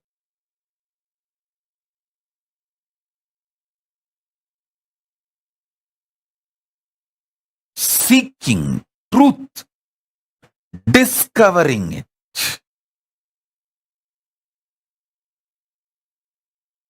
Appetite for being genius. This appetite for being genius is replaced by westernized Hinduism, the neo-Hindutva. The neo-Hindutva is making the whole Hinduism as a school college running organization religion. Hey! And that also Christian school and Christian syllabus and Christian medical system, hospitals. Many Hindu gurus come and tell me, they even cry to me, Swamiji, I am from this sampradaya, even my school students don't get initiated in my sampradaya. Why will they? Because the school you are running is giving a Christian education and you are teaching the Christian history. You are not teaching the Hindu history to them, or the real history to them. What you are teaching in your school, they are going to follow, then why will they respect you? Your school books, you don't open and see, it is directly abusing your ancestors, your sampradaya.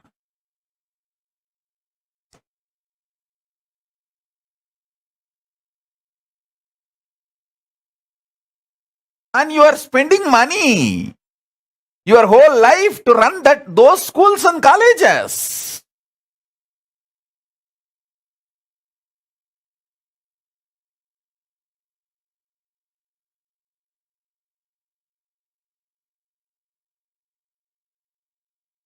one of the worst things done to the modern day Hindus, all their mutts and religious organizations are forced to run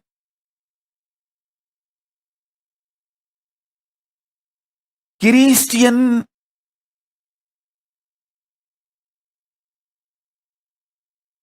syllabus schools, Christian medical method hospitals, even the Hindu mutts and organizations and gurus, unfortunately, have no freedom to run Hindu education or Hindu medicinal method hospitals. Hindu education schools or Hindu medicinal method hospitals, they can't run. Just see the number of madrasas, Christian education organizations, Christian schools, colleges and theology schools, and Hindu gurukuls number before independence. And see the number now. You will understand why I left India. Why I was kicked out of India. I should use that word.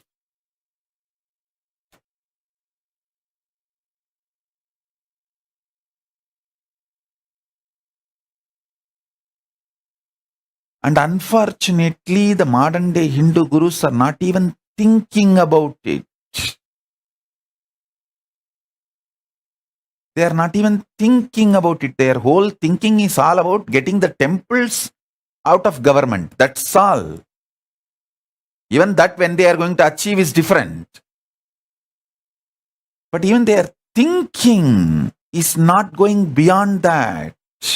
Even in their thinking, they are not going beyond that. And I am telling you, most of the Hindus, almost I can say 99% of the Hindus do not know we had an amazing hospital system, outpatient, inpatient, and lifestyle-based cure healing methods. This modern ideological racketeering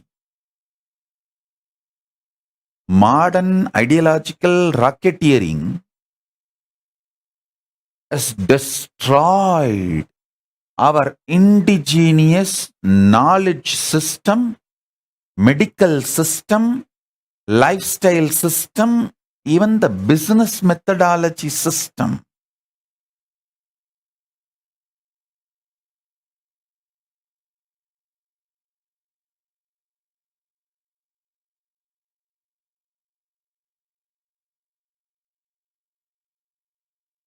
I think it is my responsibility at least to create one model community, one model piece.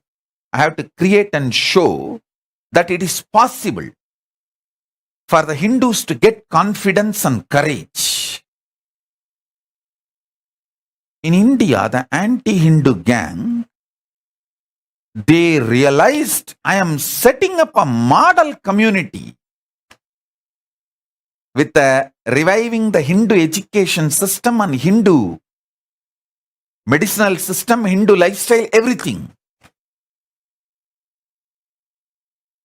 Then they understood, oh God, this is too dangerous. He's setting a model.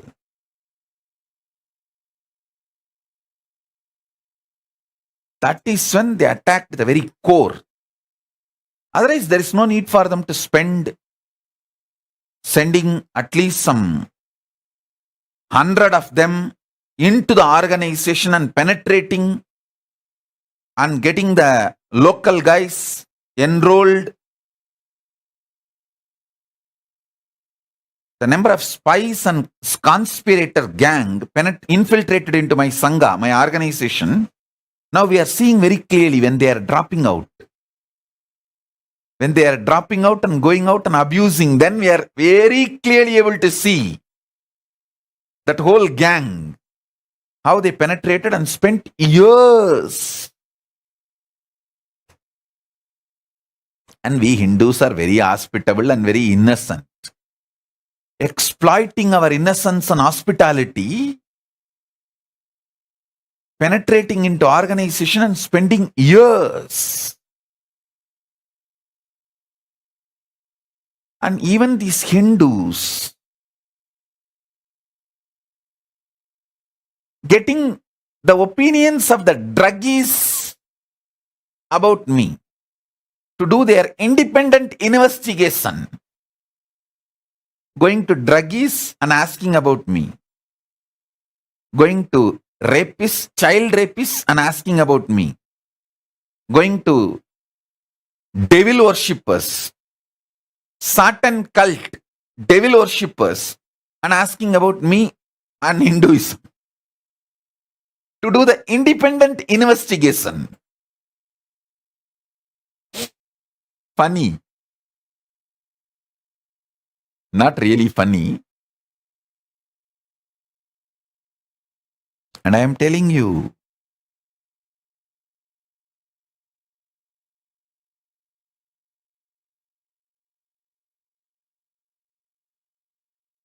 the appetite for being genius and the Hindu education system, Hindu knowledge transmission system. Actually, we should call it as a Hindu knowledge transmission system. It's not just education system. Education word is too poor. We don't educate, we just do knowledge transfer, I tell you. All the arts a Vishwakarma father mastered in jewelry making, he will transmit the whole thing by the age of 7 to the child, and after that everything the child learns will be the father plus. It will be specialization of what he got from father. That is why I call it Hindu methodology of the knowledge transmission is not ordinary education. Just through the body language, the way, in their very vibration, from the very muscle memory and biomemory and the DNA, the child grasps the whole thing from the father by 7. And from 7 to 14, he refines himself. He excels. Then from 14, it's all about becoming genius.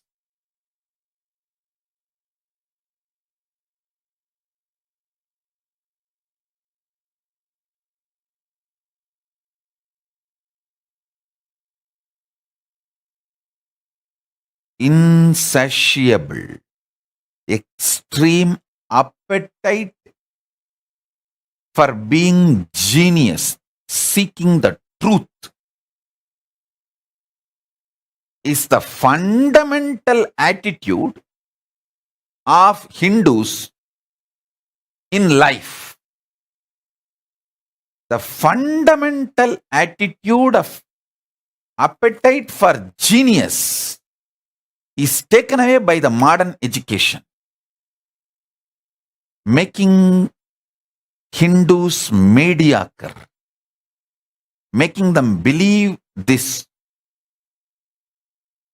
one house, two kids theory, one house, two cars theory. One house, two cars is replaced. Listen, the appetite for being genius is replaced by one house, two car lifestyle or one house, two car goal. One house, two car, one wife, two kids. This goal has been pushed,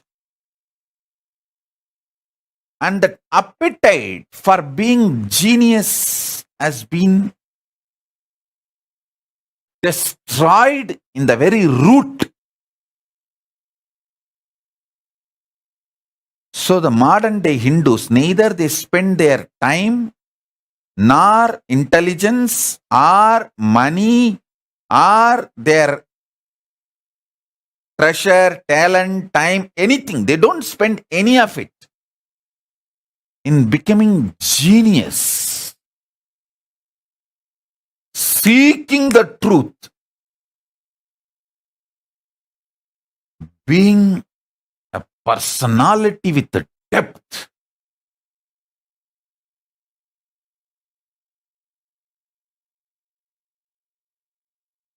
I tell you, allowing the kids to date and break their celibacy before 21 destroys their depth. Till 21, absolute celibacy makes the depth in personality. Understand? Actually, it takes 21 for your brain to get mature to handle the emotional ups and downs of relationships. If you started dating or all this boy girl thingy before 21, don't feel proud about it. Don't feel cute about it.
I think I am in too much samadhi and naturally I'll be too raw, straight, ferocious.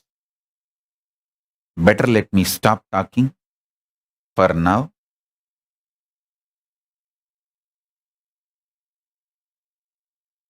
When I am in my pure space, better not to talk to me and me not talk to you guys.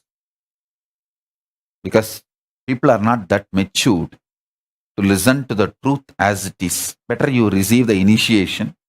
Let me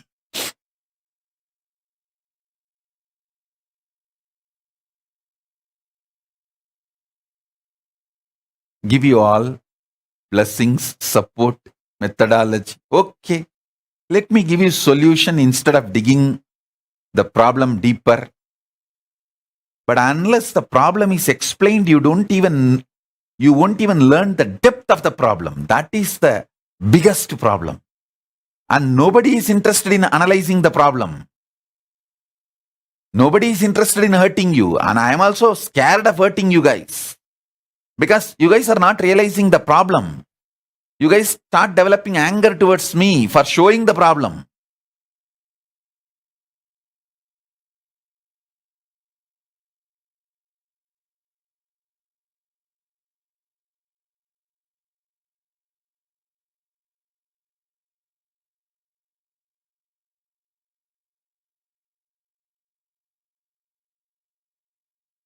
Hey, listen. Out of my extreme compassion, I am talking. Listen.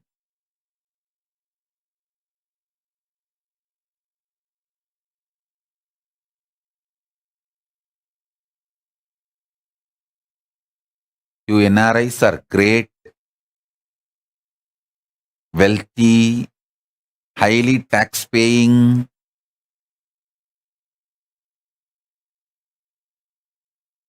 There are so many good things you guys have.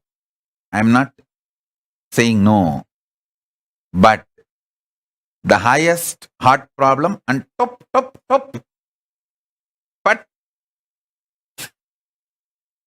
by 50, that ratio is also high. Before 50 packing off, this Monday morning blow-ups, heart attacks. That ratio is also too high among the NRIs. You go and study, see the statistics. I'm talking from the number. It's all public information. The reason is not following the lifestyle of Hinduism.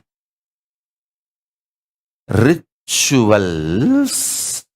mold day-to-day life. Person who has the habit of Nitya Puja, even if it is 10 minutes, I guarantee you will be 3 times more productive in your life, because this Nitya Puja habit will not let you just rot in your bed without getting up. See, your concept of vacation is just rolling on the bed without getting up. Are you fool? The whole concept of vacation is wrong. Becoming couch potatoes is not life. There are tons of things. When people get time for themselves, all they do is just without, I don't get up from the bed. I just roll till evening. Is it a pride? Cute?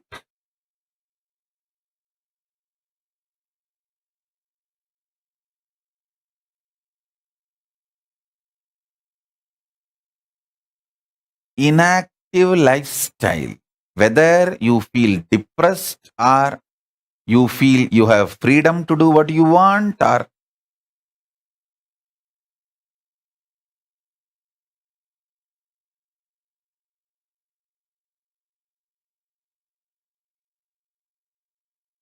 that is not lifestyle. A ritual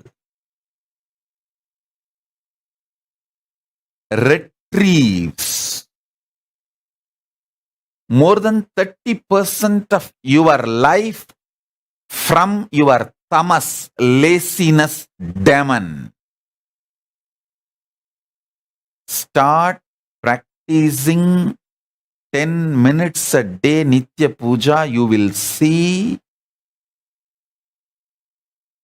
your waking hours, active hours, living hours, not just working, alive, living hours will increase 30% minimum.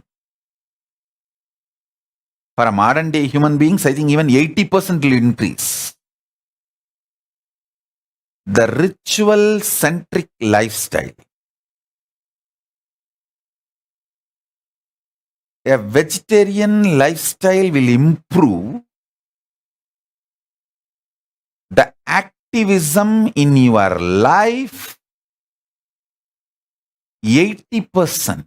80% of the time you are awake, you will be very bright. Your brain will be functioning very bright without coffee. Without coffee, you will be organized if you live a vegetarian lifestyle. Vegetarian lifestyle keeps your brain organized without coffee, without caffeine.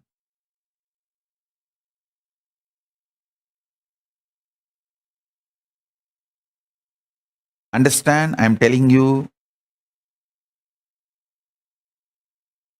the day I started applying this Karisalangani powder for my upper palate and cleaning the pitta and kapha, I am living without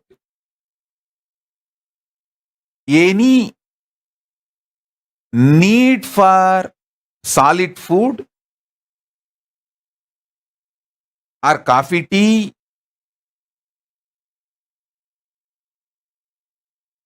Now the solid cooked food has become like a Maheshwara Puja diet for me. Other times just little few seeds or fruits or juice.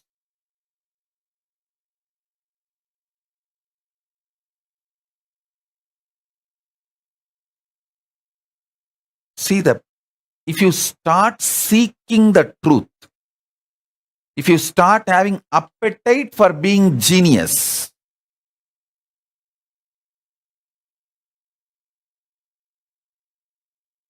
that appetite for being genius only can make you decide about this vegetarian lifestyle, ritual-centric lifestyle.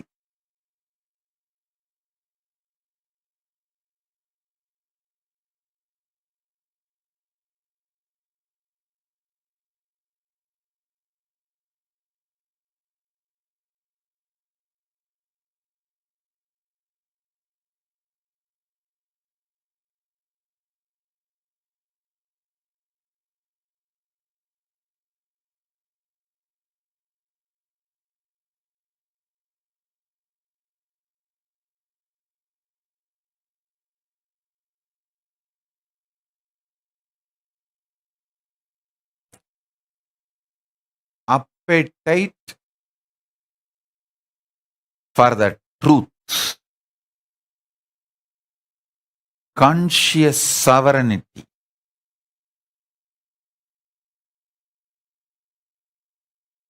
appetite for the highest reality is the fundamental ecosystem, lifestyle, nature, existential reality for Hindus. Oh, Hindus, reclaim that first. Don't allow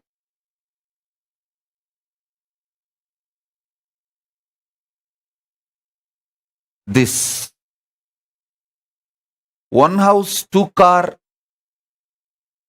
lifestyle to steal the appetite for the truth, appetite for the reality from you.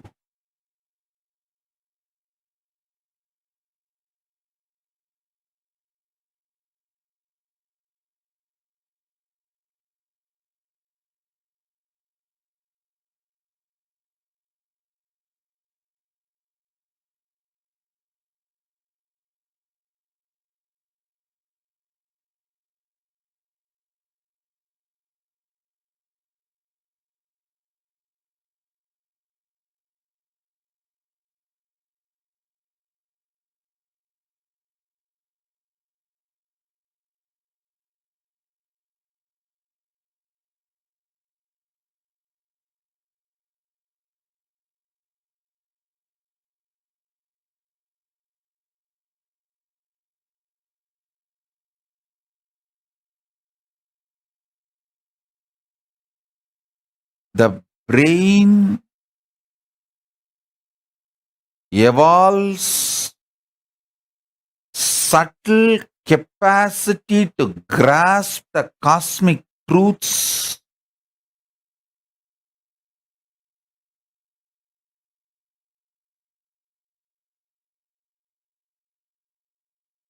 if the appetite for the truth is encouraged in you.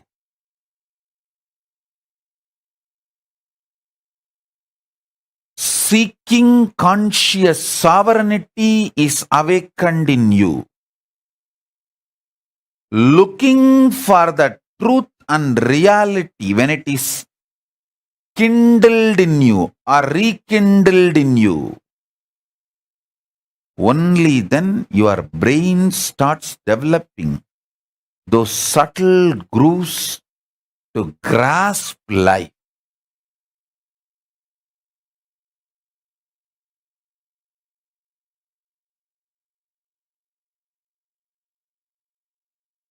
I really sincerely bless you all to awaken conscious sovereignty and seeking for the conscious sovereignty. Seeking the truth.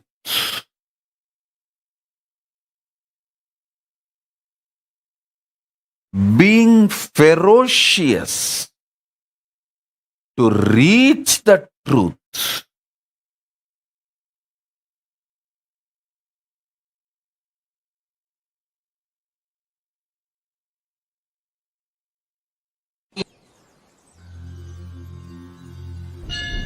அஞ்சலென்றடைய அபயம் தரும் லிங்கம்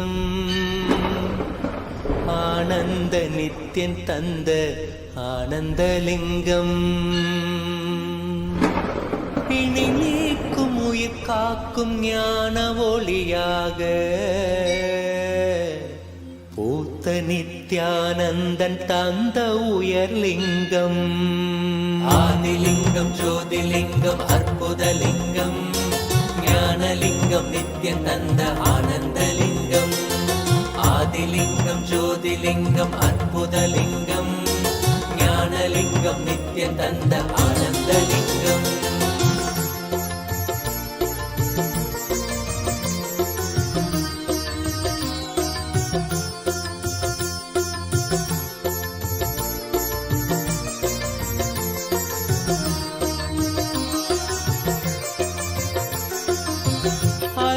பதிதனிலே மலைவல வழிதனிலே அருமையாய் அமர்ந்த நித்யன் ஆனந்தலிங்கம் அருணயம் பதிதனிலே மலைவல வழிதனிலே அருமையாய் அமர்ந்த நித்யன் ஆனந்தலிங்கம் கருதிடும் அடியவரின் மலையெனும் துயர்களையே கடுகன உடைக்கும் நித்யன் ஆனந்தலிங்கம் கருதிடும் அடியவரின் மலையெனும் துயர்களையே கடுகன உடைக்கும் நித்யன் ஆனந்தலிங்கம் கவலைகள் விடி உறவே அவலங்கள் பொடிபடவே கருணையின் அருளழகாய் ஆனந்தலிங்கம் கவலைகள் விடி உறவே அவலங்கள் பொடிபடவே கருணையின் அருளழகாய் ஆனந்தலிங்கம் சுயமதை உணர்த்திடவே சுகமதில் நிலை பெறவே தவநிலை குயத்தும் நித்யன் ஆனந்தலிங்கம் சுயமதை உணர்த்திடவே சுகமதில் நிலை பெறவே தவநிலை குயத்தும் நித்யன் ஆனந்தலிங்கம் தவநிலை குயர்த்தும் நித்யன் ஆனந்தலிங்கம் ஆதிலிங்கம் ஜோதிலிங்கம் அற்புதலிங்கம் ஞானலிங்கம் நித்யன் தந்த ஆனந்தலிங்கம் ஆதிலிங்கம் ஜோதிலிங்கம் அற்புதலிங்கம் ஞானலிங்கம் நித்யன் தந்த ஆனந்தலிங்கம்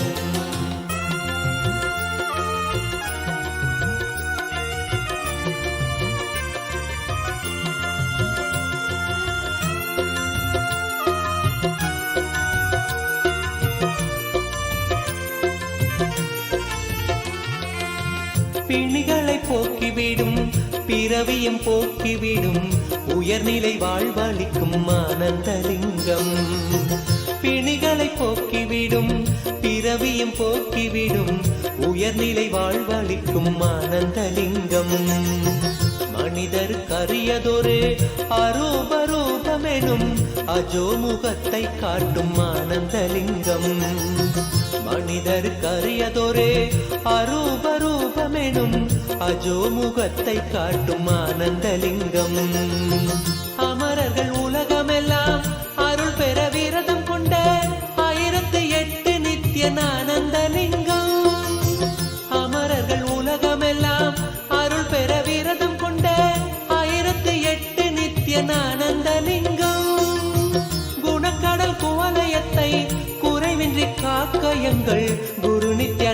நித்யானந்தன் தந்த ஆனந்தலிங்கம். குணக்கடல் கோலயத்தை குறைவின்றி காக்க எங்கள் குரு நித்யானந்தன் தந்த ஆனந்தலிங்கம். குரு நித்யானந்தன் தந்த ஆனந்தலிங்கம். ஆதிலிங்கம் ஜோதிலிங்கம் அற்புதலிங்கம் ஞானலிங்கம் நித்யம் தந்த ஆனந்தலிங்கம். ஆதிலிங்கம் ஜோதிலிங்கம் அற்புதலிங்கம் ஞானலிங்கம் நித்யம் தந்த ஆனந்தலிங்கம்.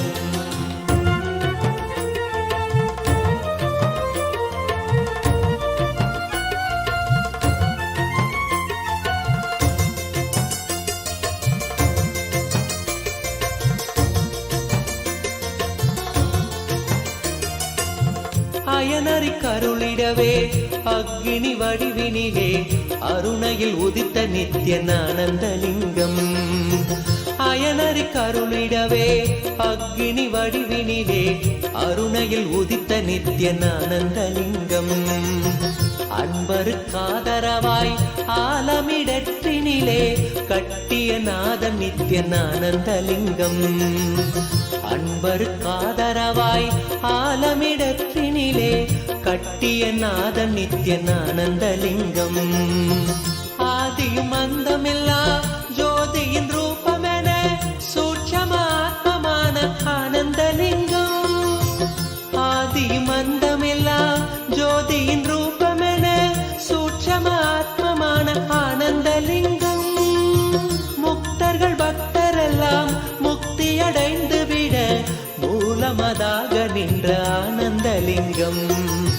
முக்தர்கள் பக்தரெல்லாம் முக்தியடைந்து விட மூலமதாக நின்ற ஆனந்தலிங்கம்.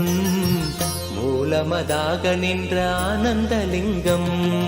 ஆதிலிங்கம் ஜோதிலிங்கம் அற்புதலிங்கம் ஞானலிங்கம் நித்யம் தந்த ஆனந்தலிங்கம்.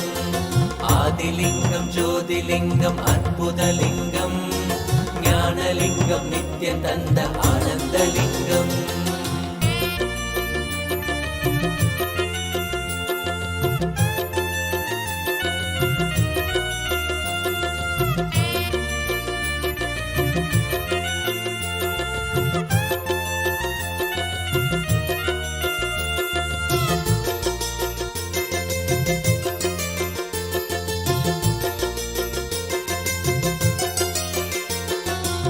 ஆதிலிங்கம் ஜோதிலிங்கம் அற்புதலிங்கம் ஞானலிங்கம் நித்யம் தந்த ஆனந்தலிங்கம்.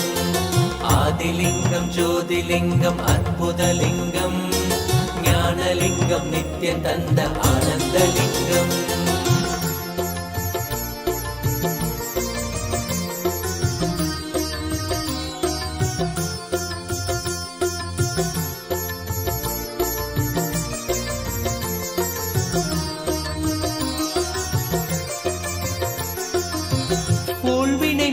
விடும் ஆன்மீக வேட்கைதனை தீயன மூட்டும் நித்யானந்தலிங்கம். ஊழ்வினை மாய்த்து விடும் ஆன்மீக வேட்கைதனை தீயன மூட்டும் நித்யானந்தலிங்கம். வாழ்மனம் கொள்ளும் பெரும் எண்ணங்கள் யாவையுமே பாங்குடன் நீக்கிவிடும் ஆனந்தலிங்கம். வாழ்மனம் கொள்ளும் பெரும் எண்ணங்கள் யாவையுமே பாங்குடன் நீக்கிவிடும் ஆனந்தலிங்கம்.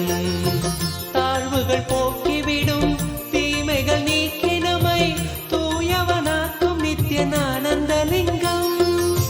தாழ்வுகள் போக்கிவிடும் தீமைகள் நீக்கி நம்மை தூயவனாக்கும் நித்யானந்தலிங்கம். வேள்விகள் செய்து வரும் பேருயர் வாழ்வினையே வேண்டிட தந்துவிடும் ஆனந்தலிங்கம். வேள்விகள் செய்து வரும் பேருயர் வாழ்வினையே வேண்டிட தந்துவிடும் ஆனந்தலிங்கம். வேண்டிட தந்துவிடும் ஆனந்தலிங்கம். ஆதிலிங்கம் ஜோதிலிங்கம் அற்புதலிங்கம் ஞானலிங்கம் நித்யம் தந்த ஆனந்தலிங்கம். ஆதிலிங்கம் ஜோதிலிங்கம் அற்புதலிங்கம் ஞானலிங்கம் நித்யம் தந்த ஆனந்தலிங்கம்.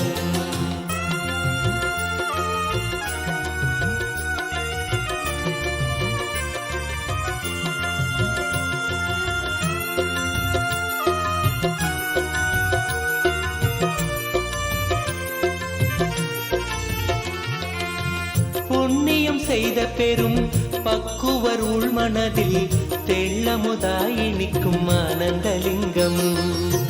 புண்ணியம் செய்த பெரும் பக்குவர் உள்மனதில் தெள்ளமுதாய் நிற்கும் ஆனந்தலிங்கம். பண்ணொடு பரதமெனும் 64 கலை உள்ளிருந்தாட்சி செய்யும் ஆனந்தலிங்கம். பண்ணொடு பரதமெனும் 64 கலை உள்ளிருந்தாட்சி செய்யும் ஆனந்தலிங்கம். பெண் அவள் செய்த தவம் பாதியை தந்த பெரும் பேரருள் செய்த நித்யானந்தலிங்கம். பெண் அவள் செய்த தவம் பாதியை தந்த பெரும் பேரருள் செய்த நித்யானந்தலிங்கம். விண்ணவர் மன்னவரும் வேண்டிடும் வரமெதுவும் வேண்டும் உணருளும் நித்யானந்தலிங்கம். விண்ணவர் மன்னவரும் வேண்டிடும் வரமெதுவும் வேண்டும் உணருளும் நித்யன் ஆனந்தலிங்கம். வேண்டும் உணருளும் நித்யன் ஆனந்தலிங்கம். ஆதிலிங்கம் ஜோதிலிங்கம் அற்புதலிங்கம். ஞானலிங்கம் நித்யன் தந்த ஆனந்தலிங்கம். ஆதிலிங்கம் ஜோதிலிங்கம் அற்புதலிங்கம். ஞானலிங்கம் நித்யன் தந்த ஆனந்தலிங்கம்.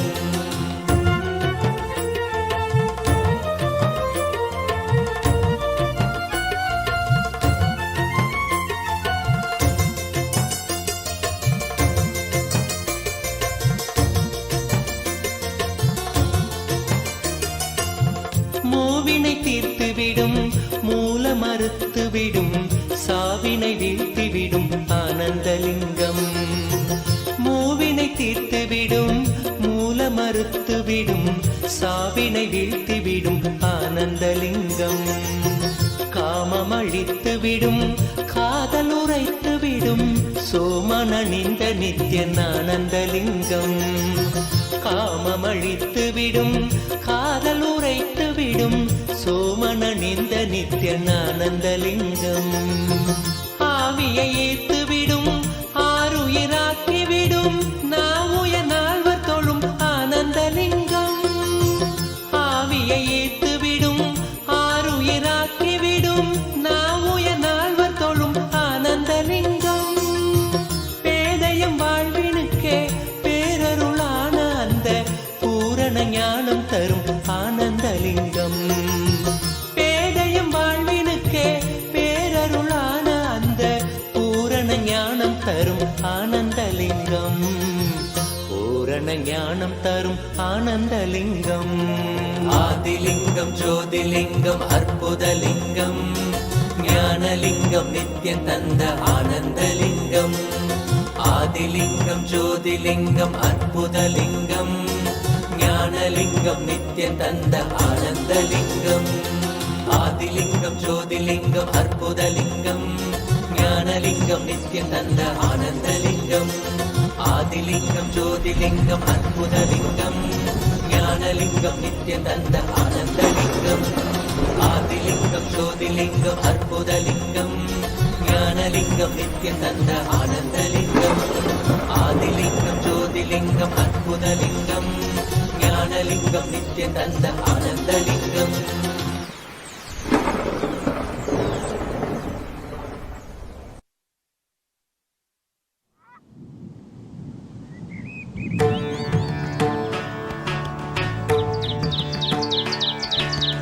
ஆதிதேவன் நித்யானந்தன் பாதம் தாங்கும் பாதுகை. அளவில்லாத புண்ணியம் கொண்ட அதி அற்புத பாதுகை. ஆதிதேவன் நித்யானந்தன் பாதம் தாங்கும் பாதுகை. அளவில்லாத புண்ணியம் கொண்ட அதி அற்புத பாதுகை.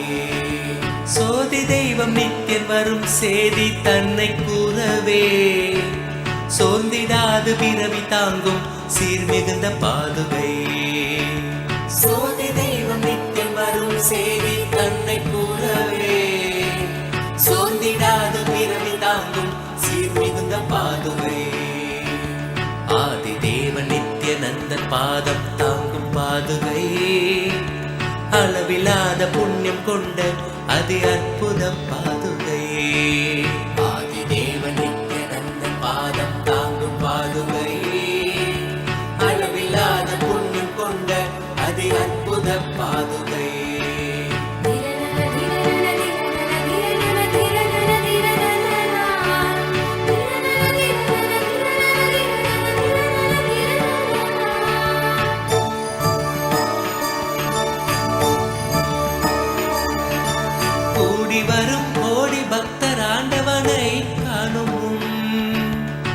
பார்த்து ஏங்கும் பெருமை கொண்ட பரமன் நித்தியன் பாதுகை கூடி வரும் கோடி பக்தர் ஆண்டவனை காணும் முன் பார்த்து ஏங்கும் பெருமை கொண்ட பரமன் நித்தியன் பாதுகை லோகத்தையே காக்கும் நித்தியன் பாதமலர் காத்திடும் யோகம் தன்னை தாங்குகின்ற நித்யானந்தன் பாதுகையே வேதியனாம் நித்யானந்தன் ராஜ நடை இடுகையில் வேதநாதமாய் விளங்கும் விந்தையான பாதுகை வேதியனாம் நித்யானந்தன் ராஜ நடை இடுகையில் வேதநாதமாய் விளங்கும் விந்தையான பாதுகை பாதுகை நித்ய பாதுகை பாதுகை நித்ய பாதுகை பாதுகை நித்ய பாதுகை பாதுகை நித்ய பாதுகை தேடி தேடி கண்டிடாது மாலை சோர்வில் ஆழ்ந்திட நித்தியம் நித்தியன் பாதம் பற்றும் பாக்கியம் கொண்ட பாது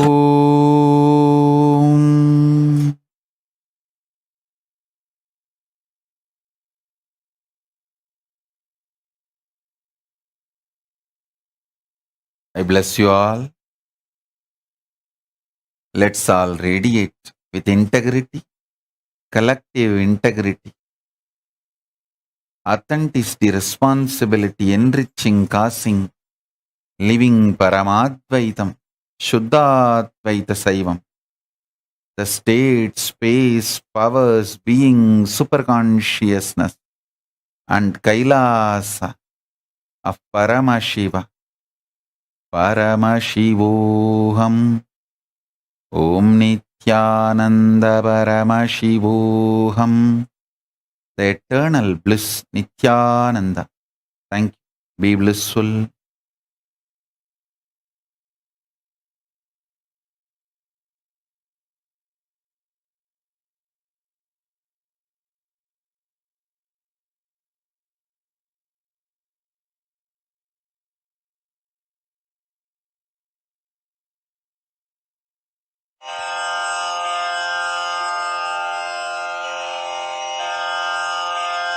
श्री कैलासोन्नतद्वादशान्त श्यामला पीठारूढ श्री मीनाक्षि सुन्दरेश्वरा भिन्नस्वरूप परशिवपुत्र रत्न कुमार गुरुमण्य